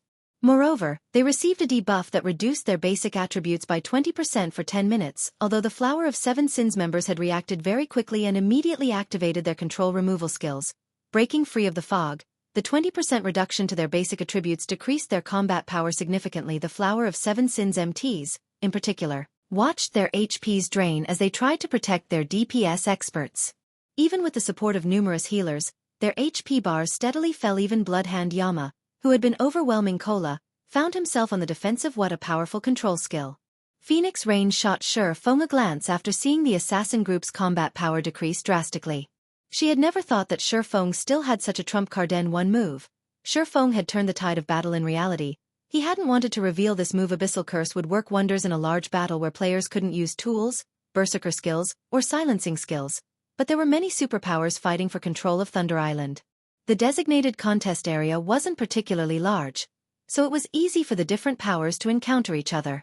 Meanwhile, Abyssal Curse had a 20-minute cooldown.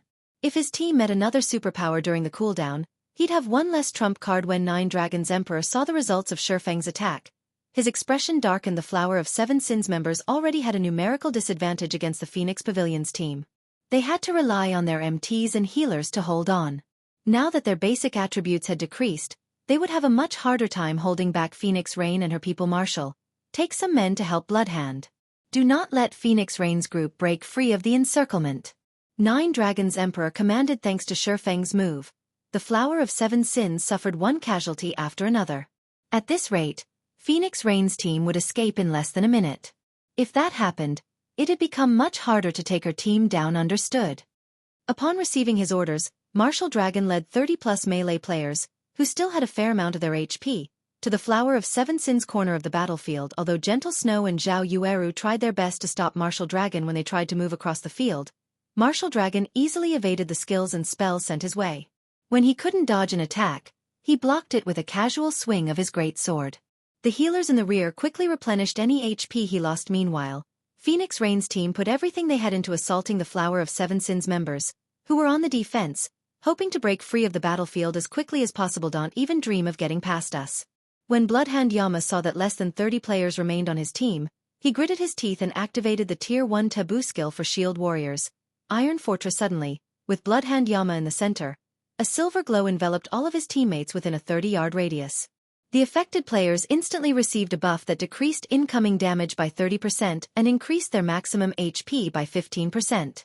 As for Bloodhand Yama, he received a buff that decreased incoming damage by 40% while increasing his maximum HP by 20%.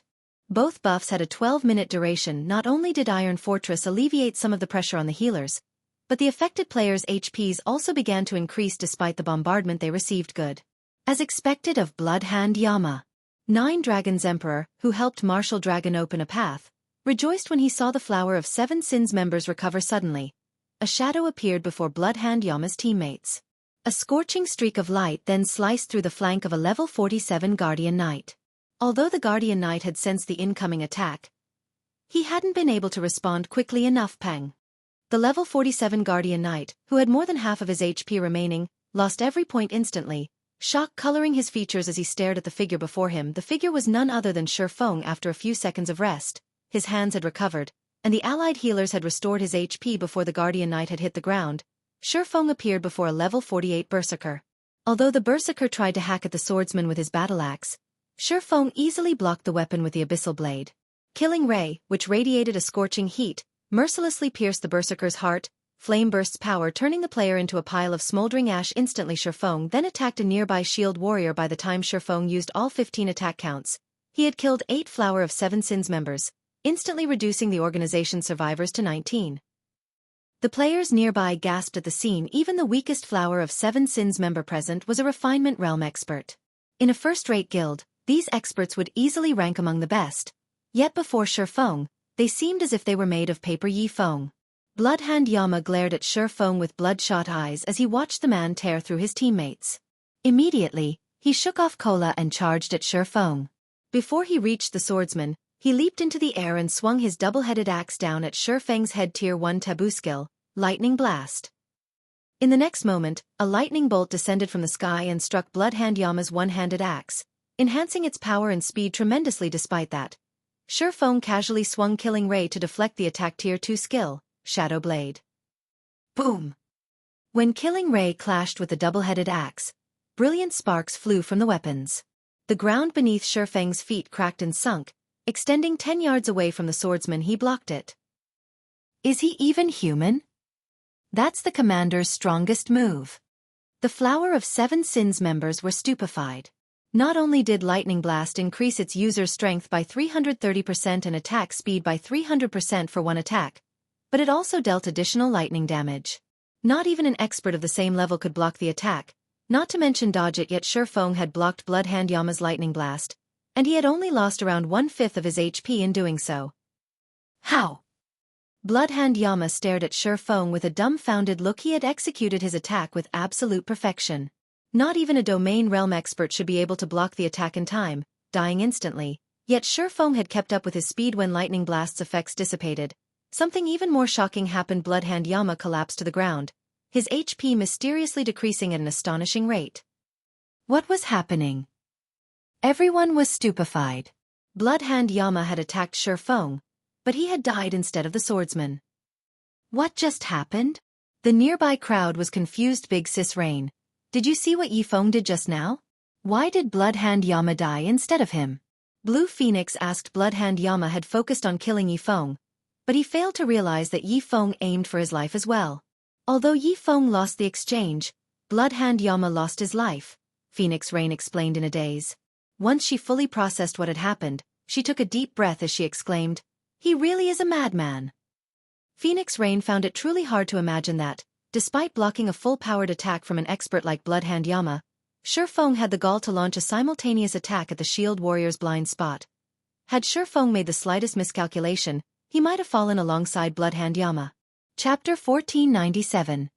Heroic Stand. Chapter 1497. Heroic Stand. When Bloodhand Yama had died, silence had blanketed the battlefield. The Flower of Seven Sins members had nothing but fear in their eyes as they looked at Feng. Suddenly, the Flower of Seven Sins members scattered, fleeing from Feng in all directions as none of them dared to stand in the swordsman's way. Amazing reaction speed. Bloodhand Yama died, just like that. Just what did Feng do? Meanwhile, the various spectating superpowers were stunned. Their peak experts in particular watched Feng with grim expressions. Bloodhand Yama had been incredibly fast. Yet not only had Feng kept up with the man despite swinging his blade a moment after Bloodhand Yama began his attack, but he had also had the attention to spare while defending himself to use shadow blades against the shield warrior. Catching him off guard, it would have been fine if the counterattack had simply caught Bloodhand Yama off guard. What truly shocked the various peak experts was that Feng had killed Bloodhand Yama instantly, despite the shield warrior having activated Iron Fortress and having 2/3 of his HP remaining. Iron Fortress reduced the damage that Bloodhand Yama took by 40% and increased his maximum HP by 20%. In addition, the shield warrior class had other passive skills that reduced incoming damage by a large margin. With Bloodhand Yama's remaining 30,000 plus HP, not even a berserker of the same level should be able to kill him instantly. Yet Feng had done just that. The watching experts wondered what would have happened if they had stood in Bloodhand Yama's place. Would they be able to survive? Or Feng's blades claim their lives as well? What everyone didn't know was that, although the counterattack seemed reckless, Feng had calculated the whole encounter. Tier 2 players had a much stronger physique than Tier 1 players. Furthermore, Feng had multiple fragmented legendary items. There was also the fact that he had reduced Bloodhand Yama's basic attributes with Abyssal Curse. Moreover, Bloodhand Yama was a strength-focused shield warrior. To Feng, who had the strength and speed of a great lord of the same level, defending against and killing Bloodhand Yama was no trouble. Feng didn't bother to chase after the fleeing Flower of Seven Sins members. Instead, he picked up the plate armor quizzes Bloodhand Yama had dropped. Although the quizzes weren't epic rank, they were level 45 dark gold equipment. The piece could easily fetch a few hundred gold on the market. After collecting up his loot, Feng turned and dashed towards Martial Dragon. Although no one stood in their path of retreat now, They'd still sustain heavy casualties if they allowed Martial Dragon and his people to pursue and attack as the battle drug on. Phoenix Rain's team had less than half of its original 200 or so members. In contrast, Nine Dragons Emperor's team still had over 200 players. The gap in both sides' strength continued to grow. If they did not stop Martial Dragon, he'd cripple their team. Even if they escaped in the end, don't even think of getting away so easily. At this point, Nine Dragons Emperor knew that he couldn't stop Phoenix Rain's team from retreating. Immediately, he moved to work alongside Martial Dragon, slaughtering the fleeing players. However, rather than dealing with the moderately skilled players, Martial Dragon and Nine Dragons Emperor targeted Gentle Snow and Zhao Yueru suddenly. Numerous arrows rained down on Gentle Snow, cutting off her path of retreat. At the same time, Martial Dragon leaped into the air, arriving beside the female berserker. He then ruthlessly brandished his great sword at the Snow Goddess Tier 1 skill, Flaming Cross Slash. As the raging flames approached Gentle Snow, several blue lightning bolts surged towards her from a short distance away, striking down Martial Dragon's Flaming Cross Slash, Yi Feng. As his attack was nullified, Martial Dragon turned towards the lightning's origin. He had previously thought that he could easily take on Feng, but he had learned that he'd have to keep his guard up against the swordsman. The man had already proven his strength when he had killed Undead and Bloodhand Yama. If he wasn't careful, the swordsman might take his life as well. When Gentle Snow noticed that Martial Dragon had been distracted, she breathed a sigh of relief and promptly retreated. Everyone, stop fighting and flee. Feng shouted when he saw his allies fighting desperately. I'll bring up the rear. How bold. Do you really think you can stop us all by yourself? A cold gleam flashed in Nine Dragons Emperor's eyes as he glared at Feng. Although he acknowledged that Feng was quite powerful, the man would be fooling himself if he thought he could stop more than 200 experts by himself. Nine Dragons Emperor and his teammates stopped holding back as they bombarded Phoenix Rain's team with their strongest attacks. However, when the spells and skills were midway through their course, a powerful ripple radiated from the center of the battlefield, chilling field. When the ripple collided with the enemy's spells and skills, they shattered instantly. In addition, Nine Dragons Emperor and his people, who stood within Chilling Field's range, grew cold as their attributes and movement speed swiftly decreased. Suddenly, icicles bombarded the melee players chasing after Phoenix Rain's team. Although these melee players tried to defend themselves, the icicles were far more powerful than they had imagined. Each icicle carried as much strength as a great lord. Tier 1 players had no way of blocking the attacks. Nine Dragons Emperor's people were forced out of Chilling Field's effective area. Suddenly, Phoenix Rain's team stood on one side of a massive divide, while Nine Dragons Emperor's people stood on the other. Even an expert like Martial Dragon could only stand within Chilling Field's range for a short moment before he, too, was forced out. This is a domain skill? How does he have one? Nine Dragons Emperors watched the frost-covered battlefield with a dark expression. In God's domain, large-scale destruction spells were undoubtedly the strongest in pure power, but these spells didn't differentiate between friend and foe. Normally, they were only effective in battles that consisted of tens of thousands of players. Domain skills followed closely behind large-scale destruction spells. Domain skills combined both offense and defense. Not only could they suppress one's enemies, but they were also effective against specific targets. However, players normally had to reach Tier 3 before they would find domain skills. The watching players outside of Thunder Island were stupefied. Is this a joke? He actually stopped Nine Dragons Emperor's team by himself. Just who is this Yi Feng? For a time, everyone talked about Feng first. He had killed Undead, who had the nickname the Devil's Hand. Then he had killed Bloodhand Yama, one of the Flower of Seven Sins representative experts. Now he stopped 200+ experts by himself. This was simply inconceivable. None of the 200+ players fighting for Nine Dragons Emperor were ordinary experts. This small force was more than capable of annihilating an army of several thousand elite players. Yet they were helpless against Feng. All they could do was watch as Phoenix Rain's team moved farther and farther out of their grasp. Chapter 1498. Capturing Ancient Towers. Chapter 1498. Capturing Ancient Towers. Damn it! Nine Dragons Emperor's glare was frosty as he watched Phoenix Rain's team pull away from his own. Arranging this ambush to eliminate Phoenix Rain had taken a lot of effort. Yet Feng had ruined his plans. With Feng maintaining Chilling Field in the narrow valley center, his team couldn't pursue Phoenix Rain. Even if they launched ranged attacks, Feng would have no trouble dodging them with his speed and techniques. He didn't have the option of using a large-scale destruction spell either. Feng could easily pull away from the caster while the spell activated. In addition, Nine Dragons Emperor had already used 12 Firmaments, his strongest trump card. He would not be able to use it again for the next 10 hours after time passed. Feng took a look at his system map. When he noticed that Phoenix Rain and the others were far enough away, he turned and sped away from the battlefield. No longer worried about distracting Nine Dragons Emperor and his People Pavilion Master. Should we give chase? Martial Dragon asked after watching Feng depart. Although Phoenix Rain's team had escaped, Shadowtooth had placed a marker on Alluring Summer during their previous fight. Hence, it was entirely possible to chase after Phoenix Rain's team. No need. They've gotten lucky this time. You and Shadowtooth will go and occupy the ancient tower. Once we group up with Miracle's team, we'll have plenty of opportunities to deal with Phoenix Rain, Nine Dragons Emperor calmly stated as he shifted his gaze to the nearby ancient tower. The main goal in this contest was to occupy Thunder Island's various monster encampments. However, there were a limited number of encampments on the island. With so many superpowers participating in the contest, he'd be putting the cart before the horse if he chased after Phoenix Rain. Moreover, not only had Phoenix Rain lost the chance to capture the ancient towers as a result of this battle, but her team had sustained heavy damages. After such a painful setback, Phoenix Rain would have a very difficult time turning things around. Although this outcome wasn't what he had planned, he had achieved part of his goal. Understood. Martial Dragon took one last look at Feng's retreating figure before containing his killing intent. He then led a 20-man team towards the ancient tower on the side of a nearby hill. Meanwhile, the various watching superpowers had gained a new understanding of Phoenix Rain's team.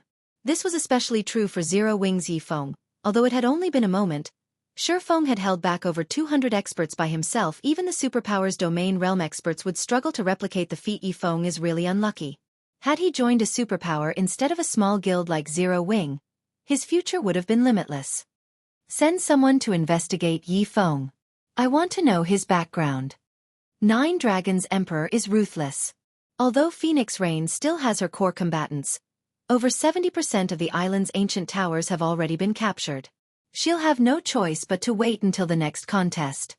After the battle between Phoenix Rain and Nine Dragons Emperor's teams, the various superpowers returned their attention to capturing ancient towers and raiding monster encampments. While some teams pitted the Phoenix Pavilion Master, some celebrated her misfortune. The first few minutes were the most important in the contest. Thunder Island's ancient towers were easily defensible. Once players captured an ancient tower, other players would have a challenging time trying to steal it. Without dispatching a force that was several times stronger than the defenders, the ancient towers were impossible to take. Hence, the participating superpowers' final achievements were usually decided during the first few minutes. Moreover, among the various superpowers, Phoenix Rain's overall combat power ranked the weakest. After all, unlike the other superpowers, the Dragon Phoenix Pavilion had split its forces after Phoenix Rain and her companions escaped. They searched for an unoccupied ancient tower while waiting for their dead teammates to resurrect. Finally, after 10 minutes or so of searching, one of the scouting assassins found an unclaimed tower at the edge of a bay. Phoenix Rain immediately led her team to capture it. The team spent around 10 minutes clearing out the dozen or so level 55 Lord rank savage orcs before they captured the ancient tower. Big Sis Rain, I've just received news from our men outside of Thunder Island. All 39 ancient towers have been captured. I'm afraid we've lost our chance to secure a second tower, Blue Phoenix reported helplessly. What's the situation on Nine Dragons Emperor's side? Phoenix Rain asked. Frowning, she hadn't expected the other superpowers to take action so quickly that she wouldn't even have the opportunity to capture a second tower. Thunder Island's monster encampments were no trivial matter.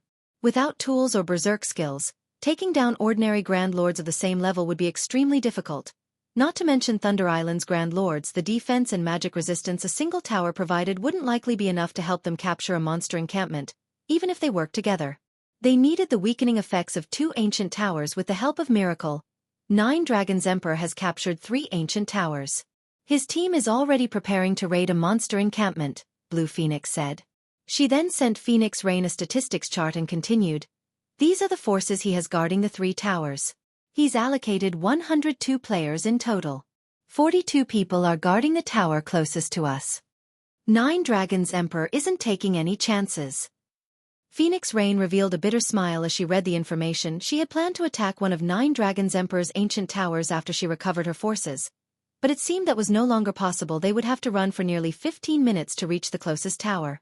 Although only 42 people defended the tower, the party included Blood Dragon, the branch guild leader of the Dragon Phoenix Pavilion's Black Dragon Empire branch guild. With the defender's advantage, her team wouldn't be able to take the tower unless it attacked with everything it had. If they wanted to attack the second closest ancient tower, they'd need roughly 23 minutes to reach it. Moreover, they'd have to pass by Blood Dragon's tower during the run. They wouldn't be able to avoid 9 Dragons Emperor's detection. He'd easily be able to send reinforcements to the second tower before they reached it. No matter what they did, they wouldn't be able to steal one of 9 Dragons Emperor's ancient towers. And taking a tower from another superpower was impossible. All of the other competitors already knew her team's predicament. Hence, they had intentionally dispatched more manpower to defend the towers close to her team, strengthening their fortifications beyond what 9 Dragons Emperor could manage. To put it simply, her team had lost any chance of securing a monster encampment during this contest. As he read the collected information, Feng suddenly commented, "We're not completely out of options." "We still have a chance?" Phoenix Rain took another look at the report in her hands, but even after reading through it again, she couldn't find an ancient tower that her team could raid. "What about this tower?" Feng said as he pointed to one of 9 Dragons Emperor's ancient towers, the farthest from their current location. "That one?" Phoenix Rain had initially been excited to hear that they still had a chance, but after seeing the ancient tower Feng had pointed at, she was speechless. "Although only 25 players are defending that tower, it'll take us 30 minutes to reach it. By the time we arrive, 9 Dragons Emperor's reinforcements would have beaten us there. We'll never be able to capture the tower." "No. We won't just target one tower. We'll capture 2 of his ancient towers simultaneously," Feng said, chuckling as he shook his head. "Capture 2 towers?" Phoenix Rain looked at Feng's grin in confusion. For a moment, she wondered if the man had lost his mind after 9 Dragons Emperor's provocation. "Big brother Feng. You know the advantages players get after capturing a tower. Not only will allies near the towers receive a buff to their basic attributes, but they'll also receive a damage reduction buff. With our current combat power, we'll be fortunate to capture 1 tower. We just don't have the power to capture 2 at once," Blue Phoenix stated as she pointed at the magic barrier around each of the ancient towers. "How will we know if we don't try?" Feng said, chuckling. To accomplish the contest's objectives, one had to have a lot of team members at this stage of the game. It was likely that no one understood Thunder Island's contest better than he did. Furthermore, he had a strategic tool to capture the ancient towers. He had wanted to avoid using it, but since 9 Dragons Emperor had ruined his plans, he didn't mind teaching the man the cost of doing so. Chapter 1499. Siege Tactic. Chapter 1499. Siege Tactic. After listening to Feng's proposal, Phoenix Rain fell silent for some time. Trying to capture 2 ancient towers simultaneously was pushing the envelope with their current team. If they failed, their team's overall combat power would decrease once again, and capturing a tower later would become even more difficult. However, without 3 ancient towers, they had no guarantee of capturing a monster encampment. For a moment, Phoenix Rain was wrought with indecision. "If we don't make a move soon, it'll be even more difficult to capture an encampment," Feng reminded her when he saw the hesitation in Phoenix Rain's eyes. Like the ancient towers, there were a limited number of monster encampments on Thunder Island. There were only 17 encampments in this contest. Now that the various superpowers had occupied the ancient towers, the encampments would be their next target. If they remained idle, doing nothing and allowing the other superpowers to capture and occupy the encampments, they'd lose any chance they currently had. Once a team captured a monster encampment, NPCs would manifest to help the players defend it, making it many times more difficult to raid than an ancient tower. "All right. I'll pass you the team's leadership. I'll do everything I can to assist you," Phoenix Rain said, gritting her teeth. In the end, she decided to gamble on her fate. Moreover, she was curious about how Feng planned to wrestle control of 2 ancient towers from 9 Dragons Emperor. When Phoenix Rain agreed, Feng began to prepare. Any team that secured an ancient tower on Thunder Island would receive a stackable buff that decreased monsters' defense and magic resistance in the encampments when attacked. At the same time, allies within 100 yards of the captured tower would receive an extra buff that increased their basic attributes and reduced incoming damage by 30%. Hence, defending players were very difficult to deal with. In addition, every team in the contest had allies outside the island to help them keep track of enemies' movements.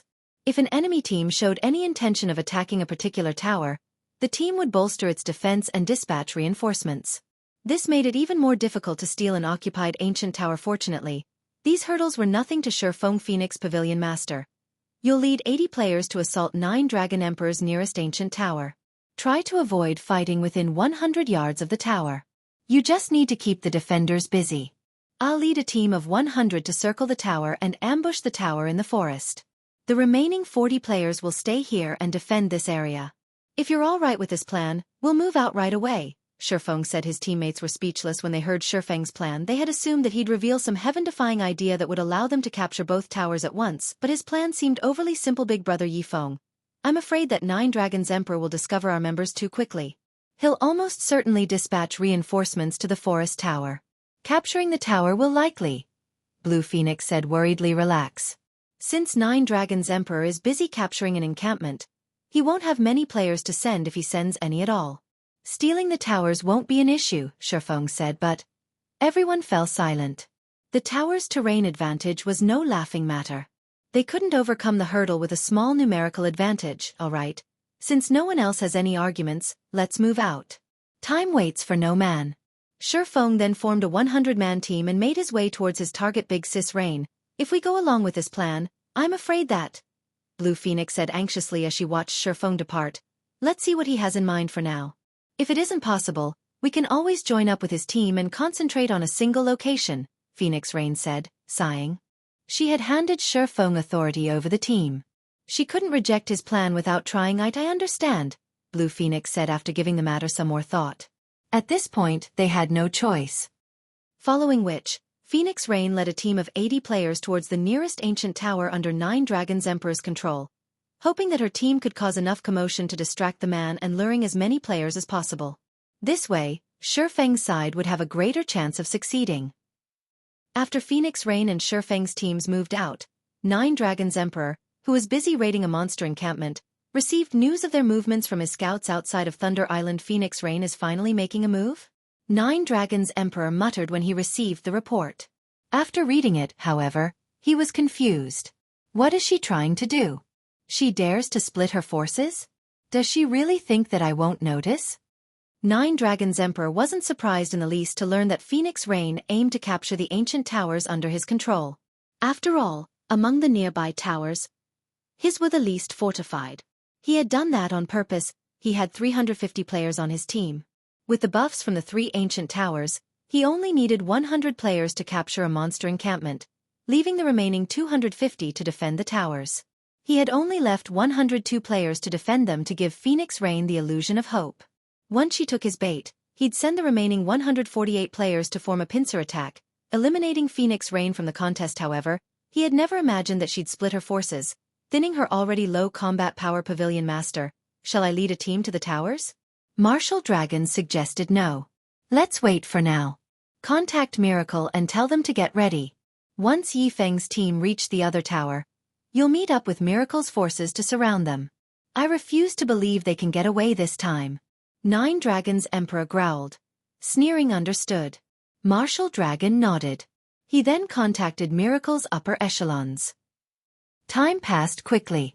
While Phoenix Rain's team tried to attract Nine Dragons Emperor's forces to the first tower, Feng's team inched closer to the tower hidden in the forest. Feng, Nine Dragons Emperor has dispatched a force to your tower. Some of Miracle's members are heading your way as well. Overall, 300 players are marching towards the forest tower. They should reach the tower in roughly 5 minutes. You need to get out of there. Phoenix Rain warned the swordsman, her anxiety written all over her face. Even if they fought in the forest, Nine Dragons Emperor and Miracle's over 300 players could easily annihilate Feng's 100-man team. Nine Dragons Emperor's done sitting still, huh? Feng responded, revealing a calm smile. Guild leader, you're still in the mood to smile? We're talking about 300+ experts. If it comes down to a fight, we'll suffer heavy losses even with a few Tier 2 players, Aqua Rose said, flabbergasted when she saw Feng's calm. Since Nine Dragons Emperor is finally taking us seriously, we should do the same, Feng said, chuckling. He then activated the Aura of Space's second activatable skill, Spatial Gate. His destination was none other than the farthest ancient tower under Nine Dragons Emperor's control. It was also the tower with only 25 players defending it. Everyone, get in the gate.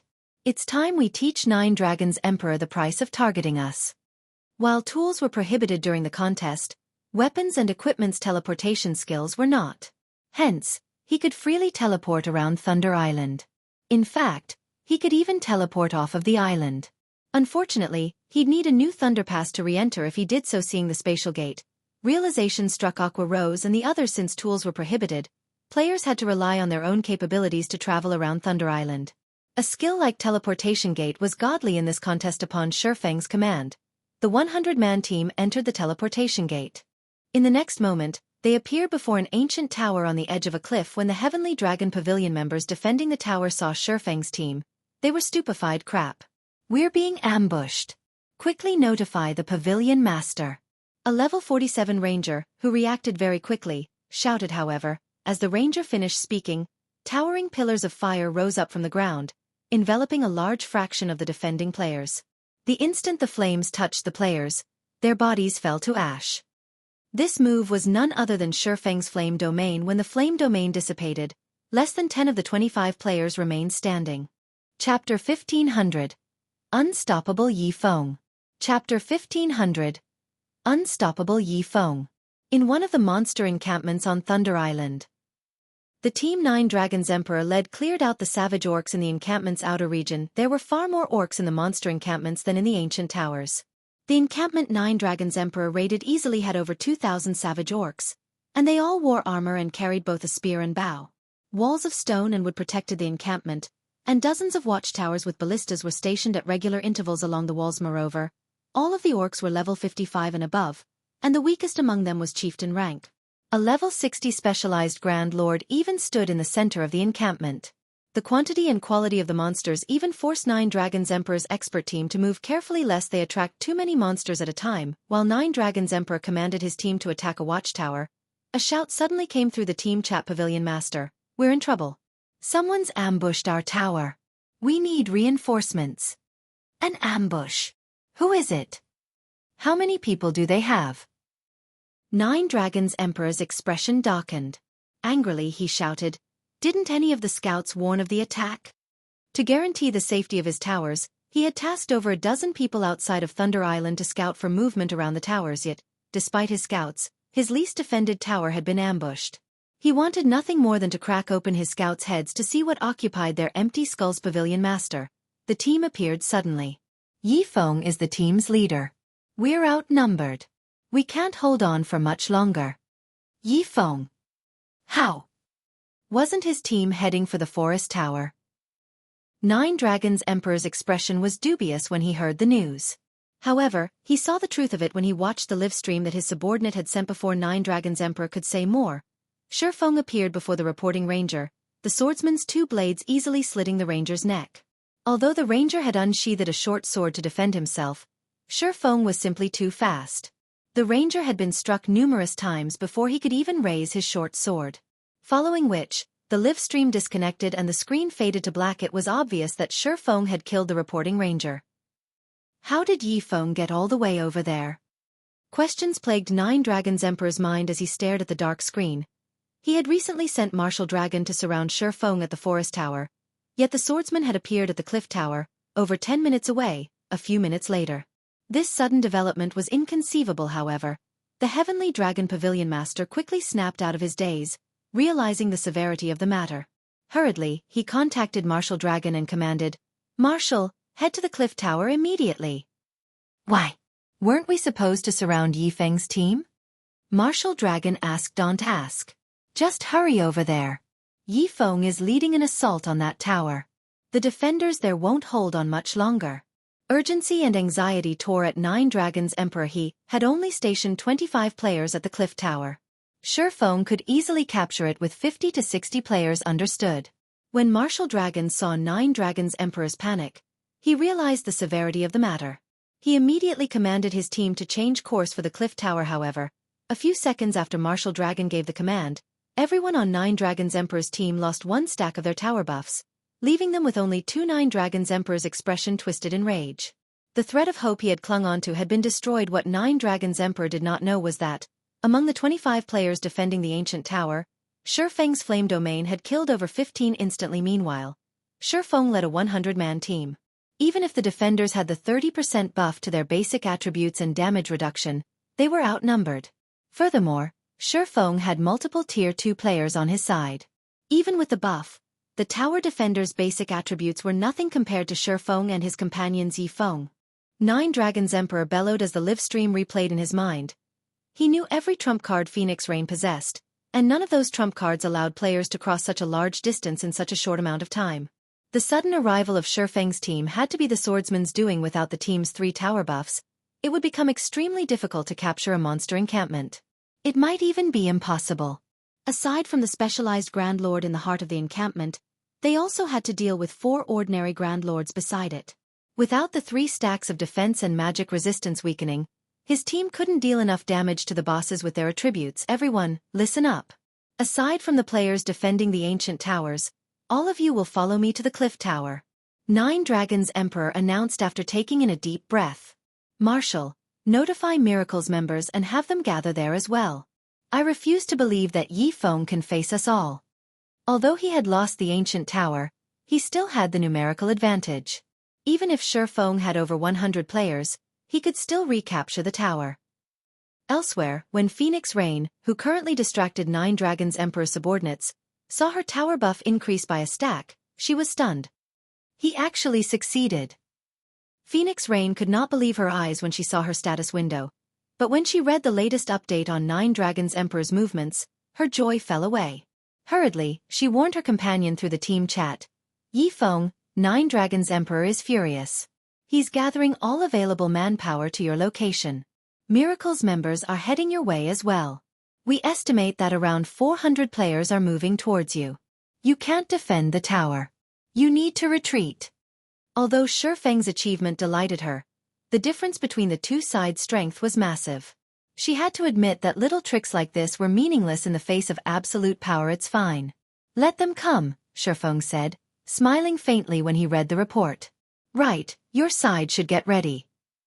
This situation might be troublesome if he weren't on Thunder Island, but players couldn't achieve victory here with a larger army. Get ready for what? Is there some way we can help? Phoenix Rain asked. No. Prepare to capture your tower, Feng stated indifferently. This. Phoenix Rain was speechless. The tower before her was defended by 42 players. Moreover, Blood Dragon led the defense. Although she had 80 players, they could never capture the tower before 9 Dragons Emperor's reinforcements arrived. Relax. I'll help you with it, Feng said. Help us? Phoenix Rain was stunned. For a moment, she even thought she had heard wrong. Feng had enough issues on his side. How could he help her? Although she found Feng's words hard to believe, a part of her couldn't just dismiss them.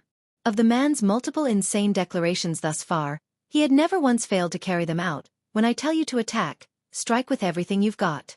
Leave the rest to me, Feng instructed. My side still needs to prepare.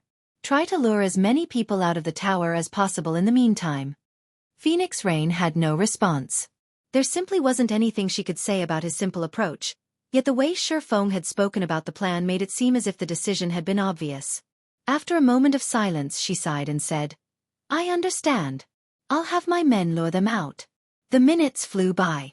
While 9 Dragons Emperor and Miracles' combined team of 400+ players rushed toward Feng's ancient tower, he took his sweet time resting. Once Flame Domain's cooldown finished, he told Phoenix Rain, attack. Not giving the matter much thought, Phoenix Rain led her 80-man team in a charge against Blood Dragon's tower. Phoenix Rain, you are courting death. When Blood Dragon saw Phoenix Rain's team dash towards him, he prepared his team for battle. At the same time, he opened a communication window to contact 9 Dragons Emperor. Just as Blood Dragon was about to report this new development, a figure appeared in the sky. The figure was none other than Feng, who had appeared using the aura of space's first activatable skill, space movement. Before anyone could react, Feng used Flame Domain once again. The towering pillars of fire burned over half of the defending team to death. Only a dozen or so players, who had reacted quickly, escaped the AoE in time. After using Flame Domain, Feng appeared before Blood Dragon. Phantom Kill. Flame Burst. Using Flame Burst alongside his doppelganger, even the skillful Blood Dragon was powerless against Feng. Although Blood Dragon had instinctively activated his life-saving skill, each attack from Flame Burst dealt tens of thousands of damage. In the blink of an eye, Blood Dragon's corpse sprawled at Feng's feet. The enemy players were stupefied. Their chain of command descended into chaos. Very quickly, Phoenix Rain's members annihilated their enemies. When 9 Dragons Emperor and his people were roughly 10 minutes from the cliff tower, they noticed that they had lost another tower buff stack. What is going on? What happened? Confusion colored 9 Dragons Emperor's expression as he looked at his status window. Pavilion Master Feng appeared and attacked Branch Guild leader Blood Dragon's tower a moment ago. One of the scouts outside of Thunder Island cautiously informed him. Chapter 1501. Reversal. Chapter 1501. Reversal. Nine Dragons Emperor's expression darkened when he heard the scout's report. He had wanted to deal a devastating blow to Phoenix Rain and eliminate her from the contest. Yet not only had he lost 2 of his 3 ancient towers, but his team had also suffered over 60 casualties. If the other superpowers knew this, he'd become a laughingstock. Good. Very good. Killing intent flashed in Nine Dragons Emperor's eyes as he watched a battle video his scout had recorded. Since you want to play, let's play. I'll teach you the meaning of digging your own grave. Pavilion Master, should we send a team to recapture Blood Dragon's tower? Martial Dragon asked when he saw the fury on Nine Dragons Emperor's face. No. We'll head to the cliff tower. We'll reclaim that tower first. Then we'll take care of Phoenix Rain's team. Tell our resurrected members to gather at the forest tower. I won't let Yi Feng steal another. Nine Dragons Emperor commanded. He had to admit that Feng's teleportation skill was heaven-defying on Thunder Island, and the fact that he had a large-scale destruction spell only complemented his ability to teleport at the end of the day. However, there was still a massive difference between their team's strength. As long as he approached the situation slowly and steadily, Feng wouldn't have an opportunity to steal another tower. Meanwhile, the various superpowers on Thunder Island were shocked to hear that Nine Dragons Emperor had lost 2 ancient towers in a row. What? Nine Dragons Emperor actually lost 2 of his towers? Could this be a ploy to lure Phoenix Rain into a trap? The contest for Thunder Island had many restrictions. There were also the tower buffs and the scouts outside of the island to consider. Stealing 1 occupied tower was incredibly difficult, yet Phoenix Rain's team had stolen 2 of Nine Dragons Emperor's towers in a row. When the various superpowers received this news, they wondered about the information's validity. Guild Leader, Phoenix Rain and Zero Wing have obtained 3 ancient towers. They should have no problems securing a monster encampment. Should we contact Phoenix Rain and reopen negotiations? Quiet Melody suggested to Eternal Dead after receiving the shocking report. It seems that I really have underestimated them. However, the battle has just begun. Nine Dragons Emperor is no easy opponent, and Miracle's been poking its nose into the matter. They'll only qualify to negotiate with us if they can hold a monster encampment until the contest ends, Eternal Dead said, showing his lack of interest with a wave of his hand. Phoenix Rain only controlled a portion of the Dragon Phoenix Pavilion's combat power, and even the guild's combined strength was no match for the Sacred Temple. There was no need to mention Zero Wing. It was merely a guild that occupied a single kingdom. To the Sacred Temple, Zero Wing was no different than ordinary large guilds. They still don't qualify? After giving the matter some thought, Quiet Melody agreed with Eternal Dead's estimation. Phoenix Rain and Zero Wing's performance was indeed shocking, but that performance only proved that they had potential. Phoenix Rain and Zero Wing had yet to display sufficient value. There was no way that the Sacred Temple and Battlewolves would treat Phoenix Rain and Zero Wing like potential partners. Only when Phoenix Rain and Zero Wing could survive on Thunder Island would they qualify to negotiate with the 2 super guilds. As the various superpowers watched, Nine Dragons Emperor's team finally reached the cliff tower, sealing off all paths leading to it. Overall, 400 players surrounded the tower. Not only did the team include Nine Dragons Emperor's experts, but Miracle's experts had joined them as well. The leader of Miracle's team was none other than the sword freak, Miracle Dragon. He had already reached level 49 and wore the Hellfire set, a 6-piece, level 50, fine gold set equipment for swordsmen. He was eye-catching among the crowd. Level 50, secret silver set equipment was incredibly rare in God's domain. Not to mention level 50, fine gold set equipment. Even Martial Dragon and Shadowtooth gazed at Miracle Dragon's Hellfire set in envy. The Dragon Phoenix Pavilion had yet to secure a complete level 50 fine gold set equipment. Miracle's prowess was obvious upon these players' arrival. Gentle Snow and the other who had stayed behind to defend the cliff tower felt a significant pressure. Although the tower increased their basic attributes and reduced incoming damage by 30%, they were at an overwhelming numerical disadvantage. They were about to face so many more enemies than they had in the previous ambush. Suddenly, Feng appeared in the top of the tower with space movement. As Spatial Gate was still on cooldown, he couldn't transport other players to or from the cliff tower. Not only had his return calmed Zero Wing's nervous members, but it had also caused a stir among Nine Dragons Emperor's troops. Yi Feng, you dare to stand before me again? You might have gotten away last time, but you won't be so lucky again. Nine Dragons Emperor bellowed when he saw Feng in the top of the tower. He then commanded, "Everyone attack!" Hearing the order, all 400-plus team members charged for the ancient tower. Occupying a tower was simple. As long as none of the original occupants were within 100 yards of the tower, control would fall to whichever team was in range. Hence, Nine Dragons Emperor's team didn't need to break into the tower. They just needed to eliminate Feng and the other players from 0 wing in the seconds before both sides clashed. Feng switched the aura of space to the aura of illusion. He also equipped the thunder emblem suddenly. Nine Dragons Emperor and the others felt an indescribable pressure weigh down on them before their basic attributes began to decrease rapidly. Very quickly, their attributes fell from 100% to 85%. The abrupt change confused Nine Dragons Emperor and his people. Kill them. Annihilate them all. Feng commanded as the enemy's attributes fell as long as the aura of illusion was active. The ability would reduce all enemies' basic attributes by 40% within a 200-yard radius. However, since players had some resistances to the effect, the decrease was limited. Fortunately, the Thunder Emblem also reduced nearby enemies' basic attributes. Only after combining the abilities was he able to reduce his enemies' basic attributes by 15% normally. This 15% reduction might not offer much of an advantage, but his team also had the Ancient Towers buff. The new difference between the two sides' attributes was the equivalent of his players using berserk skills against players without Dammit. Everyone, move back. Get 100 yards away from the tower. Nine Dragons Emperor urgently commanded through the team chat. His expression darkening when he realized the situation. This had effectively created a 50% difference between his team members' attributes and 0 wings. To make matters worse, his enemy already had a few players with monstrously high basic attributes. However, Nine Dragons Emperor's warning was too late as the two sides had already slammed into each other on the battlefield. The difference between the two teams was immediately apparent.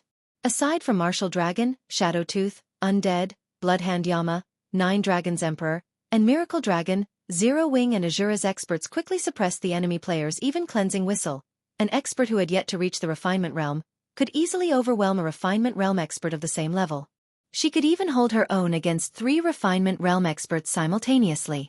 As for Refinement Realm experts like Lifeless Thorn, they easily killed enemy experts of the same caliber in 3 to 5 moves. Aqua Rose, Cola, and Alluring Summer, players who had completed their Tier 2 promotion, finished enemy players off in 2 moves. 1 move to break through the enemy's defenses and a second to deal the finishing blow. It wasn't a battle. It was a one-sided massacre at this point. Feng shifted his gaze to Nine Dragons Emperor's retreating figure. He jumped down from the tower and dashed towards the ranger. His actions almost immediately attracted Nine Dragons Emperor and his people's attention. Crap. He's trying to kill the Pavilion Master. Chapter 1502. A Momentary Strike. Chapter 1502. A Momentary Strike. When Feng joined the chaotic battlefield, he vanished, seeming as if he had never existed in the first place. The abrupt change made everyone on Nine Dragons Emperor's team nervous. Elementalists use flame orbs and ice walls around the Pavilion Master. Cursemancers cast dark thorns. Druids use quagmire. Do not let him near the Pavilion Master. Martial Dragon shouted when he realized Feng's intentions. Nine Dragons Emperor was the center of command and the team's absolute pillar.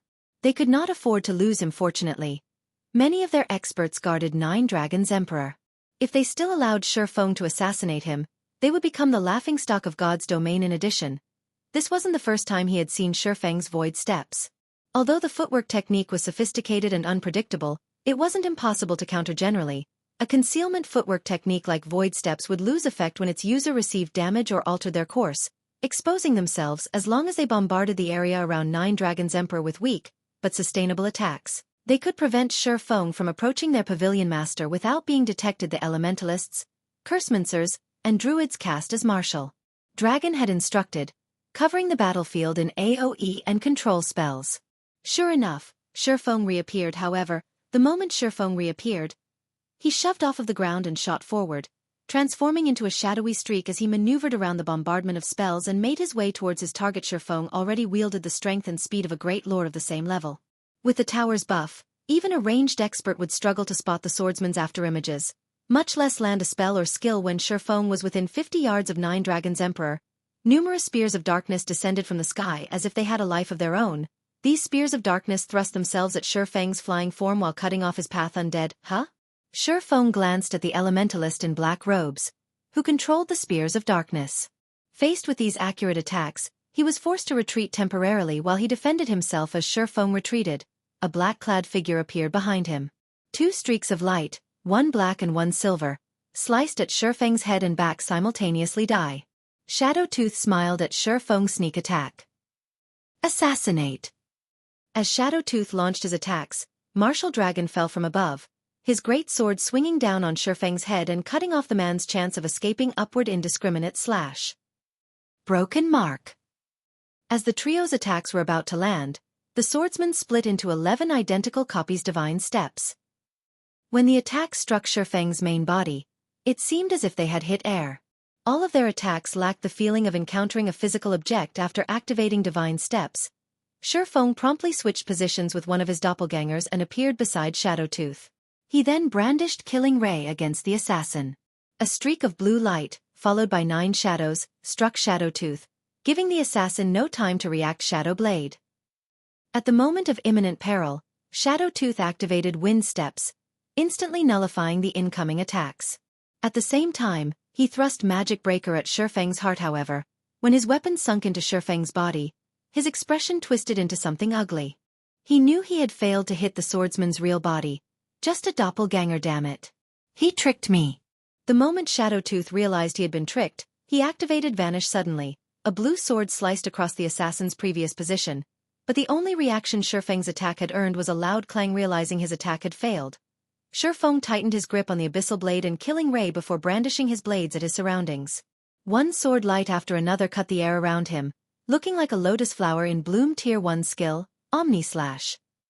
Before the sword lights could spread farther, Martial Dragon's greatsword transformed into a pillar of fire as the berserker swung at Feng. Tier 1 skill, Flaming Cross Slash. Since Feng was in the midst of activating a skill, the swordsman had revealed plenty of holes in his defense.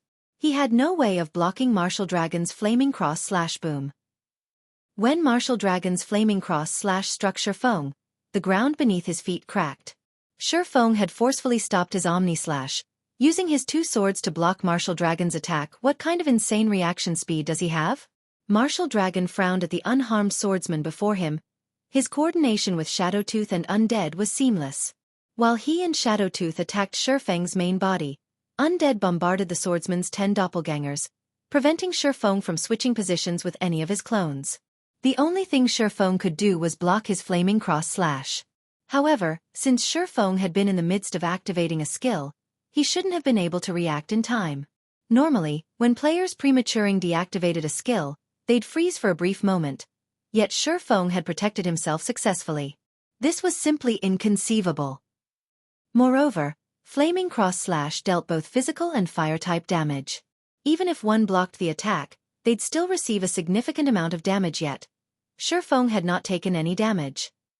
What Martial Dragon didn't know was that Feng's fire resistance was even higher than an ordinary player's after consuming an advanced fire resistance potion.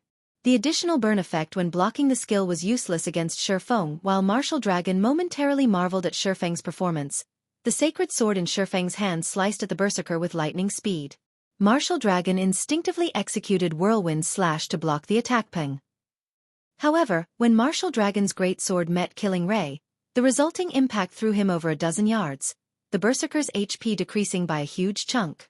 For a moment, Martial Dragon had nearly lost his grip on Silver Snow. Martial Dragon and his companions had realized that their prey possessed heaven-defying attributes during their prior clash, and they understood that they should avoid facing the swordsman head-on as much as possible. When they saw Martial Dragon in such a state after blocking one of Feng's attacks, both Bloodhand Yama and Miracle Dragon wore heavy expressions. By the time they recovered their wits, Feng had activated Wind Blade, dashing straight for 9 Dragon's Emperor. Since his Tier 2 taboo skill, Instant Strike, was still on cooldown, the only way he could kill 9 Dragon's Emperor was to deal the final blow face-to-face. Feng, don't even think about getting near me.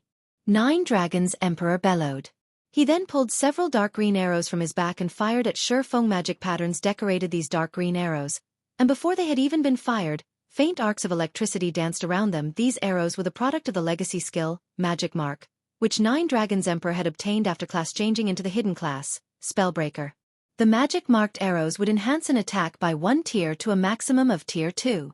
If used in tandem with a Tier 1 skill, he could exert the power of a Tier 2 skill. 9 Dragon's Emperor had wanted to hide the fact that he had a hidden class, but he no longer had that option. In quick succession, 9 Dragon's Emperor fired 9 magic-marked arrows. When the arrows left his bow, they transformed into arcs of lightning that flew towards Feng at the same time. Undead cast Ice Wall and Flame Barrage from a distance, hindering Feng's movement as much as possible. In response, Feng switched the aura of illusion to the aura of wind, skyrocketing his agility and attack speed. Instead of retreating, he ran towards the incoming spells and arrow sword's orbit. Neither Undead's flame barrage nor Nine Dragons Emperor's arrows could come close to Feng before they drowned in a galaxy of stars around the swordsman. Neither expert's attacks had dealt the slightest damage. In the end, Nine Dragons Emperor could only watch as Feng approached. Despite Nine Dragons Emperor's continuous retreat, the distance between him and Feng did not decrease. An unprecedented fear tore at Nine Dragons Emperor's heart. When he realized that he was almost out of the ancient tower's 100-yard range, he revealed an excited expression. Once Feng was out of range of the tower's buff, the swordsman would have a much harder time killing him. But the moment Nine Dragons Emperor stepped out of the tower's buff radius, Feng, who was less than 20 yards from him, received a sudden boost to his movement speed gale domain. In the blink of an eye, Feng appeared before Nine Dragons Emperor. The Pavilion Master felt as if time had frozen as he watched the abyssal blade and killing ray cut down his body. Flame burst.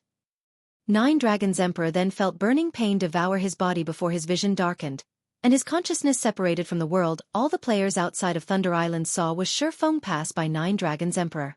In the next moment, Nine Dragons Emperor transformed into a pile of smoldering ash topped with a piece of equipment. Everyone on the battlefield was stunned into silence. They even forgot the fight around them as they stood there in shock. Nobody would have imagined that, despite so many expert guards, Feng would take Nine Dragons Emperor's life in an instant. Chapter 1503. Shocking Thunder Island. Chapter 1503. Shocking Thunder Island. After Nine Dragons Emperor died, everyone turned towards Feng with blank looks. Everything had happened too quickly.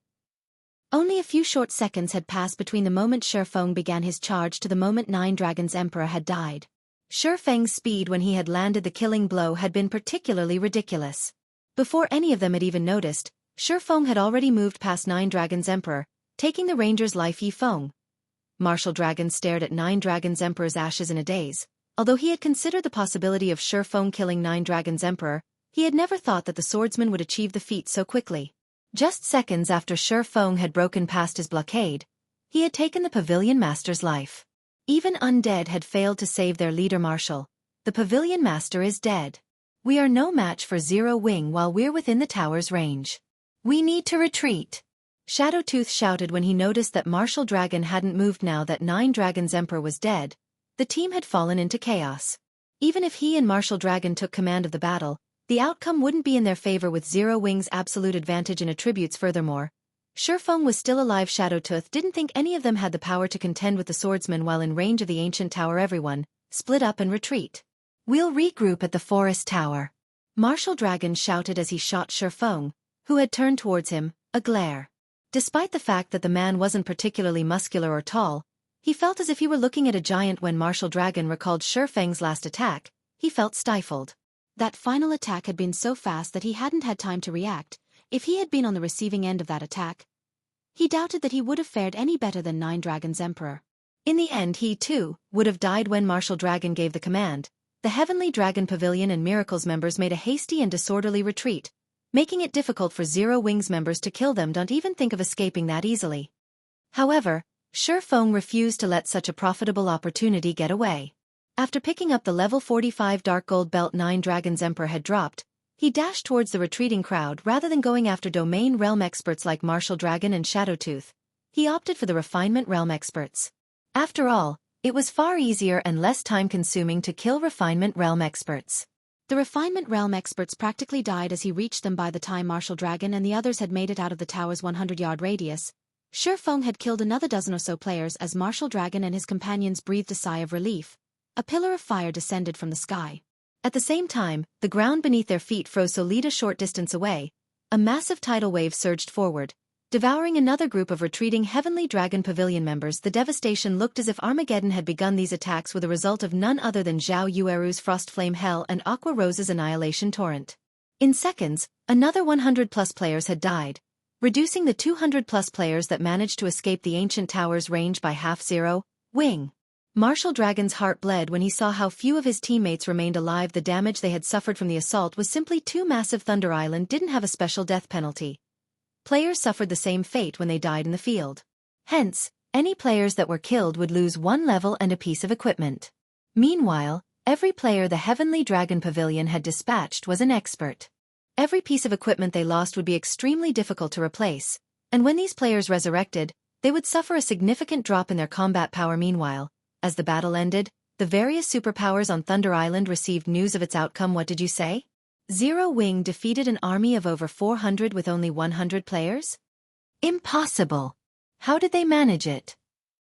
Attribute suppression. Zero Wing has such an ability? For a time, the news of Nine Dragons Emperor's defeat stunned the various superpowers. Not only had he died as everyone had watched, but the army he had led to reclaim the tower had also suffered grievous losses, losing 3/4 of their forces. In contrast, Zero Wing had only lost around 10 or so players. None of the various superpowers could believe it was true. They were fully aware of the ancient tower's abilities. Although the towers could enhance defending players' combat power, the effect wasn't overwhelming enough to help the outnumbered defenders achieve a one-sided slaughter. Meanwhile, the name Feng spread across Thunder Island. Despite multiple domain realm experts standing in his way, this man had single-handedly slain Nine Dragons Emperor. No one had ever achieved this kind of battle record before. Although the result was due to the ancient tower's buff, that didn't make it any less terrifying. The various superpowers began to treat Phoenix Rain and Zero Wing with caution. Normally, they could use certain tools to deal with attribute suppression, but Thunder Island didn't allow the use of tools. Although the suppression only reduced attributes by 15%, it was more than enough to make the various superpowers pay attention. Beyond that, Feng had a skill like Spatial Gate, allowing him to transport a massive number of players across long distances. This was a serious threat to the other competing guilds. If they lost the ancient tower's buff, raiding the monster encampments would be impossible for a time. The various superpowers were forced to strengthen their tower's defenses due to Zero Wing's presence. Now they stationed at least 60 to 70 players in each tower as a precaution. This turn of events dumbfounded the uninvolved spectators outside of Thunder Island. Nobody could have imagined that an inconspicuous guild like Zero Wing could make the various superpowers nervous. No one would ever believe this. Even Phoenix Rain, Zero Wing's collaborator, had mixed emotions over the matter. She had never thought that Feng's borderline insane plan would succeed. Damn it! Damn it! Zero Wing! I won't let you all get away with this. Nine Dragons Emperor, who had just resurrected, bellowed, his voice echoing throughout the forest he was currently in. The Heavenly Dragon Pavilion members were scared into silence. He had spent so much money and resources to hire both the Flower of Seven Sins and Blood Paradise to crush Phoenix Rain, yet all of his efforts were for nothing at this point. Even capturing another ancient tower would be incredibly difficult, not to mention capturing a monster encampment. This was the first time he had suffered so much humiliation. Good. Very good. Since you won't let me have my way, I won't let you claim a single encampment, either. After Nine Dragons Emperor finished venting his rage, he growled, send someone to keep an eye on their 3 towers. If they try to raid an encampment, we'll attack their towers. I refuse to believe they can afford to keep so many people at the towers at all times. Understood. Martial Dragon's eyes shone with realization upon hearing Nine Dragons Emperor's order. If Phoenix Rain and Zero Wing wished to capture a monster encampment, they needed all 3 ancient towers under their control, and to capture a monster encampment, they'd have to dispatch at least 130 players. However, Phoenix Rain's team only had 220 players. If they dispatched 120 players to a monster encampment and left 100 players to defend the towers, Nine Dragons Emperor's team would have the opportunity it needed to steal back the towers. Even if Feng had a teleportation skill, his team could never defend all 3 towers against the full force of the Heavenly Dragon Pavilion's team unless they gave up on capturing an encampment. If Phoenix Rain and Zero Wing failed to capture an encampment, neither Phoenix Rain nor Nine Dragons Emperor would have an advantage for the Great Pavilion Master's position. Saying so, Martial Dragon sent his subordinates to survey the 3 towers under Phoenix Rain's control. At the same time, he had his team prepare to raid the towers at a moment's notice. Big Brother Feng must have angered Nine Dragons Emperor beyond reason. He actually has the nerve to do something so shameless.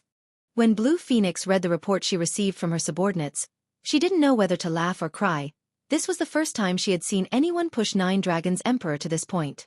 He had never even reacted so insanely when facing down other superpowers. Phoenix Rain, who stood beside Blue Phoenix, felt a headache brew over the matter. With Nine Dragons Emperor keeping a close eye on them, they didn't have the manpower to guard the towers and raid any encampments. She had to admit that, sometimes, having more manpower was a good thing. Even when one wasn't a match for their opponent, they could afford to employ such shameless tactics to limit their opponent's options. Guild leader, things will be troublesome if this continues. If we keep wasting time with Nine Dragons Emperor, We'll waste this trip to Thunder Island, Aqua Rose said, frowning as she looked at the arrangement of 9 Dragons Emperor's forces. Isn't going to be easy. Sure, Feng didn't have any helpful ideas, either. Right, what's the situation on Blackie's end? They've already completed their promotions and are dealing with the Tier 2 promotion procedures in White River City, Aqua Rose said. They've succeeded? Sure, Feng grinned. He then said, tell them to form a team of 49 players and gather in Ocean Viewing Town immediately. I'll head out to fetch them.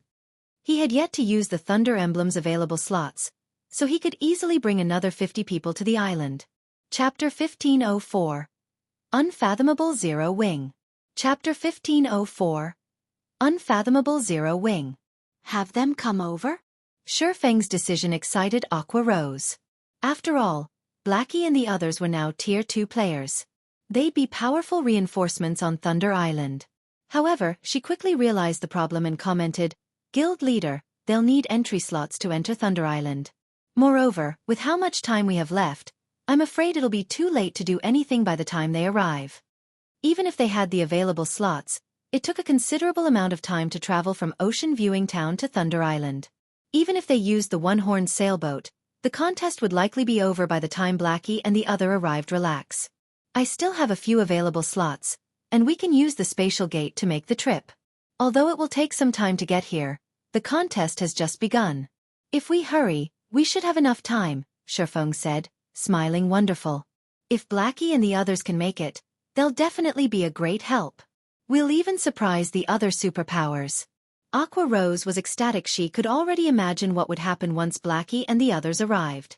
Hurriedly, she contacted Blackie's group, telling them to set aside their registration at the Adventurers Association for now, and make their way to Ocean Viewing Town. Meanwhile, Feng called up his system interface and chose to leave the island.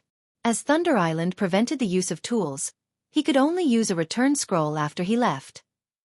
When Feng left the ancient tower, 9 Dragons Emperor subordinates, who kept an eye over the situation around Phoenix Rain's 3 ancient towers, noticed his disappearance. Pavilion Master. I just received a report stating that Yi Feng suddenly vanished from the cliff tower, Blood Dragon reported. Vanished? Did you know where he went? 9 Dragons Emperor demanded as he thought about Feng's teleportation skill. Martial Dragon, Blood Dragon, and Shadowtooth oversaw the 3 tower surveillance. Among the 3 towers, Blood Dragon kept watch over the cliff tower, which Zero Wing occupied. It was also the tower 9 Dragons Emperor wanted back the most. 9 Dragons Emperor had to admit that Feng's teleportation skill was heaven-defying. The skill allowed him to transport reinforcements and ambush his enemies at a moment's notice. It was also how the man had forced him into such a passive state. If he moved recklessly, Feng could ambush and steal his final tower, at which point, he would lose all hope in this competition. No, Blood Dragon said, shaking his head. But from the reports we've received from our spies in Phoenix Rain's team, it doesn't seem like they are executing any sort of operation. Moreover, Phoenix Rain is struggling over her plan to capture a monster encampment. Since he is acting by himself, ignore him. We just need to keep track of their team's movements. 9 Dragons Emperor instructed. At the end of the day, they were on Thunder Island. Feng could never raid a monster encampment by himself as long as they kept an eye on the 3 ancient towers. The swordsman's independent actions wouldn't change the result. Pavilion Master. We've just received a reply from Miracle. They've agreed to merge teams and share their tower buff, but they want half of the temporary teleportation arrays we get from the encampments, Blood Dragon reported. That greedy old fox. He dares to ask for such a high price. 9 Dragons Emperor frowned slightly. Each monster encampment on Thunder Island only provided 2 temporary teleportation arrays. He just wanted to borrow Miracle's tower buff, yet the other guild wanted half of the slots he obtained. Then, do we? Blood Dragon also felt powerless about the situation. However, it was 9 Dragons Emperor's decision to make. Had they known they would struggle this much, they would have prioritized capturing an encampment before picking a fight with Phoenix Rain. Fine. Agree to their conditions. As the Heavenly Dragon Pavilion Master gave the order, he felt as if he had aged by several years with their team's current prowess. Capturing another ancient tower was impossible. Unfortunately, capturing a monster encampment with only 1 tower was also impossible. They'd only have a chance in this contest if they could merge with Miracle's team. That way, they could dispatch some players to raid an encampment while maintaining their surveillance on Phoenix Rain's towers. Otherwise, he'd have to continue wasting time with the Phoenix Pavilion Master, though doing so would earn him the same result as Phoenix Rain in this contest. She had Zero Wing's help. She could definitely obtain a large collection of Thunder Passes for the next contest. Competing with Phoenix Rain would become far more difficult, hence, he needed to secure at least one encampment and gain as much advantage as he could over the other pavilion master.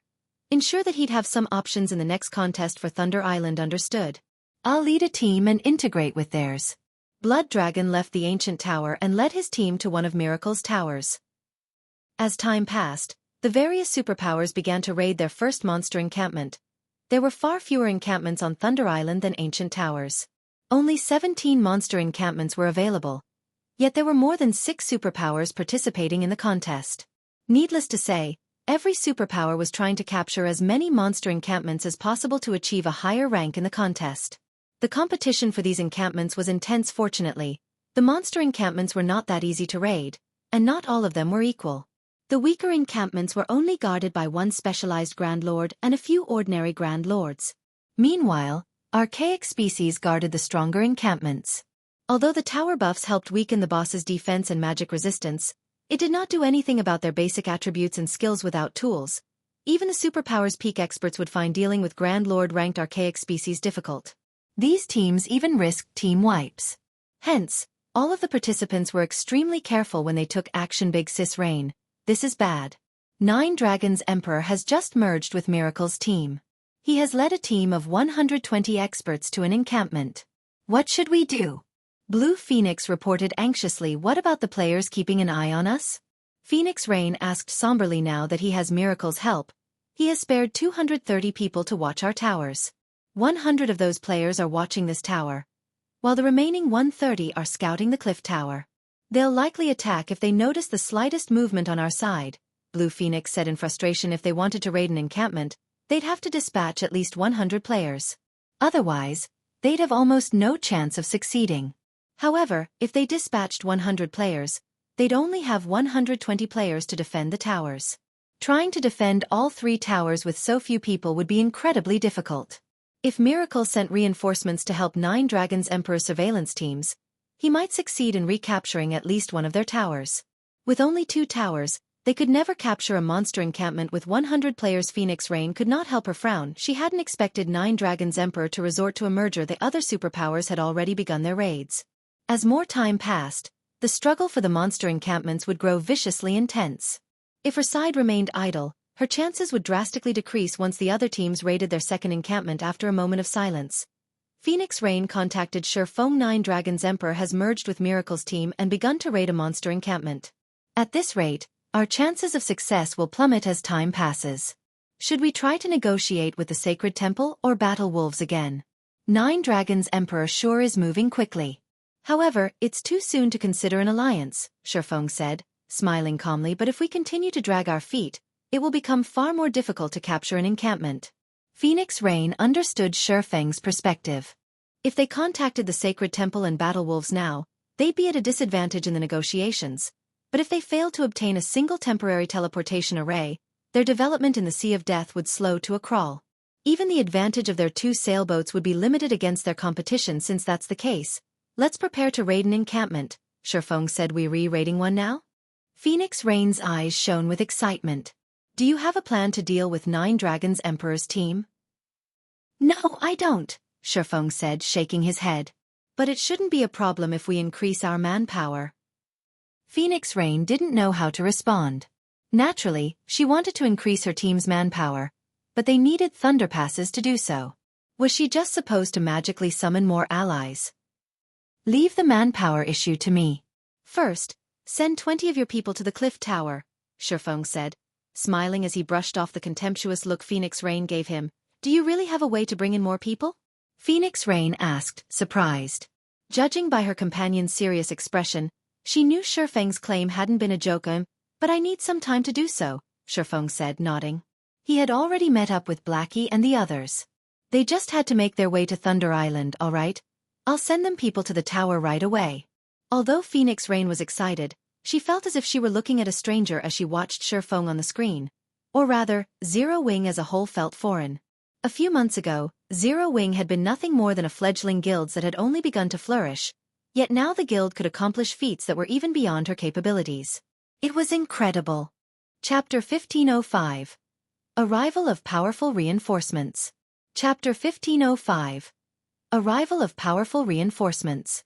Thunder Island, Orc Encampment. Level 55 and above armored orcs constantly patrolled the encampment, each wielding a spear with a bow slung over their shoulder. There were also 4 orcs on lookout in each of the dozens of watchtowers, who also manned the affixed ballistas, ready to assist the patrols at a moment's notice. Marshal, you and your group will destroy that watchtower. Everyone else, spread out. Don't stand too close to each other.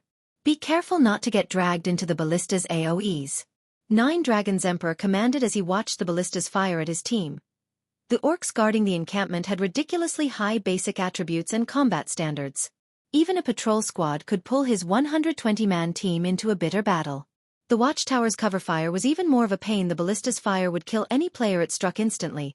Even MTs with activated life-saving skills to succeed, the team would have to avoid the ballista attacks at all times. Despite starting this raid over an hour ago, they had yet to clear out the orcs in the perimeter. Pavilion Master, Phoenix Rain has dispatched 20 players to the cliff tower.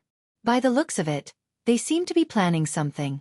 Should we put some pressure on her team? Blood Dragon reported they were finally making a move. 9 Dragons Emperor sneered. What's the situation at the cliff tower? Raiding the monster encampment was already more difficult than he had expected.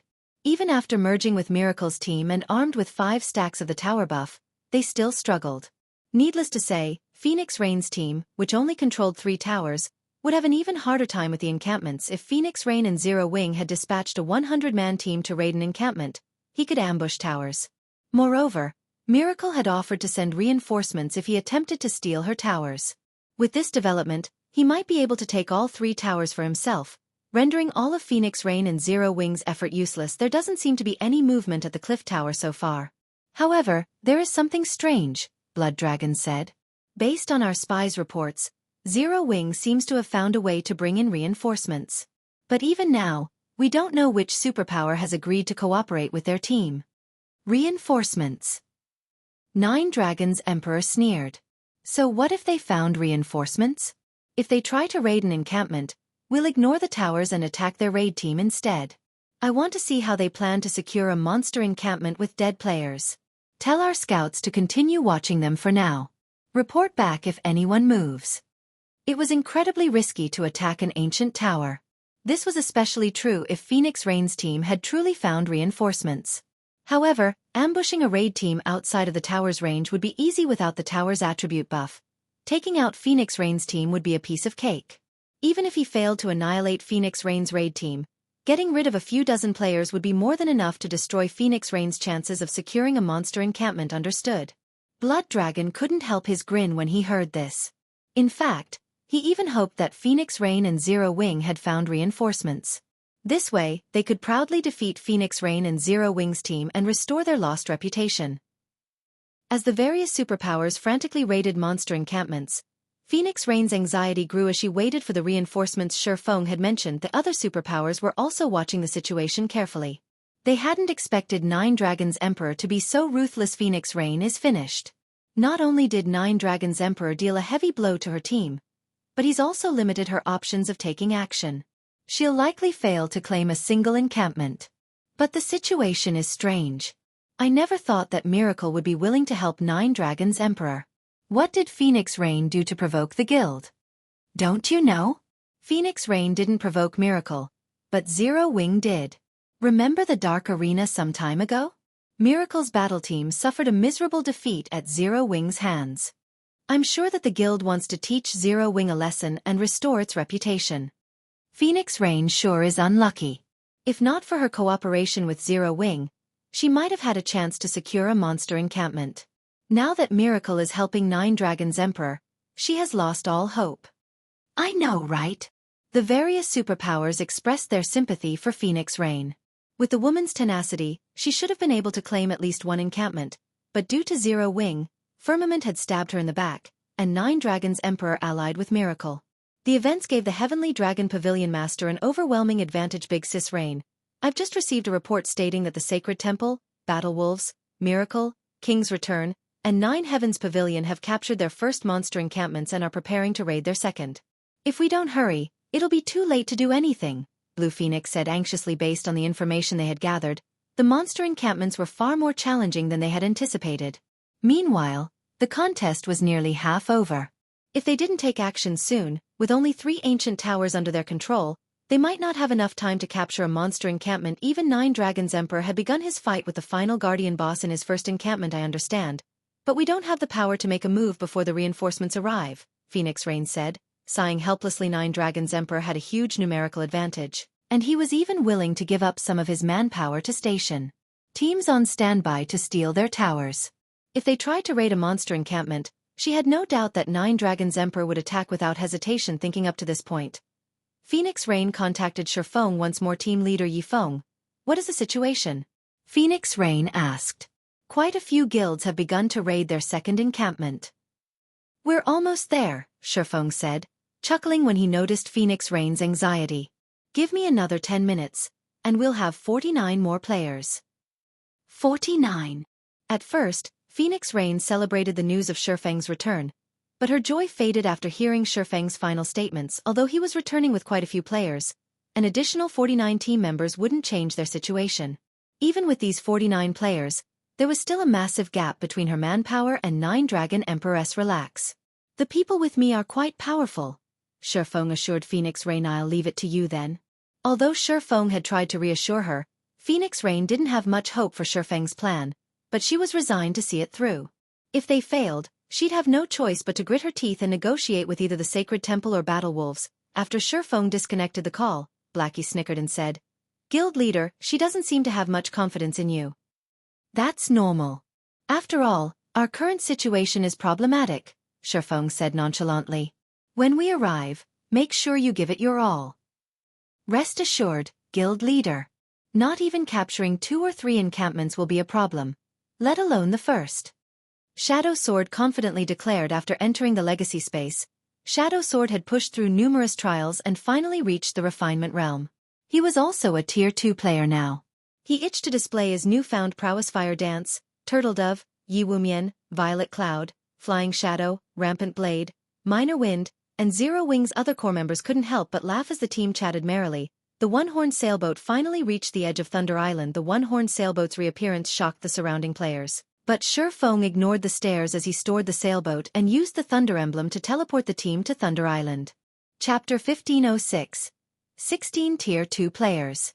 Chapter 1506. 16 Tier 2 Players. What's going on? People can still enter Thunder Island? Doesn't that sailboat look like Zero Wings? When the spectating players around Thunder Island saw Feng and his team suddenly disappear, they erupted into conversation. None of them had thought that Zero Wing would have yet another trump card at this stage of the contest. The various superpower scouts outside of the island reported the incident immediately. Nine Dragons Emperor scouts in particular had recorded the entire process and sent their commander the video pavilion master. By the looks of it, Phoenix Rain and Zero Wing plan to capture a monster encampment. Should we notify Miracle and have them send some reinforcements? Blood Dragon asked 50 people. Nine Dragons Emperor sneered as he watched the recording. It seems Zero Wing has quite the means to bring in another 50 people at this point.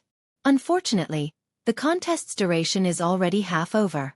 What can they possibly accomplish with just 50 people? Let's not contact Miracle lest we scare Phoenix Rain and Zero Wing into inaction. We can make our move once they leave the towers. Just keep an eye on those 50 players. Understood.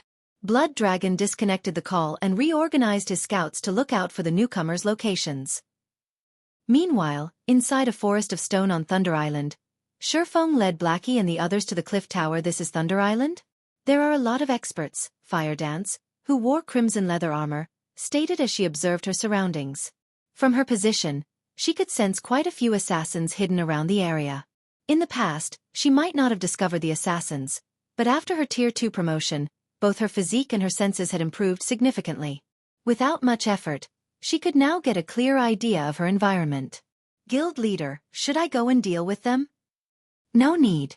They're merely the other superpower scouts. Even if we deal with them, the scouts outside of the island will report our actions, Feng said, shaking his head. At the same time, he shot Fire Dance a surprised look. Although it had been some time since he had last seen her, he hadn't expected her senses to be so acute. The closest scout he could detect was over 40 yards away, and every one of these players was an expert in the art of concealment. Moreover, He only barely sensed these scouts due to his extraordinarily high basic attributes. Although Fire Dance possessed the fragmented legendary ranked 1000 transformations, her attributes were quite lower than his by the looks of it. Fire Dance had also replaced quite a few pieces of her equipment since they had last met. Although she had hidden their glow effects, Feng could tell with his bounty of experience that these new pieces were all dark gold rank or higher. However, Feng didn't give the matter much thought. The stronger Fire Dance became, the more she benefited the guild's development. After running for roughly 20 minutes, Feng's group reached the Cliff Tower guild leader. "You're finally back. Can we move out now?" Aqua Rose asked, smiling when she saw her guildmates. Among the 49 players Feng had brought with him, 12 were Tier 2 players. Including Feng, Cola, Alluring Summer and herself, they had a total of 16 Tier 2 players on the island now. With such a powerful team, they could even challenge Mythic field bosses if they had a strong enough magic array. "Rearrange a new team of 50. We'll set out in 10 minutes. Feng nodded. He had wasted a lot of time to transport Fire Dance and the others to the island. As a result, he had sacrificed a lot of opportunities for the other participating teams. If he did not hurry, claiming a monster encampment would become far more difficult. "Okay. Leave it to me." Aqua Rose immediately began to select players for the new team. 50 people? Guild leader, is that really enough? Gentle Snow asked curiously. At this point, the situations in the monster encampments were no longer secret. Trying to capture an encampment with only 50 players and the support of 3 ancient towers was aiming for the impossible. "Relax. We're pretty strong." Feng chuckled. Could they all have? Gentle Snow suddenly considered a possibility. In response, Feng gave a silent nod. Immediately, Gentle Snow found herself both shocked and excited. She had already witnessed the prowess of a Tier 2 player, though Aqua Rose, Cola, and Alluring Summer. Even absolute experts like Bloodhand, Yama and Shadowtooth could only rely on their techniques in combat, avoiding a head-on clash as much as possible. Just thinking about a group of Tier 2 players made her shiver very quickly. Aqua Rose organized a 50-man team. Aside from Zero Wing's core members like Fire Dance, Aqua Rose had included Lifeless Thorn and his companions. Meanwhile, aside from Gentle Snow, Zhao Yueru, and a few others with slightly lower levels, everyone was level 50 or above. If the public learned of this force, everyone would be terrified. "Guild leader, we can move out when you're ready," Aqua Rose stated. "Phoenix Rain already sent us information on every monster encampment available on Thunder Island. She suggests that we go for Undead's encampment some distance south of us. None of the guilds have targeted that area yet, and even if 9 Dragons Emperor sends his forces to harass us, his nearest team is 40 minutes away from the encampment. We should have plenty of time to react if he tries to pull something." "No, we're not going there." Feng shook his head. "We're not going there? But that's the closest monster encampment available. If we go elsewhere, we'll risk provoking the other superpowers. Multiple enemies might even attack at once." Aqua Rose tried to dissuade Feng. "Isn't there a closer encampment?" Feng asked as he pointed to a valley on the map. "But that's the encampment 9 Dragons Emperor is raiding right now. He also has detached forces nearby, and Miracle's forces aren't far either. By the time we get there, they'll be prepared to surround us," Aqua Rose said, shaking her head as she looked at the orc encampment. Feng had indicated it's impolite not to reciprocate a gift. Since 9 Dragons Emperor has organized his men to keep us at bay for so long, why don't we give him a surprise? Besides, he's already cleared out the monsters in the encampment's perimeter. "We can save a lot of effort if we take his encampment," Feng said this. Hearing Feng's plan, Aqua Rose looked at the man as if he had gone mad. In contrast, Fire Dance and her companion's eyes shone with excitement. "Guild leader, let's march over." Shadow Sword was already more than eager to head out. "No, we'll teleport directly there," Feng said as he activated Spatial Gate. Suddenly, a spatial tear opened inside the ancient tower.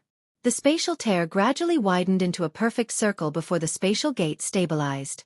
The teleportation coordinates were none other than the orc encampment. Before Zero Wing and Asura's members entered the spatial gate, they could see the fight on the other side of the gate.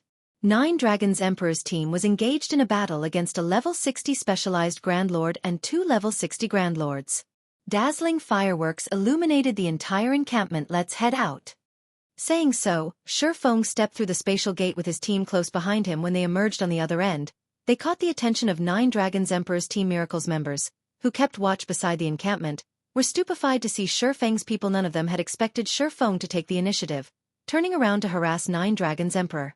9 Dragons Emperor's subordinates and Miracles members surrounded the orc encampment. Coming here was simply suicidal. Initially, Nine Dragons Emperor stared at Feng in shock. However, he recovered in seconds and bellowed, "Yi Feng!" Chapter 1507. Seeking One's Own Destruction. Chapter 1507. Seeking One's Own Destruction. Feng's appearance didn't only stun Nine Dragons Emperor's team. The spectating players watching the orc encampment from outside of Thunder Island were stupefied as well. What? They sent 50 players to ambush an opponent? Just what is Yi Feng trying to do? They're crazy. They actually decided to ambush Nine Dragons Emperor under such circumstances. Are they not worried about annihilation? The monster encampments were a key factor in the contest for Thunder Island. While the various large guilds raided their encampments, they would take preventive measures to avoid leaving themselves open to attacks from other superpowers. Of course, Nine Dragons Emperor was no exception. Only, Nine Dragons Emperor had left the guard duty to Miracle. Moreover, the players Nine Dragons Emperor had sent to keep an eye on Phoenix Rain's ancient towers weren't far from the encampment. They could join the main force in less than 10 minutes, once Nine Dragons Emperor's forces gathered. Feng and the others would not be trapped even if they sprouted wings. Has Nine Dragons Emperor angered Yi Feng past the point of madness? Phoenix Rain was also stunned when she heard the news raiding a monster encampment with a 50-man team was already dangerous enough. Rather, it was impossible. Yet Feng went a step further and intended to steal Nine Dragons Emperor's encampment while he raided it. Sending players to ambush another team during the contest was incredibly foolish. When players left a monster encampment on Thunder Island, the monsters would give up their chase and return to the encampment. If players were ambushed by an enemy team, they could simply retreat from the encampment until they wiped out the attackers before resuming their raid. At worst, players would have to waste a little bit of time. However, if Feng and the others died, their team's overall combat power would plummet. Needless to say, this would affect their ability to raid monster encampments later on. Phoenix Rain couldn't fathom why Feng would do something so thankless. Before anyone could react to their arrival in the orc encampment, Feng gave the order to attack as one. Once we chase them out, Cola, Turtledove, and Yi Wumian, prepare to tank the bosses. Understood. As soon as Feng finished speaking, his team charged into the orc encampment, giving their enemies no time to shake off the boss's pavilion. Master, they're charging towards us. Should we give up on the bosses? Martial Dragon asked, wrath coloring his features as he watched Feng's people charge into the encampment. It had taken them a lot of effort to whittle down the 3 bosses to around 20% HP. If they gave up now, they would have to waste a lot more time to deal with the boss's retreat. We'll just fight them again. Recall our teams from Phoenix Rain's towers. While you're at it, tell Miracle's nearby players to gather to our location. Do not let any of these bastards get away. Although Nine Dragons Emperor was reluctant to give up, he knew that they couldn't deal with the bosses and Feng's team at once. However, although Nine Dragons Emperor had given the order to retreat, none of the 3 orc bosses intended to let his team get away so easily. As a result, Nine Dragons Emperor's team had no choice but to fight the bosses while fleeing from Feng's team. What fast reactions! Feng had never thought that Nine Dragons Emperor would be decisive enough to give up on the nearly dead bosses. It seems I have no other choice. Feng immediately used Wind Blade, leaving an afterimage behind as he advanced. In the blink of an eye, he had pulled a great distance away from Cola and the other MTs leading the charge. The orc encampment was massive. Even at top speed, it would take some time for a player to reach the encampment's perimeter from its core. Nine Dragons Emperor's team was also relatively close to an exit. By the time they caught up, the enemy team would have escaped. Just as Nine Dragons Emperor's team was about to leave the encampment, Feng caught up to the 3 orc bosses. Don't even think of getting away so easily. Feng activated the Aura of Fire's Flame Domain without hesitation. Suddenly, a crimson magic array covered the ground, enveloping Nine Dragons Emperor's entire team. Damn it. It's a large-scale destruction spell. Get out of the AoE. Upon seeing the magic array, Nine Dragons Emperor activated Air Vault, a Tier 1 skill for rangers. He leaped backward, instantly crossing 20 yards and escaping from the magic array. His experts also activated their life-saving skills to get out of the attack's range. However, Flame Domains was a large AoE. Despite all of these players being experts, some failed to get out of range in time, and the colossal pillar of fire that eventually rose turned some of these players into ash in just one move. Nine Dragons Emperor had lost 20 players. A dozen or so players had also died as they fled after a short moment. The difference between the team's numbers had shrunk. Feng. Nine Dragons Emperor ground his teeth in anger as he glared at Feng. After escaping the encampment, he fired one engraved arrow after another at the swordsman, reacting quickly. Feng executed Sword's Orbit, striking the arrows down before they came within 5 yards of him. Suddenly, the three bosses burst out of Flame Domain's range, bloodlust filling their eyes as they turned towards Feng. Among them, the level 60 specialized Grand Lord ranked Orc Chief raised its battle axe and pounced on the swordsman, as if he had predicted the reaction. Feng adjusted his footwork and effortlessly circled the descending battle axe, arriving before the Orc Chief and swinging Killing Ray thundering flash. Immediately, 4 blue lightning snakes tore through the Orc Chief and 2 Orc generals, causing damages of around -20,000 to appear above their heads. 9 Dragons Emperor and his people were shocked to see the high damage they had fought tooth and nail against the Orc bosses, fortunate to deal -6,000 damage even with their 5 stacks of the tower buff. Yet Feng, who only had 3, dealt over -20,000 with each hit after executing Thundering Flash. Feng ignored the bosses, running back to his teammates' crap.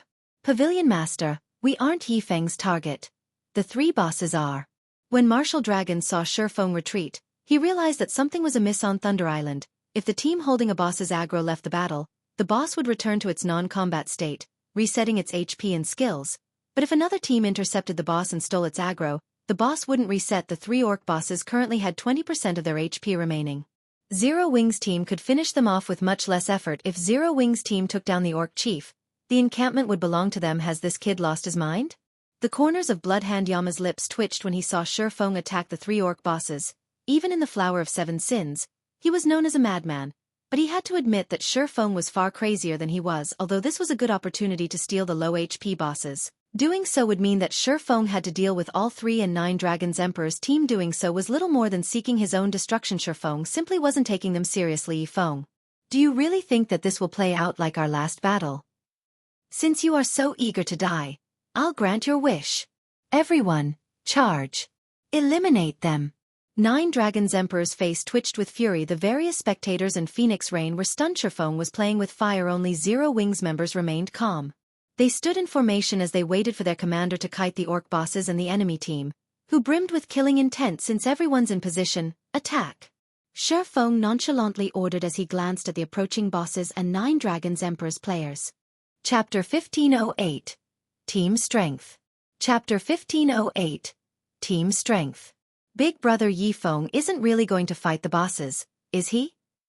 Blue Phoenix muttered in disbelief as she watched the livestream. A subordinate had sent Feng's team only had 50 players, yet they were about to face a level 60 specialized Grand Lord, 2 level 60 Grand Lords, and 9 Dragons Emperors remaining 80 players. The Zero Wing team stood in a monster encampment, not a captured ancient tower. They didn't have the basic attribute buffs. They had no hope of success. I don't know, but I don't think he's that foolish. He might have a plan in mind, Phoenix Rain said. She didn't understand what he was trying to do. Either Feng could have easily captured the undead encampment, yet he wanted to steal the Orc encampment from 9 Dragons Emperor. Even if his team fended off 9 Dragons Emperor's remaining team while holding back the Orc bosses, the Heavenly Dragon Pavilion Master had plenty of reinforcements on the way. In around 10 minutes, another 300+ experts would reach the Orc encampment. Meanwhile, in the Orc encampment, after Feng gave the command, Zero Wings and Asura's members burst into action. Cola, Turtledove, and Yi Wumian each took one of the 3 Orc bosses, with Cola and Turtledove using the Tier 2 skill, Vengeful Judgment, and Yi Wumian using the Tier 2 skill, War Sanction. Pang. Pang. Pang. 3 heavy thumps echoed throughout the encampment. Stunned, the 3 bosses slid to an abrupt halt. At the same time, a damage of over -18,000 appeared above each of their heads. Among the 3 MTs, Cola dealt the most damage, inflicting over -20,000 damage as he stopped the specialized Grand Lord's pursuit of Feng. Amazing.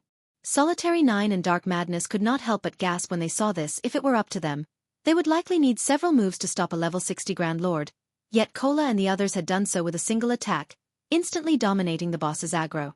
Moreover, all 3 MTs had accurately struck the boss's joints, enhancing their skill's impact. The 3 Orc bosses promptly turned towards the 3 MTs and brandished their weapons, the Orc Chief swinging its battle axe and the Orc Generals swinging their greatsword. Seeing this, the MT trio calmly raised their shields and received the incoming attacks. Boom.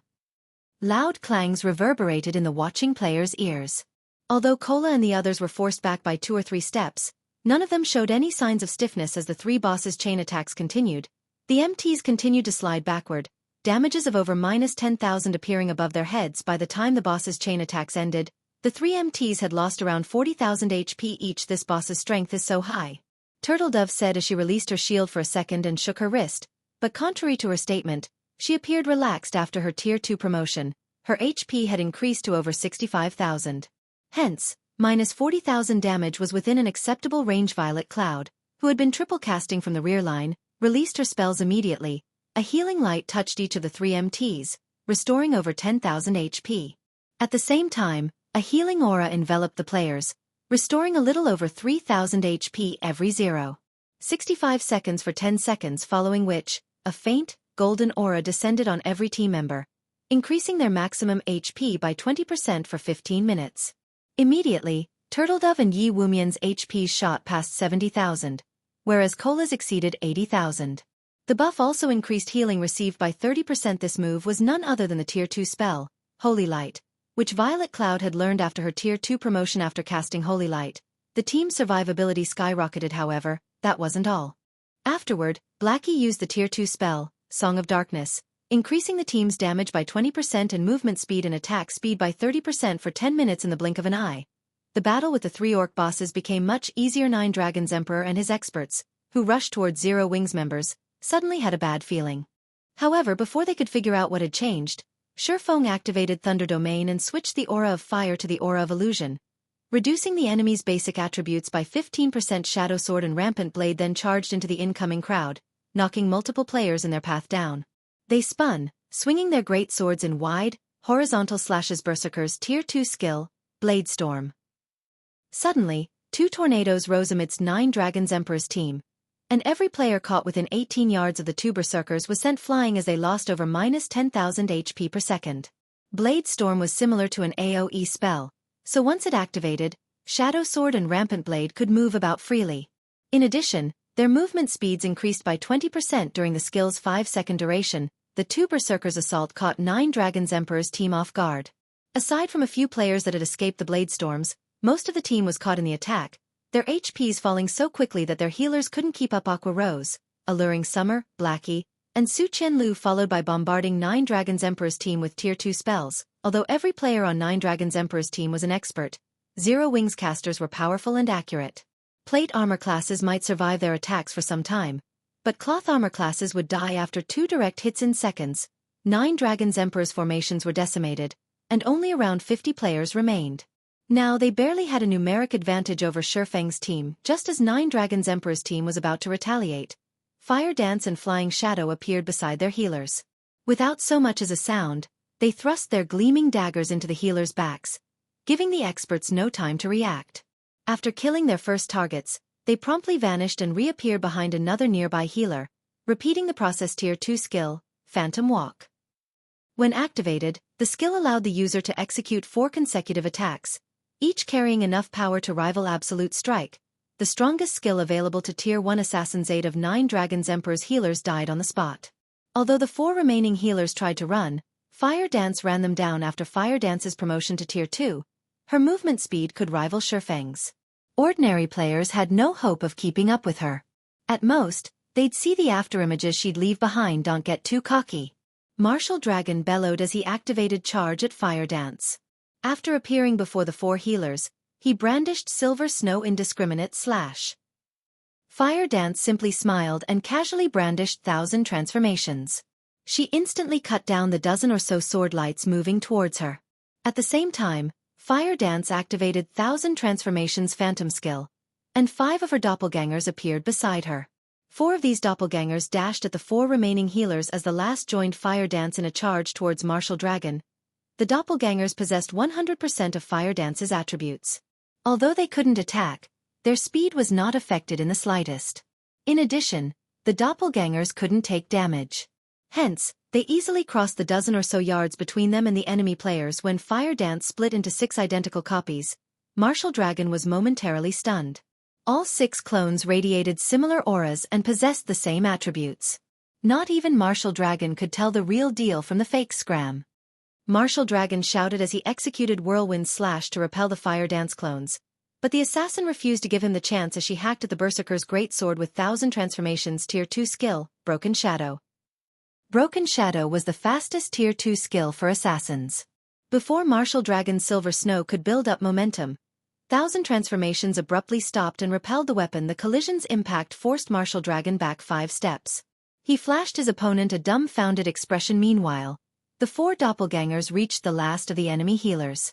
Although they tried to react, and their allied ranged players provided cover fire, the attacks were ineffective against the doppelgangers.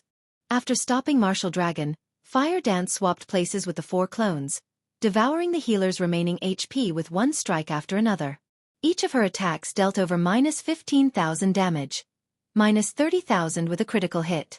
She even triggered Critical Point, which had a 20% chance of triggering, killing the enemy healer instantly. Although Martial Dragon tried to intervene, Fire Dance simply switched positions with another doppelganger before the man could hit her. In the end, Martial Dragon had to watch helplessly as the 4 healers died. Chapter 1509. Steamrolling. Chapter 1509. Steamrolling.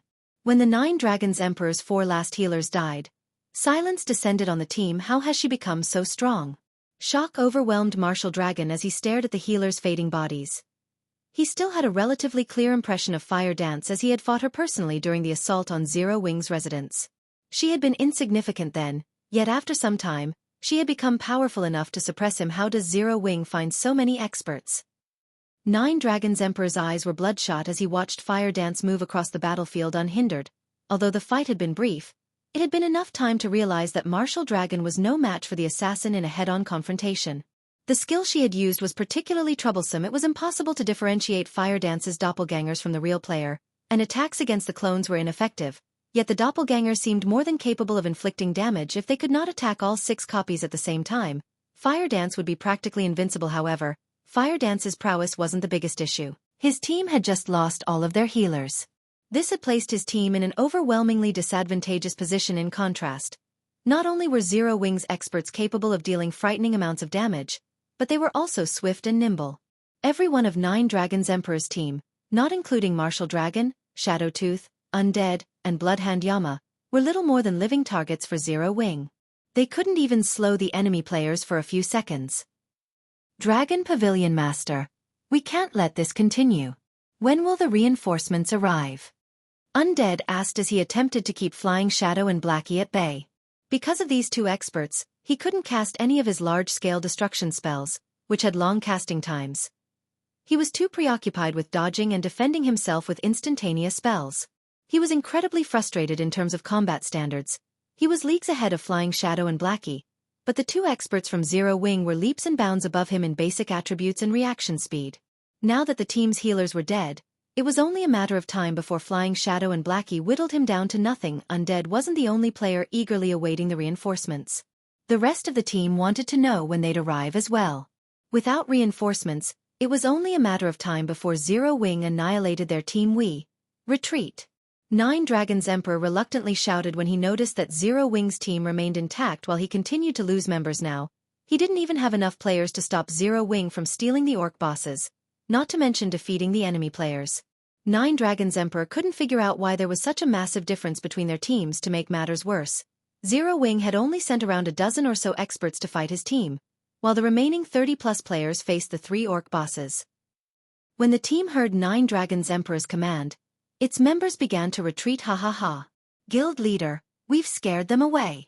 Blackie was delighted as he watched 9 Dragons Emperor's team flee. The members of 9 Dragons Emperor's team were no ordinary experts.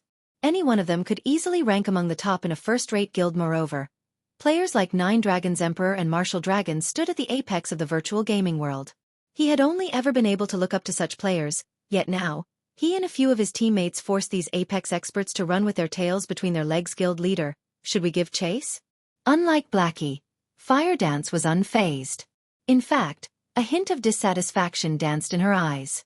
She'd prefer to eliminate these players, rather than watch them flee. No. Our goal is to take this encampment. If we take too long, their reinforcements will arrive, Feng said, shaking his head. He then shifted his gaze to the orc bosses and ordered, "For now, prioritize the bosses." "What if they come back?" Fire Dance asked as she watched 9 Dragons Emperor. Based on the ranger's expression, he wasn't happy about the retreat. He wouldn't just sit still and watch them claim the encampment. "If they come back, we'll wipe them out," Feng said, a cold glint flashing in his eyes now. Their team had far more Tier 2 players than in the previous battle. In addition, these players covered the three main roles: MT, DPS, and healers, following which, everyone turned towards the three orc bosses after a short but intense battle. Lifeless Thorn and his team barely dealt enough damage to stop the bosses from recovering HP. Although the bosses still had around 20% remaining, they still had over 100 million HP.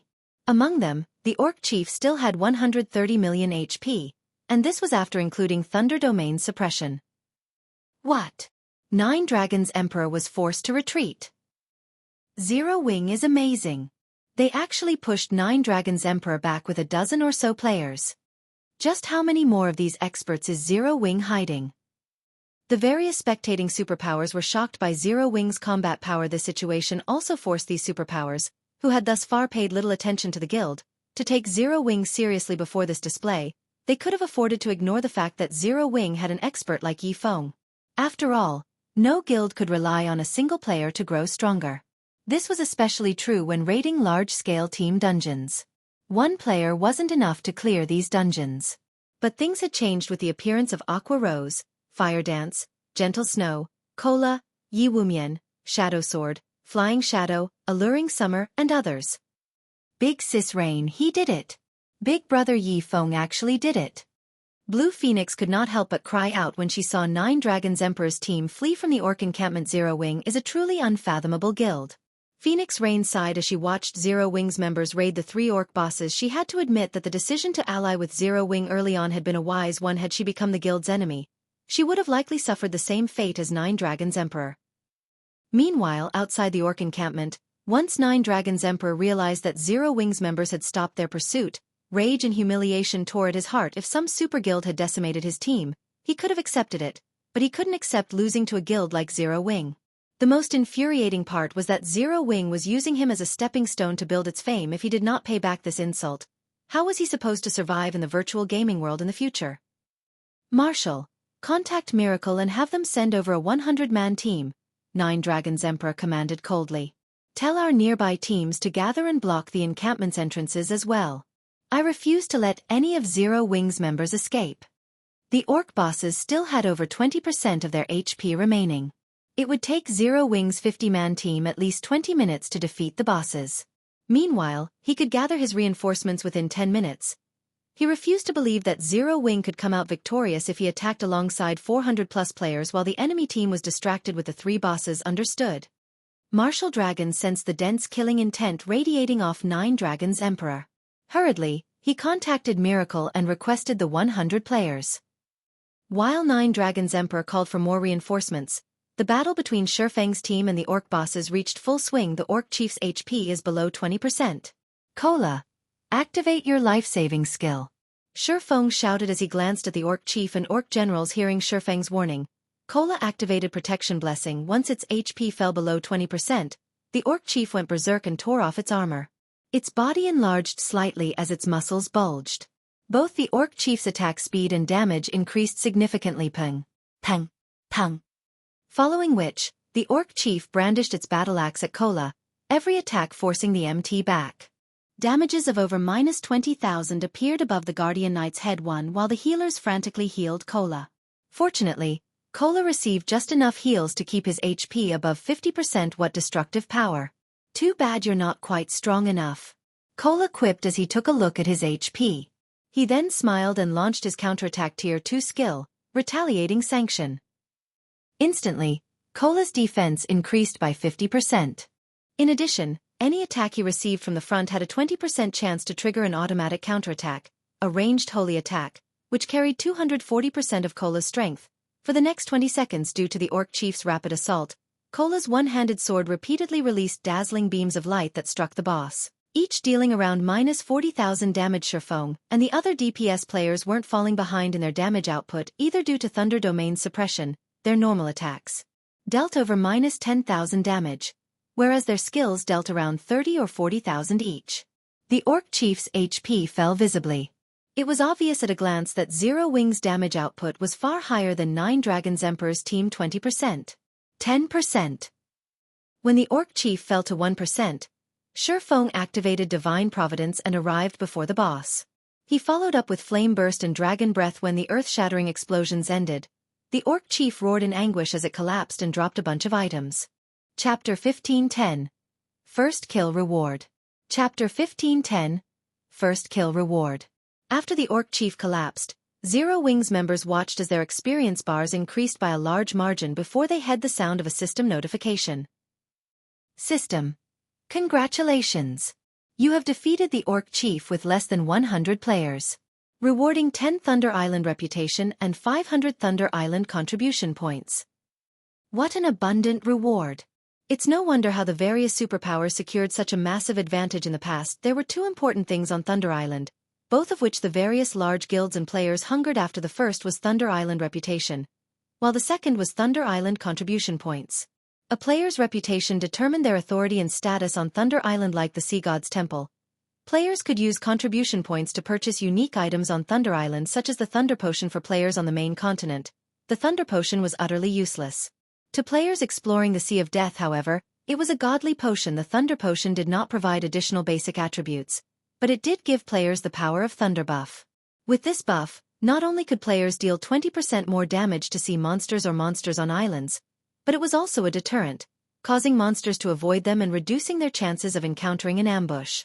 The potion also weakened monsters' perception of players. When teams had recruited members to explore the Sea of Death in the past, they had almost never accepted players without Thunder Potions. There might not be many sea and island monsters in the Sea of Death's outer region, but the number of monsters increased exponentially in the inner region of the sea zone. If one weren't careful, they could be surrounded and killed. The Sea of Death's inner region also contained most of the opportunities and treasures in the sea zone. Hence, if players wanted to reap a bountiful harvest from the Sea of Death, they'd have no choice but to venture to its inner region. Meanwhile, not only could the Thunder Potion allow safer passage in the inner region, but it also increased players' combat power, which was why the potion was a must-have item at sea. Players could only purchase the Thunder Potion with Thunder Island's contribution points, but they were considerably difficult to earn. Generally, players could only obtain a small number of CPs from completing the island's local quests. Unfortunately, as fate would have it, there weren't many of these quests. Not everyone could get their hands on one. Players would only receive high-ranking quests once they reached a certain status on Thunder Island. These high-ranking quests awarded more CPs than the daily quests, each granting around 10 to 20 CPS. Meanwhile, each Thunder Potion cost 10 CPs, and each potion had a 10-hour duration. It also lacked a cooldown. Players could even consume 2 Thunder Potions at once, gaining 2 stacks of Power of Thunder and increasing their damage by 30% while lowering their chances of being detected for 15 hours. Now, Zero Wings team members had obtained 500 CPs after killing an encampment's guardian boss. The 10 Thunder Island reputation points they had earned were also precious. After obtaining 100 reputation points, players could accept more daily quests and a few high-ranking, hidden quests, increasing the amount of reputation they could earn each day. Unfortunately, aside from Feng, the team members were likely more interested in the orc chief's loot than the system's rewards. However, no one dared to focus on the items since the 2 orc generals were still alive. Though, after the orc chief died, Phoenix Rain's team officially took control of the orc encampment. As proof of the team's successful occupation, a magic barrier enveloped the encampment after the main boss's death. The surrounding mana gathered inside the barrier, increasing the encampment's mana density. As a result, the 2 orc generals' basic attributes plummeted. It was clear that the barrier was suppressing the orcs. At the same time, a teleportation channel also opened inside the encampment. Level 60 NPCs began to emerge from the channel. In total, 100 NPC guards had teleported to the encampment, 10 of them at Tier 2, and the rest were Tier 1. The first thing these NPCs did after their arrival was turn to attack the 2 orc generals. NPCs dealt far more damage than players. Needless to say, they finished off the orc generals in a brief moment. Meanwhile, every watching superpower on Thunder Island was dumbfounded by the battle's outcome. None of them had thought that Zero Wing would actually take down an encampment with only 50 players. In fact, Zero Wings members had defeated the orc chief so quickly that the battle had ended before 9 Dragons Emperor's reinforcements had arrived. Big Sis Rain, Big Brother Yi Feng really succeeded. We now have an encampment. Blue Phoenix cheered as she watched the orc encampment on the screen before her. Phoenix Rain couldn't help her building excitement, either a miracle. She had to admit that Feng was a miracle worker. With a small team of 50 players, he had defeated 9 Dragons Emperor's 120-man team and occupied the orc encampment before the enemy reinforcements arrived. This spectacular feat would go down in Thunder Island's history. Now that Feng occupied the orc encampment, Other players would have a very difficult time trying to steal it from him. Not only would the encampment's magic array suppress enemy players, but the defending players would also have the aid of the NPCs in battle. A few hundred players simply weren't enough to steal an encampment. They were almost guaranteed to hold an encampment throughout the contest. With a monster encampment, they would obtain 2 temporary teleportation arrays on Thunder Island. They would also qualify to compete with the other superpowers during the next contest. In addition, they now qualified to negotiate with super guilds like the Sacred Temple and Battle Wolves. Meanwhile, Nine Dragons Emperor's team and the players from Miracle stared at the magic barrier around the orc encampment in silence. Pavilion Master, what should we do now? Martial Dragon asked. We retreat, Nine Dragons Emperor stated, clearly livid. For a moment, he even looked as if he would faint from anger. Feng had taken the orc encampment. He had spent hours clearing in 10 short minutes. He'd like nothing more than to eat Feng's heart raw. However, he knew that he couldn't take the encampment back even if he had 400+ players on his side. Aside from the fact that Feng could transport reinforcements to the encampment, the current 50 players in the barrier were a massive threat. Furthermore, if his team members enter the encampment, their basic attributes would plummet. After considering the Tier 1 and Tier 2 NPC guards, his team had no hope of taking back the encampment. Watching Nine Dragons Emperor silently turn and walk away, Martial Dragon gave the encampment one last glance. This was the first time he had met someone who could push Nine Dragons Emperor this far. Not even the various super guilds had ever done so, yet Feng had.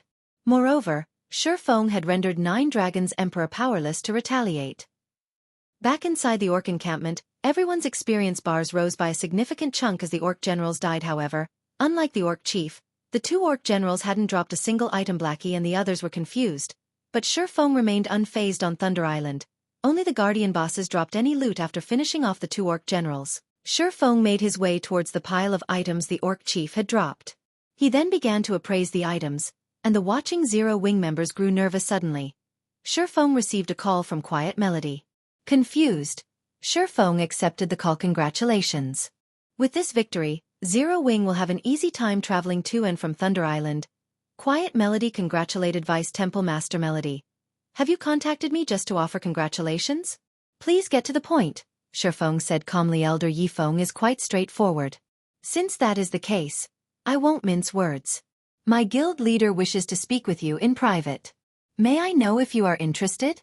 Quiet Melody said. Chapter 15:11. Thunder God's Charm. Speak with me privately? Feng's confusion grew. He had never expected Eternal Dead to seek a private conversation. The Sacred Temple was a bona fide super guild. It was in a completely different league than the Dragon Phoenix Pavilion. Not even the super first-rate guild Miracle could stand up against the Sacred Temple. This was why Phoenix Rain had wanted to work with the Sacred Temple and Battle Wolves. Had she gained the 2 super guilds' cooperation, she could have easily suppressed Nine Dragons Emperor and Miracle. That's right. My guild leader is very interested in Zero Wing. Quiet Melody nodded. In truth, Quiet Melody was also confused as to why Eternal Dead wanted to speak with Feng. Not even Phoenix Rain had elicited such a reaction from her guild leader, as he usually sent a vice temple master for such discussions. Only the Dragon Phoenix Pavilion's great pavilion master qualified to speak with Eternal Dead personally. All right. When will he contact me? Feng agreed. He had assumed that the Sacred Temple would wait until after the contest to contact him. But the fact that Eternal Dead had reached out now was a good thing. After all, it wasn't easy to wrestle control of Thunder Island despite so many superpowers struggling to claim the island for themselves. They had been forced to share its management in the past. The island had a total of 17 monster encampments. A guild could only dominate Thunder Island after they captured all 17. Currently, the various superpowers would be fortunate to claim 2 or 3 encampments. Attempting to monopolize the island right now was unrealistic. As soon as Feng asked his question, he received a friend request. It was from none other than Eternal Dead. How fast? Feng immediately clicked, agree. In God's domain, players couldn't call each other directly until after they added each other as friends. At most, players could send messages. However, the majority of the game's players generally blocked incoming messages from outsides, only accepting missives from friends. Guild leader Eternal, to what do I owe this unexpected call? Feng asked, smiling at the somewhat stern middle-aged man in the screen. During Feng's previous life, Eternal Dead had achieved many feats throughout his 10 years in God's domain. One of his crowning achievements had been his decision to focus on developing the Sacred Temple's navy early in the game. It had given the Sacred Temple a massive advantage over the other superpowers, becoming one of God's domain's top-ranked navies. Take the present Thunder Island contest, for example. During this contest, the Sacred Temple had dispatched 710 players, forming the largest team in the contest from the very onset. The Sacred Temple had split its forces to fight on two fronts. No one dared to provoke the guild. While the other superpowers were just beginning to raid their second monster encampment, the Sacred Temple was almost ready to move on to their third elder Feng. I've watched Zero Wing's battle, and I'm impressed by the guild. Including the fact that Zero Wing possesses a sailboat, the Battle Wolves Guild leader and I have agreed that you qualify to negotiate a partnership with us. We've also decided to give Zero Wing 20% of Thunder Island's profits should you agree. As Eternal Dead spoke, his face had remained expressionless. He didn't reveal a hint of joy or sadness. Even the man's voice was neutral as he praised Zero Wing. Yet his words ingrained themselves into any listener's mind. Even Feng could not help but admire Eternal Dead's regal aura as the man spoke. It was no wonder why the Sacred Temple's management was so unified. With none of the guild's upper echelons dissatisfied with Eternal Dead's leadership, I assume that guild leader Eternal Dead has agreed to Zero Wing and Phoenix Rain occupying 40% of Thunder Island's profits? Feng said, still smiling. Thunder Island will play an important role in naval development in the future. I'm sure you are aware of this. Although Phoenix Rain has potential, she hasn't shown enough to stand as a partner. Meanwhile, if Zero Wing has 20% of the profits, I doubt it will be long before your guild becomes an overlord in God's domain seas. Eternal Dead responded softly as he shook his head. So, guild leader Eternal, are you suggesting that only our three guilds will cooperate? Feng asked, frowning. If Zero Wing wishes to split its 20% with Phoenix Rain, the Sacred Temple and Battle Wolves will not refuse her participation in the alliance, Eternal Dead said, chuckling. I see.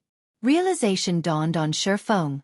After all that talk, the Sacred Temple and Battle Wolves still had no intention of parting with additional profit. Feng chuckled and said, since that is the case, please allow us to consider your offer properly and reply at a later date. Is that acceptable? All right. In any case, there is still a month before the next contest. It would be wise to take your time in considering our offer. Confusion bubbled in Eternal Dead's mind as he watched Feng, who appeared quite calm. He had never expected this man to refuse such a profitable offer. After Eternal Dead disconnected the call, a playful smile appearing on his face. Guild leader, did he agree? Quiet Melody could not help but ask. No. He rejected it. It seems Phoenix Rain has a good eye for allies, Eternal Dead said, smiling. However, he is foolish to pass up an opportunity to cooperate with our guilds for the sake of a partner. The struggle for Thunder Island was more complex than he had anticipated. With the various superpowers in one's place, the Dragon Phoenix Pavilion was insignificant, much less the Phoenix Pavilion. If it had been that simple, he wouldn't have allied with Battle Wolves. Now that Zero Wing had rejected his offer, it might not even secure 5% of the island's total profits. Quiet Melody was stunned. She was surprised to learn that Feng was so daring and straightforward. If it were up to her, she might have agreed without hesitation, yet Feng had calmly rejected it. Although she was happy for and envied Phoenix Rain as the woman's good friend, neither Phoenix Rain nor Zero Wing would obtain any profits on their own. Following which, Quiet Melody related this news to Phoenix Rain. Big Sis Rain, Eternal Dead is really despicable. He actually tried to poach our ally midway through the contest. Fortunately, Big Brother Feng refused the offer. Blue Phoenix couldn't help but curse Eternal Dead when she heard about the deal. Although Eternal Dead's offer was underhanded, he wasn't wrong about us lacking naval strength. Phoenix Rain smiled bitterly. At the same time, she also felt lucky and touched. If not for Zero Wing, she would have been eliminated from this contest. Meanwhile, in the Orc encampment, Feng didn't react to the previous conversation with Eternal Dead. Continuing to appraise the Orc chief's loot. It's no wonder why the various superpowers had been so eager to obtain the Guardian boss's loot in the past. They drop quite an abundance of good items. Feng excitedly gazed at the items in his bag. The Orc chief had dropped 32 items, 20 of which were various rare materials. 7 of the remaining 12 were level 55 and 60 weapons and pieces of equipment, and the weakest of which was fine gold rank. The Orc chief had also dropped the Tier 2 skill book, Holy Prayer, a skill for healers. Holy Prayer was one of the rare Tier 2 AoE healing spells. It could easily go for several thousand gold on the market. The loot also included a bronze speedboat and 2 dark gold ranked tools. The Magic Rain Gun and Thunder Beast skin. The Magic Rain Gun could replace a speedboat's weapon and would display the power of a peak Tier 2 attack. The gun's attack speed was very high, and its attacks would inflict the poison debuff, causing targets to lose HP over time and reducing movement speed. As for the Thunder Beast skin, it was similar to the magic whale skin. When used on a ship, the Thunder Beast skin increased the ship's magic resistance by 10%, movement speed by 4%, and durability by 10 points. These items were all worth a fortune. However, even added together, they weren't worth as much as the simple necklace the Guardian boss had dropped. The Thunder God's charm.